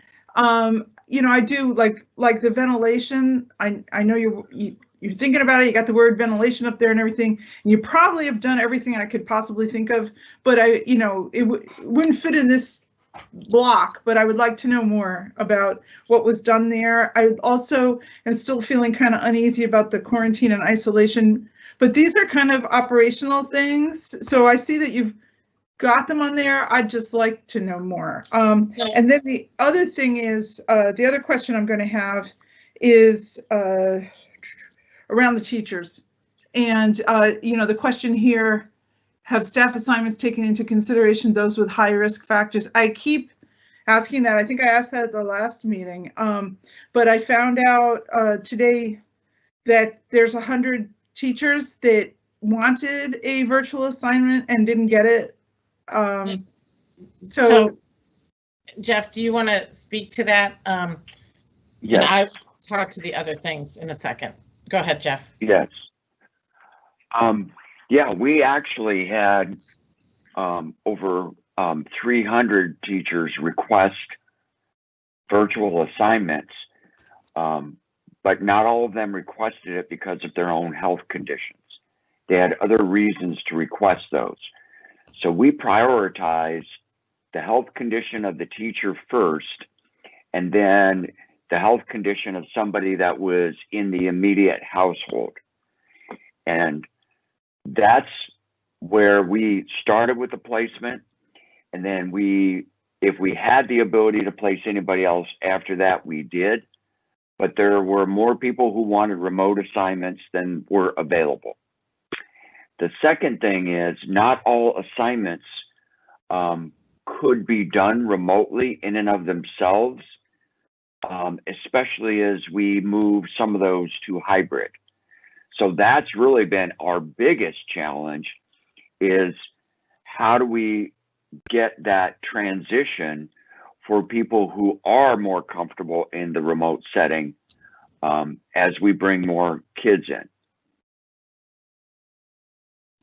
And Jeff, for so were the teachers that had their own health risks, were all of those assigned to the virtual model that would allow them to be remote all year? I think all of them were assignments were available to them remotely, yes. I do believe some of them got assigned to part remote and part hybrid because the assignments were not available and there was not a match for their qualifications. But if they were assigned part and part, will they be able to stay virtual for the year, or will they be expected to come back into the building? I don't think we know that yet unless we get that actual date. I think we're going to have to potentially make some changes for some of those staff, but we don't know that yet. Okay. Okay. All right. The question around the ventilation, Carolyn, there is a lot of information on our website under the FAQs, or okay, if you give me a call, I'm happy to go into detail around a number of these different areas, okay? Like the health and wellness isolation spaces, that's generally if somebody is not feeling well when they show up to the building, or it's being able to put them in a room, not by themselves, but with a staff member so that they don't go to the classrooms or intermingle or that type of thing. So it's just a separation until a parent can come and pick up a student. So the worry is if you have several of this type of student at the same time, you know, they're showing symptoms, do we have enough different rooms to put them in? Because if one has a cold and the other has COVID, you know, right. Yeah. So we will make sure that we have them in, they're not going to be tiny rooms, so that we can have them in different areas with their masks on, not close to each other, for the families to come and pick up the students. So there won't be, we will make sure that they are isolated. Well, okay, thank you. But there you have it. Carolyn, do you have additional questions, or did you want to finish that comment? I didn't mean to. No, I just have worries. I'll have to study this some more, but. And Carolyn, I'm happy to put you in touch with Carrie Lang, who is the person who is really doing all of our health work in this area, and I'm sure that she'd be happy to answer the questions that you have. Yeah, I have no doubt that you are following the guidelines. I'm just not sure the guidelines are keeping up with what the scientists are discovering on a weekly basis. So that's just I can't answer that. I'm sorry. Yeah. I don't well, no, they just discovered that the 6-foot rule really, you know, isn't really it, and so forth. Well, you're probably more informed on that than I, so I'm sorry. Well, when we talked to Carolyn, I don't have all the answers either. I just want to say that when we talked to Patty Hayes, who's the director of King County Public Health, and we talked to those folks, one of the things that they point out over and over and over again is it's not the magic of any one strategy. It's the layering of all the strategies and the collective management of them, and that's kind of that is the magic, and that is why they think we are getting better at managing risks and why it's becoming more effective. But then I think for me that means when I look at the Lego diagram, it has these 3 things about like stabilization and stuff, and community conditions, school risk management, readiness, but then preparedness and stabilization. I want to know, like, how do we know for sure that we're actually, not that we just set everything up to be 6 feet apart and and hand washing, and that kids are not supposed to be exposed to like 5 different classrooms. Like we're learning that sometimes kids open the doors and go into the other classrooms because there's some need that it's going to be met. But now we have a cross contaminator. So how do we know that we've put these things in place effectively? And how do we know that they are indeed effective at isolating things? So I'm not sure where that shows up. Maybe Melissa, can you help us understand how we give folks the confidence that these things are not only being done, but they're being done with fidelity and that they're being effective? So so first of all, we've established roles in our buildings to, which are brand new roles. It's not brand new people, but there are new roles for people to be in charge of various pieces of this. And there's a whole huge detailed plan behind all of this. And so I'm not going to be able to do it justice, to be honest with you, without having all of it here. But there are roles that we've defined in our buildings to monitor all of this and to measure the data and to have the data available and to look at it on a weekly basis. And that is going to be what we use to monitor how well we're doing and the fidelity of the implementation in that. And those roles have all been defined. The people are going to training for their specific roles. So there's a whole series of things. And I think that's like 6 or 8 new roles that we're talking about in these buildings. So it's not just like 1 or 2 people. It's pretty extensive. Carrie follows like the CDC. She works with the state. I mean, she is so linked into all of these various organizations and what their requirements are and how they change. And she gets notification of all of those. So and she can tell you exactly where all that information is coming from and how frequently, but I know that she is linked into all of that. And we've made modifications along the way, even since last summer when we first went through the design of all of this. Things have even changed since then. So it's not like it's been sitting static since then. It's been changed along the way. And it may be helpful as we get closer to coming back for Carrie to come and talk to you guys a little bit about what's in place and provide some more of that detail around all of that. So that that would be helpful. But in addition to that, I think finding a way to represent the highest level of that in the diagram or in some supplemental, like there should be a standalone document that might be like a small diagram, some descriptive text, and the decision trees. And that's kind of it, right? Like that says, here's our plan for back to school. But I think that we're missing the thing that kind of fleshes it out just enough. I think Seema, when I look at it, there are 2 things that we need to know. The high level diagram. Where is my kid in this? Okay. And when will we move from one phase to the next? What will be the conditions or the factors? And I like that sometimes it's a set of criteria, and sometimes it's more of a collection of things that have to be in place. It's not one criteria per, it's a collection. So those are the 2 biggest things that have to be answered. But then the third thing that has to be answered when people access this progression is, how can I feel confident that the risks are not only intended to be managed well, but are effectively being managed well? How will I know? And I think that is alluded to in your preparedness stabilization and even a little bit in your yellow diagram, but I'm not sure it comes across. So like if I were a teacher or an administrator or somebody staffing in these buildings, I would want to know how, like, not only were you going to set it up right, but that you were going to make sure that it stayed right, and that if anything changed, you'd know in time to make a difference, to mitigate my risk, the risks of the kids in the building and our families. So those are the things that we just want to pop for people.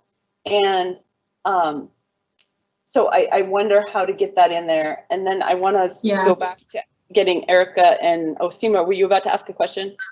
Yeah, all I was going to say is I do think the beauty of this is it's movement across, right? Set of criteria, then you go to the next, then you go to the next. So it may not work that's why I'm recognizing some things may not fit in here in the same flow, but so maybe just even as Christine said, calling out, Melissa, some of the, these are the 3 criteria that would be considered. And if visibility doesn't allow you to put it all on there, maybe it's like a second page, but you would just know that you're reading these together. I found myself kind of going back and forth across a few documents, and I got a little confused that way. And I just thought someone else may not have the bandwidth to study it that way, and they might come and look and go, I don't really see when my 4th grader gets to go back. Okay. All right, so thank you for that, Seema. So let's go ahead and I want to wrap this up, but I haven't heard from Erica and I haven't heard from Francine. So Erica, do you want to chime in on this one? Yeah, I apologize if you said this when you were going through it. I had to step away for some bedtime drama. But just looking at this, going back to Seema's concern at the very beginning of the meeting, especially as regards staff that may have been furloughed for a part of this. Are we going to be prepared? Like, do we have the custodial staff? Do we have the staff and the supplies and everything that we need to meet these the needs of these trees? Yeah, so the custodial staff is all back. They are all in their buildings. We are fully staffed there with the exception of 10 staff members who are okay being furloughed, who are prepared to come back though as well. So, so that's where we are with our custodial staff. All the supplies are in the buildings. They've already been delivered. We're ready to go on the 26th. So the wipes are there, the disinfectants are there, the masks are there, the thermometers are there. So pretty much everything is already in the buildings. Unless they've kind of disappeared, which some of them have over time in different places. So, but we're making sure that they remain there. And so we are ready to go in the buildings with the custodial staff. As I said, the bus drivers and the nutrition services staff, we're continuing to work with them to figure out a plan that will work for them as well as for us. And, it's tricky. It's tricky, and we're trying to find solutions that will work for both to make sure that we will have that staff available as well. Do we need to add that to the staff capacity diagram or anything to be clear or something? Like if that might, like putting that in the criteria that we're worried about could impact the decisions that we make in terms of managing the staffing. Yeah, we could add that. I mean, we could add, do we have the transportation and nutrition services resources necessary to open the building or add more students? Absolutely, we can add that. Thank you. Erica, do you have any further questions or comments about the diagram? That's it for now. Thank you. Francine, do you want to jump in? I have 1 or 2 more, but I'm guessing you're going to end up covering them. So I'm just going to let you go next, and if I need to, I'll go again. Yeah, I think they've mostly been covered. I wanted to leave tonight with the answers to, are the buildings all ready? So should the rates be fine? Were we actually ready to go? Were the educators ready to be in there to be serving students? And then were all of the other supports ready? So we've been talking about that. And will they continue to be, right? So would they be ready tomorrow? And would they be ready next week, next month, 3 months from now? Will we continue to be there? And that is a major concern. We've touched on it. But those are the 3 questions that I really wanted to have answered. And I've heard some things about some pieces, but like after so many months, despite we already have a contract in place, we have educators who want to go back. We have families and students who want to go back. The Department of Health guideline allows more students to go back. There's this great need, and yet there's just been delay after delay after delay. So it's great that slide 31, I think on the other presentation, lists groups that we are going to continue to bring back. But it's just challenging because we also heard that, oh, we have 600 spots for childcare, for example, and we have nowhere near that number of students who are in. So we're not even serving that many. So it's just a very small number, and so I can really understand why families are frustrated. I think the suggestion to have it much clearer about how do I see myself as a student or a family or an educator in this tree would be helpful. And then that quote Lego, the building block diagram, I don't think it's still anywhere on our website except if you go through board docs. And I would just continue to challenge, I have before, continue to challenge that yellow-orange brick where we are, where it says there's specific in-person services available for students furthest from educational justice and younger learners. And I've been asking again and again, how do we bring students back? I mean, in childcare, you can have up to 22 kids in a cohort. So those cohorts are available. And I do feel like some of the information that's in the red brick really should be in the yellow-orange brick. However, I can say, okay, well, you're saying 4 days per week full time, but it doesn't, preclude us from bringing back students during, say, the afternoon asynchronous time. But that would mean potentially running buses. It would mean all of these other things. And that's what's not really crisp and clear, is that are we ready, not only from the health and safety, do we have enough wipes, but do we have the commitment to do that? Because when I just hear that these statements of like, well, we're putting it off till January, it does not seem like we have that commitment. And if we're not committed now, I'm not sure how much more committed we are going to be in January, especially if we are then bringing additional problems upon ourselves, like losing staff. And so that's like, there are parts of this diagram that are really good, but then I still don't have the answers to those questions. And that's what I'm hoping we can get today. So our buildings are ready for elementary. For elementary school, they're ready 100%. Middle school and high school, the expectation was not that we would bring them back right away. And so we prioritized our elementary schools. Our middle and high schools are next in terms of putting the stickers down, all the directional arrows, moving furniture out of their classrooms, that type of thing. So those are the next ones that our facilities folks will be going to, but the elementary schools are ready. I think some elementary staff is ready. I think others are pretty fearful. I do not think our secondary staff is ready, given the number of exposures that they would have, and they're pretty significant.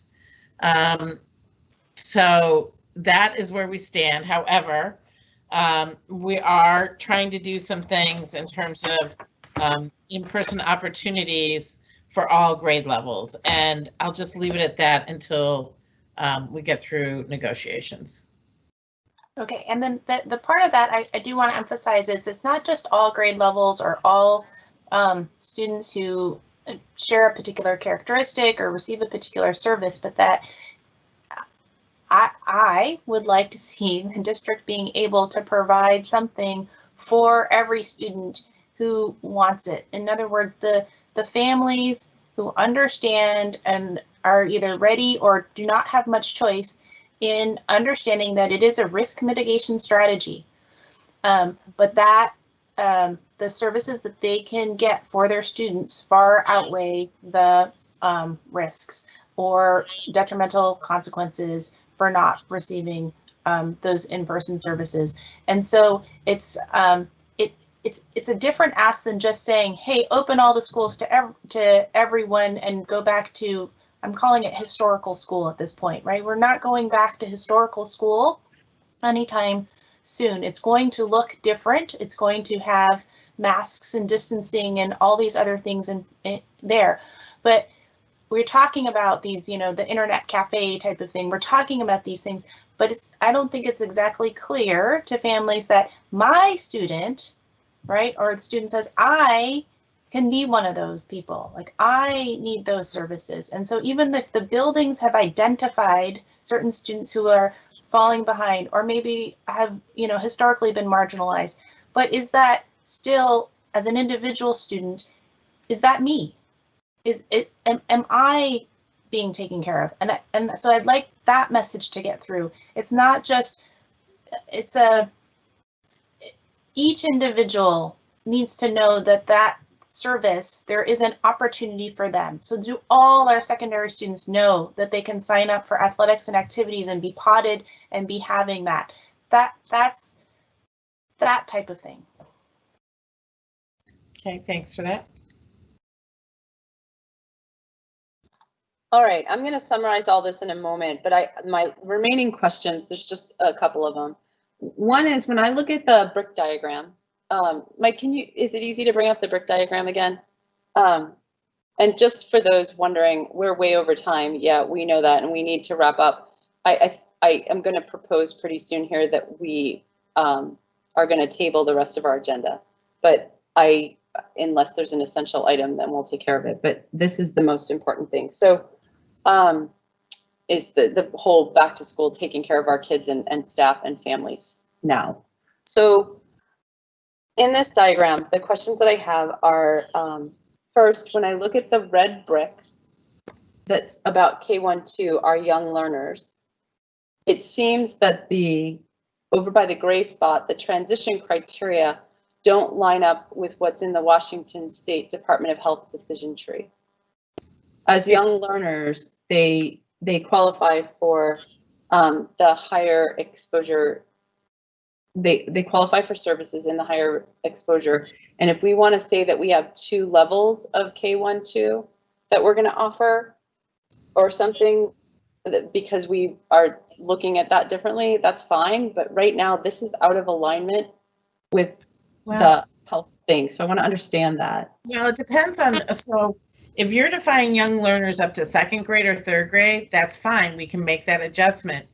But our understanding was that young learners was younger than that. So I think it's definitional, and there is no definition in the, Mike, if you pull up the blue. No, there is no, you don't have to pull it up. Patty Hayes has told us they're not going to define it. It's intentional. Right. They want the districts to be able to define it for themselves. She said that the decision tree is K-12. So young learners are within the category of K-12. And she said that while you can decide if you want to go further up, K-1 are young learners from their general viewpoint. And so when I see this diagram, I see K1 learners not in the same category for movement. I'm not proposing whether or not we should bring everyone back en masse right now. I'm just saying, like, we asked for state health department criteria because we are not the experts in what the best criteria to use are and what the best risk mitigation strategies are. They are, and they gave them to us. And this diagram doesn't seem to align with it, and I don't know why we think we should arbitrarily change it. So if that's because we mixed categories together or something, that's fine, but then we need to pull it back apart maybe, because this is confusing to me. Okay. Like, do you want to, like, is there more to say on that? Am I missing something? Because we've done all the advocacy that you asked us to get that defined and to get those resources, and we got them. So I don't understand why we would not use them. No, we'll make the changes. All right. I also want to call out that we have other criteria for moving from one space to the other. And so there's the health decision tree criteria, and there may be additional criteria that we need to put in place for our risk mitigation strategies, for our stabilization, et cetera. And it's fine. It's totally fine to have those. I'm just concerned when we state things that are different than what the guidance says. I'm also not totally sure I understand the blue brick. I think I understand that there are extra issues with our high school and middle school students because of the additional exposures. You know, it's not one cohort of 30 kids or something, or 20 kids or 16 kids. It's like literally 7 classrooms of students, right, that kids are exposed to, and then the teachers are exposed to the kids who are, so it's exponential, and the exposure things, and so we want to be careful. That said, the state diagram decision tree still puts them in the middle incidence category, and so, or moderate. So I'm wondering why we put it in the low category instead of just saying, and we have additional criteria because of the cohorting, or like why we're doing. I feel like we're using some shorthand with that decision tree to sort of that mixes and conflates a couple of criteria, and I feel like that's confusing to the community, because then it gives them this argument to come in and say, these are the criteria, you're not even using them, and I actually think we're trying to use them. So, and we're recognizing the additional risks. So is there some way we can just sort that out? The blue was separated really from an implementation perspective. So when we're bringing kids into a school, if you bring all the kids at once and any building is first learning all those protocols and those new things and how to take temperatures and how to make sure all the attestations are there and how to make sure does the lunch thing work. And so part of it was an implementation separation so that we made sure that we had things working before we put every student in a building back in the building. So if I were the community though, and I looked at this, and I were trying to figure out when the high schoolers would go back, it says that the same criterion is being used to decide that they'll go back 2 to 3 days a week as 5 days a week. And that's really confusing. And so I just want to I think we need that's the criterion that they used, but they also say, when you look at that, it says over time consider coming back to full in person. And so that overtime consider doesn't mean that you come back immediately to 5 days per week, but that you start in hybrid, because it says start in hybrid, and then overtime consider returning to full in-person learning. And so for me, that says we start in hybrid, and then if you don't have a lot of cases and all of the protocols and things that you put in place are working, and the risk management is working, and things are stable, then you can move to the 5 days per week. I get it. I'm sorry. I think I misread the state criteria. Those two are in the same exact box. I have the decision tree up and I'm just looking at it. So I see on that one, it'd be good in some of these places if there's somewhere to flesh it out a little bit, or maybe just, I think you're going to post the decision tree with this set of docs. That's fine. Right. So even middle and high school hybrid, they're saying overtime consider bringing them back. And so part of it is the separation for that. Yeah, no, those categories are consistent. I thought they weren't, but they are consistent. And I appreciate your clarification on them. And then the other question that I have is, if these conditions are met, can I still opt out if I meet the conditions? As a student, like, what's the opt out, and how do we just make sure that's clear? And then as we go through all the plans for our small groups to bring them back in waves and stuff as we're going, it happens that a lot of our kids furthest from educational justice in various groups of students are also those who are at highest risk for health concerns in their family. Right. From COVID implications. So one of the things I want to know is, are we including stakeholders in those discussions and decisions? And also, I think we're organizing them so that families can opt out if they don't want it. Like, that's what I've seen from the special education work. Is that correct? Correct. So even as we're bringing people back in small groups and that type of thing, if a family is not ready, they do not need to come back as part of that small group. With respect to bringing everybody back, there is some room both ways for students to either move between virtual and hybrid or the other way. There is some room, but it's not room for everybody to make those choices. And what people need to understand too is that by making that choice, it's kind of like moving schools, right? You'll have new teachers, you'll have new classmates. And so it is a shift in their learning cohort.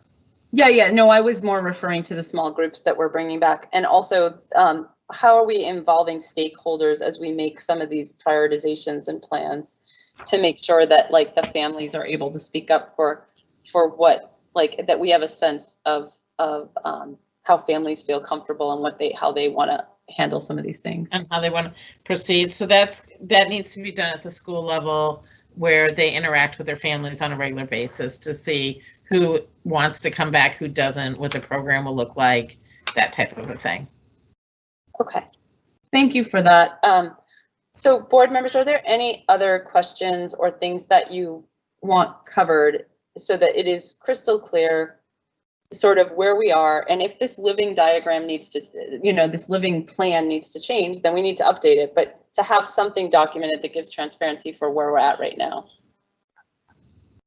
Board directors, So any? I think you touched upon it a little bit, Christine, but just as we have made a commitment to use the critical criteria in all of our plans, programs, policies, and procedures, would just like at some point to know that these have gone through that as well. It was something that was one of the links that we might have touched on today, but we're out of time. So just want to call that out, that it is a real commitment that we have made as a district to ensure that we are using a lot of factors, really considering engaging those stakeholders, considering equity, and so we need to know that that has been done as well. And I know there's a lot of conversations. I know there's stakeholders that have been involved, but as we also see, there are plenty who feel that they have not been consulted, that they continue to be marginalized, that their voices aren't heard. And so I want to make sure that we are not only attending to it, but communicating that and continuing to be open to feedback if people are not feeling that our needs are being met.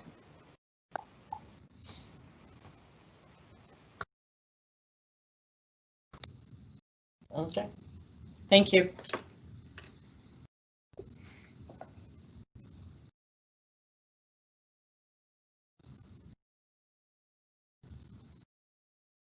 You're on mute, Christine.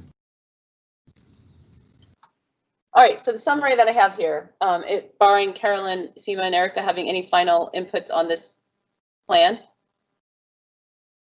Okay, so the goal here is shared expectations, recognition that this is a living doc and might need to evolve, but we have a set of shared expectations that we can point to for ourselves and our communities so that we know when the district's making their operational decisions, we all know how they're going to be made and how they're going to be rolled out, and we'll go ahead and we'll make sure that the commitments, we're already taking care of that. So here we have it. I think we need to make sure that there is a comprehensive plan, and it should be brief and consumable by people, but it somehow needs to incorporate the following elements. It needs to allow people to identify, where am I? Where is my child on this diagram? When will we move from phase to phase?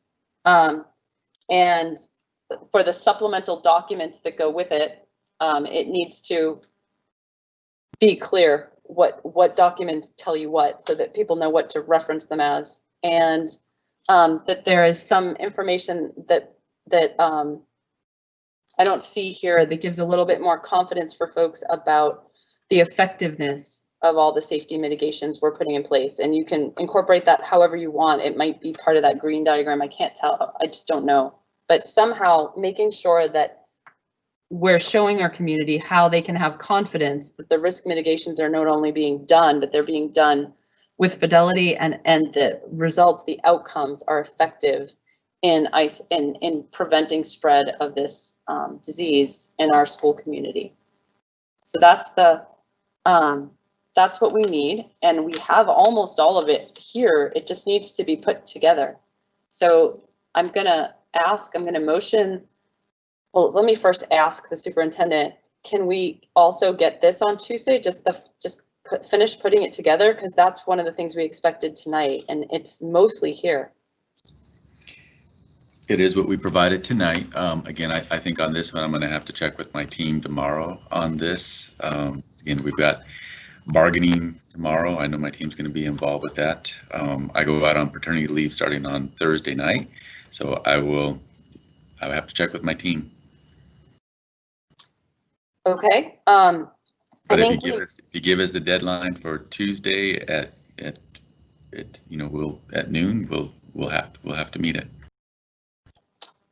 We can construct this motion in a way that gives some flexibility if we need to. So I think that the goal is to have it Tuesday at noon so that we are just done with this whole shared expectations piece and we can keep moving with all the work that people are already doing and need to keep doing and keep the eye on the ball. We can start, well, we already are progress monitoring, but we can talk about the progress and the changes and how we're addressing them. And so I'm going to motion that we get an update from an updated version of the back to school progression plan from the return to in-person learning progression plan from the superintendent by Tuesday at noon with or a notification, an agreed upon notification of a change to that's agreed upon with the board president, the board executive committee in advance. And that that it includes the ability for folks to identify where they or their child are on the diagram for clarity about how we move from place to place, that it's consistent with the health guidelines and other supporting requirements, that there's something that explains clearly how there's confidence in the effectiveness and the implementation of the risk mitigations, and that it's clear and consumable for everyone. But other than that, I think this is it. That's the motion. Can I have a second? A second. This is Seema. Okay, thank you. And I would make one other comment about it, in that part of the how do I have confidence and understand this is, and how do I know when we move from one thing to the other, that we are clear about in the how do I know, we should be able to answer questions like how often will we be reassessing and determining, like how frequently, or what's the cadence of making determinations about getting to the next phase. So I think something about that is another place where we got into trouble. So I don't know if you need that in the motion, but I think calling it out is maybe good enough. So Ivan, does that make sense as a motion? Yes, that does make sense to me as a motion. I do think adding that last part you put into it is important, so it gets captured in the record. Okay, so then I will amend my motion to say that it also includes clarity around the cadence for making determinations about movement from one level to the next. Can I have a second of the amendment? I don't know if I need it, but can I have one? I second. This is Seema. Great, thanks. Any further discussion or comments on this?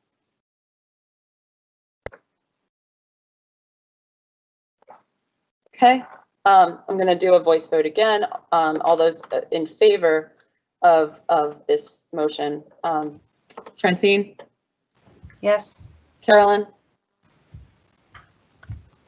Yes. Seema? Yes. Erica?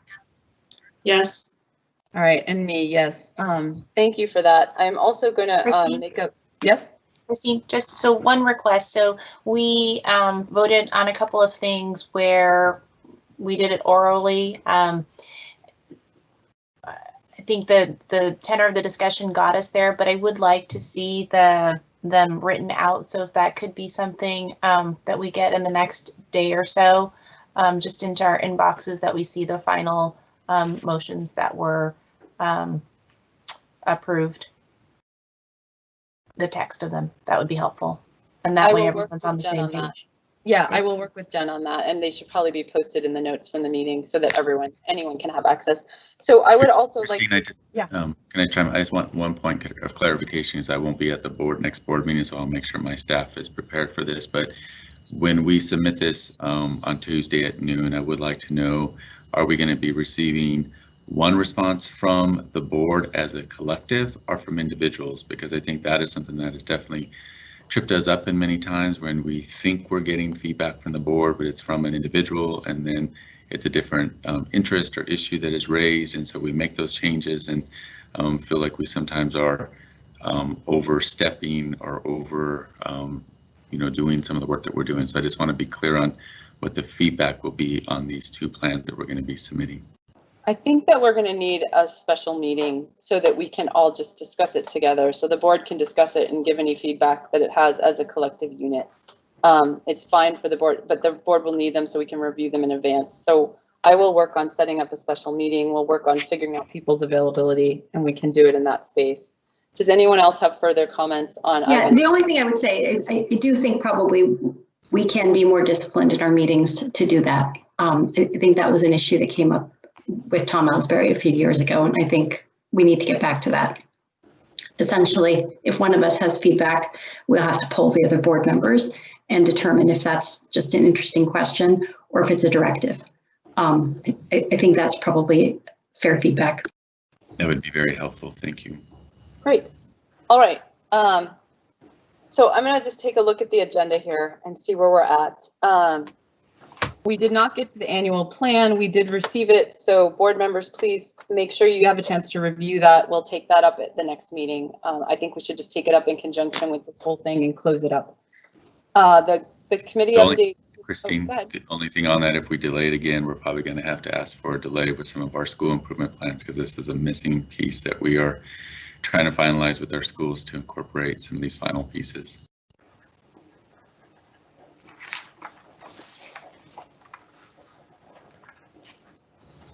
Well, if we have a special meeting, can we consider it then? Well, I'm saying we will, but I think I'm getting the feedback here that even putting this off till next week is going to cause pain. Great, so we'll give you a week of delay, but I don't know if that, if we give you a week of delay on it, I'm not sure how that helps, because they're really not due till, I think, December anyway. So, but if we need a week, then we'll figure that out somehow. So you can let us know next week what the limitations are. We definitely need some flexibility in that, because again, schools are literally waiting for this, and it's come up as an issue from our school leaders around the delay. So definitely need to get that taken care of as soon as possible. Okay. So that's the annual plan. The goal committee updates, the draft legislative priorities. Board members just know that those are there for reference. There's both our draft legislative agenda, which we'll discuss at the next regular board meeting. But you should also see, we said we'd give regular updates on other additional advocacy work that we're doing, and that's included in the agenda item. The governance and reporting calendar will have to go into our next regular meeting, but this is where we're going to change the format so that we can have more robust board discussions with each other and the superintendent about direction and understanding what we're learning in each theme of the work we're doing. Land acknowledgement is just a quick poll to see if anyone wanted to, if people would be comfortable if we added that permanently to our meetings. So is there any feedback on whether or not that would be comfortable, or do we need a big discussion on that? If we do, we'll put it in the next board meeting. If we don't, then we'll probably just continue using it.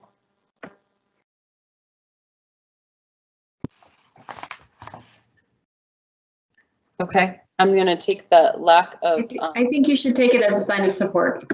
Yep, that's from new. That's a sign of support. We're going to go ahead with that.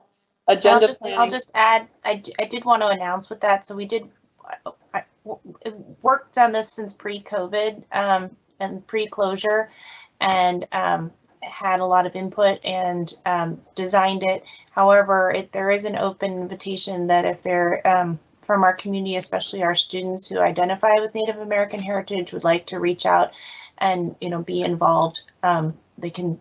I would welcome that. So that's just an open invitation to go along with that as well.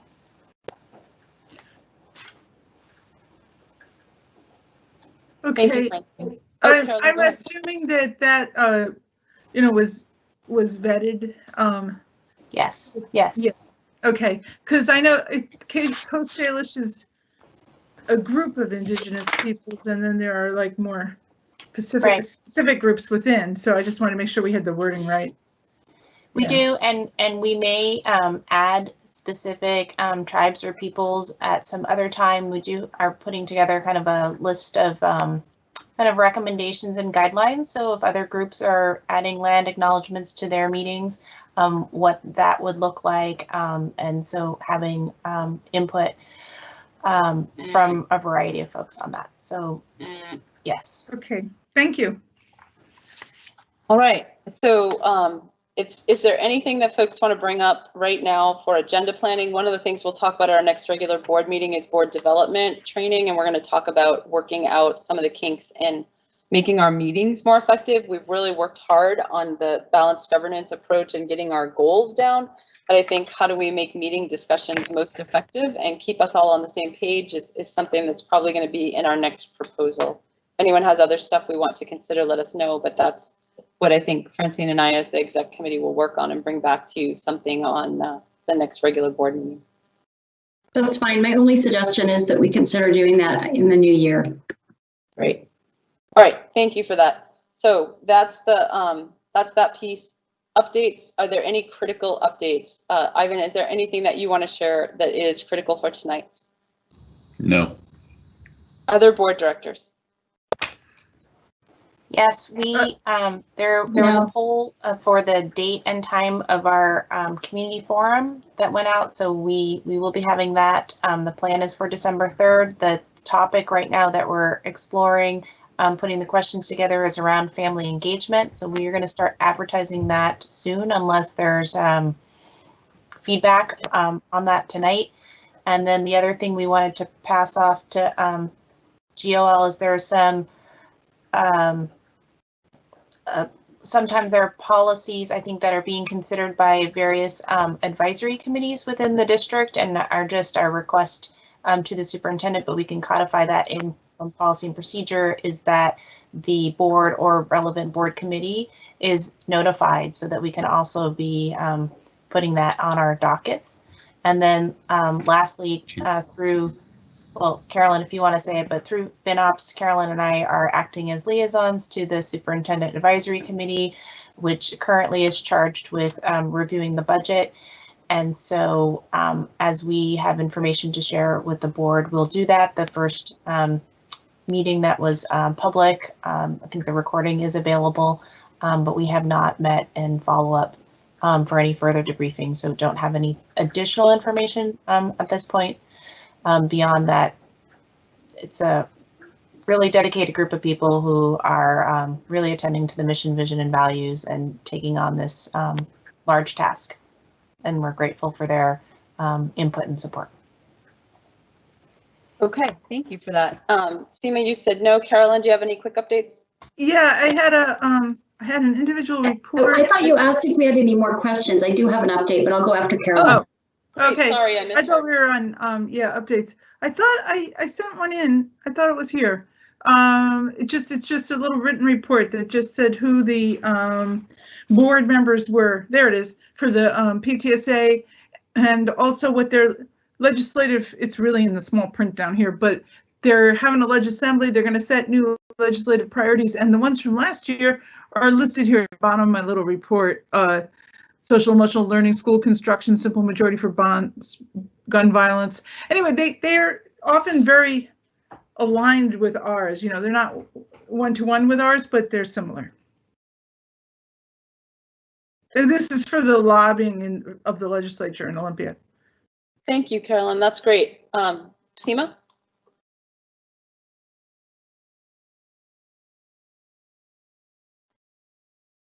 You're muted. Sorry, you mentioned a couple of things on GOL committee. The one thing I just wanted to say for other board members is we will, I think, start to work with the superintendent's comms group and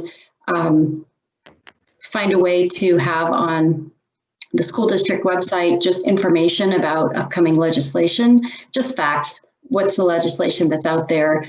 What position have we taken? You know, just helpful information for visibility, because it directly impacts and will be particularly important in coming months, our finances. So that's one thing. The other two things, just on the two groups for which I'm a liaison, for the Bellevue Schools Foundation, they really want you to know that they have the annual Click-a-thon. It's going to be held on October 27th and 28th. You can go online and make a donation. There's a one-to-one matching that's being offered. So the main thing just is no October 27th and October 28th. It's a fantastic way to be able to support a lot of our local groups that are in need, such as the Family Connection Center. They're helping support libraries within our school district to ensure that their diversity of books is broad. So they're doing a lot of great work, and they're really appreciating any donations. And then similarly on Jubilee Reach, they are literally just doing such great work in our community. They're feeding 634 families in their groceries program.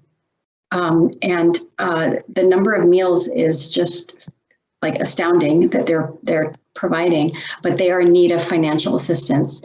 And so they wanted you to know that they would appreciate financial gifts if someone's asking, how can we help the school district, Bellevue Schools Foundation, and Jubilee Reach? And then additionally, just please mark November 14th. It's their Festival of Trees Gala. So thank you. And that's virtual this year, Seema? Yes, yes. It's a virtual Festival of Trees. Sorry. Thank you. All right, Erica, any updates? I don't have anything critical. East Side Pathways is continuing to meet on Tuesdays. Haven't been able to make the last couple because I've had a different meetings scheduled, but I am getting the emails. So thank you. Great, thanks. I will be talking with Special Needs PTSA board folks on Thursday for an update, and they've also been working with Dr. Duran, with Heather Edland, and with Kristen. Now I'm going to say her last name wrong, but is she? Yeah, I'm going to look it up so I don't. Sorry, can you say? Callisto Wong. Thank you, Kristen Callisto Wong. They've been meeting with the folks on Special Needs PTSA. They did a presentation at their meeting the other night and are really clarifying a lot of things. And I think that that communication has been really well received and appreciated in the community. And I think that the work being done to evaluate progress against towards the IEPs, the IEP goals, and also the work being done to try to find more waves of kids to come back, and the regular communications that Kristen sends out weekly on Thursdays have been appreciated. So I just wanted to call that out as some great partnership between our district and the community. So that's what I have. I'd say a final comment, and then we're going to have to go into executive session for a short time because we're going to have our superintendent out for a bit, and it's important that we have this opportunity to have a brief touch point.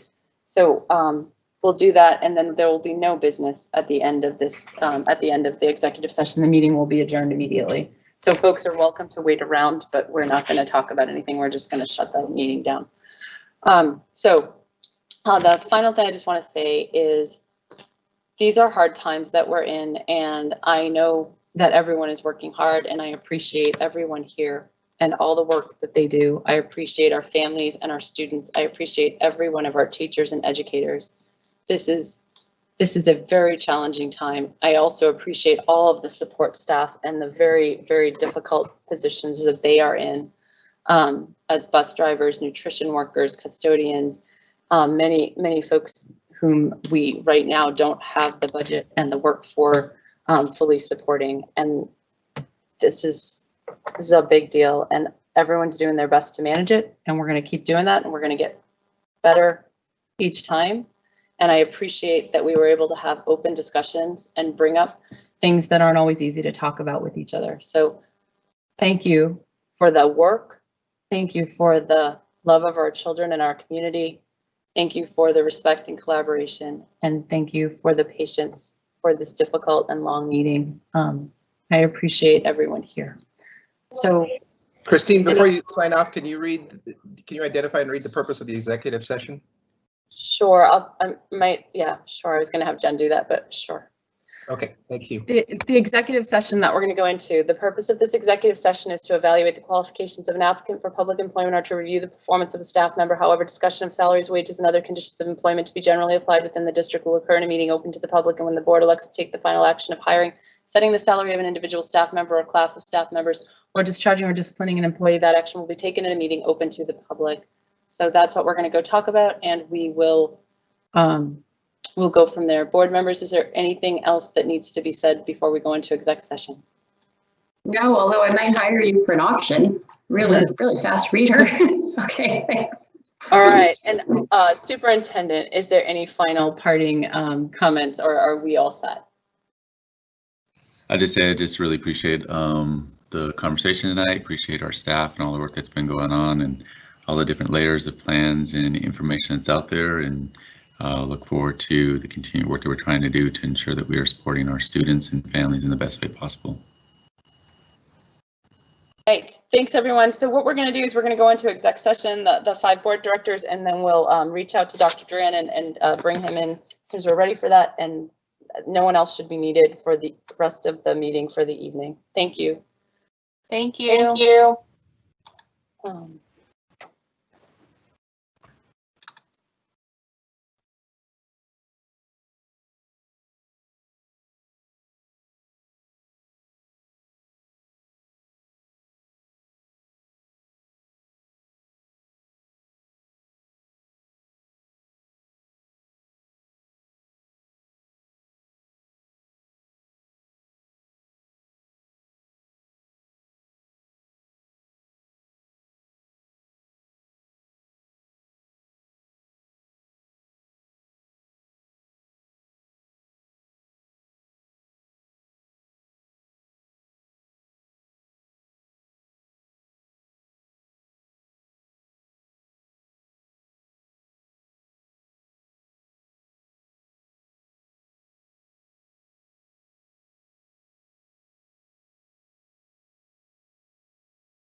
All right, thanks to anyone who decided to hang around and wait for us. We have finished executive session and our meeting is now adjourned. Thanks for bearing with us tonight through this long meeting.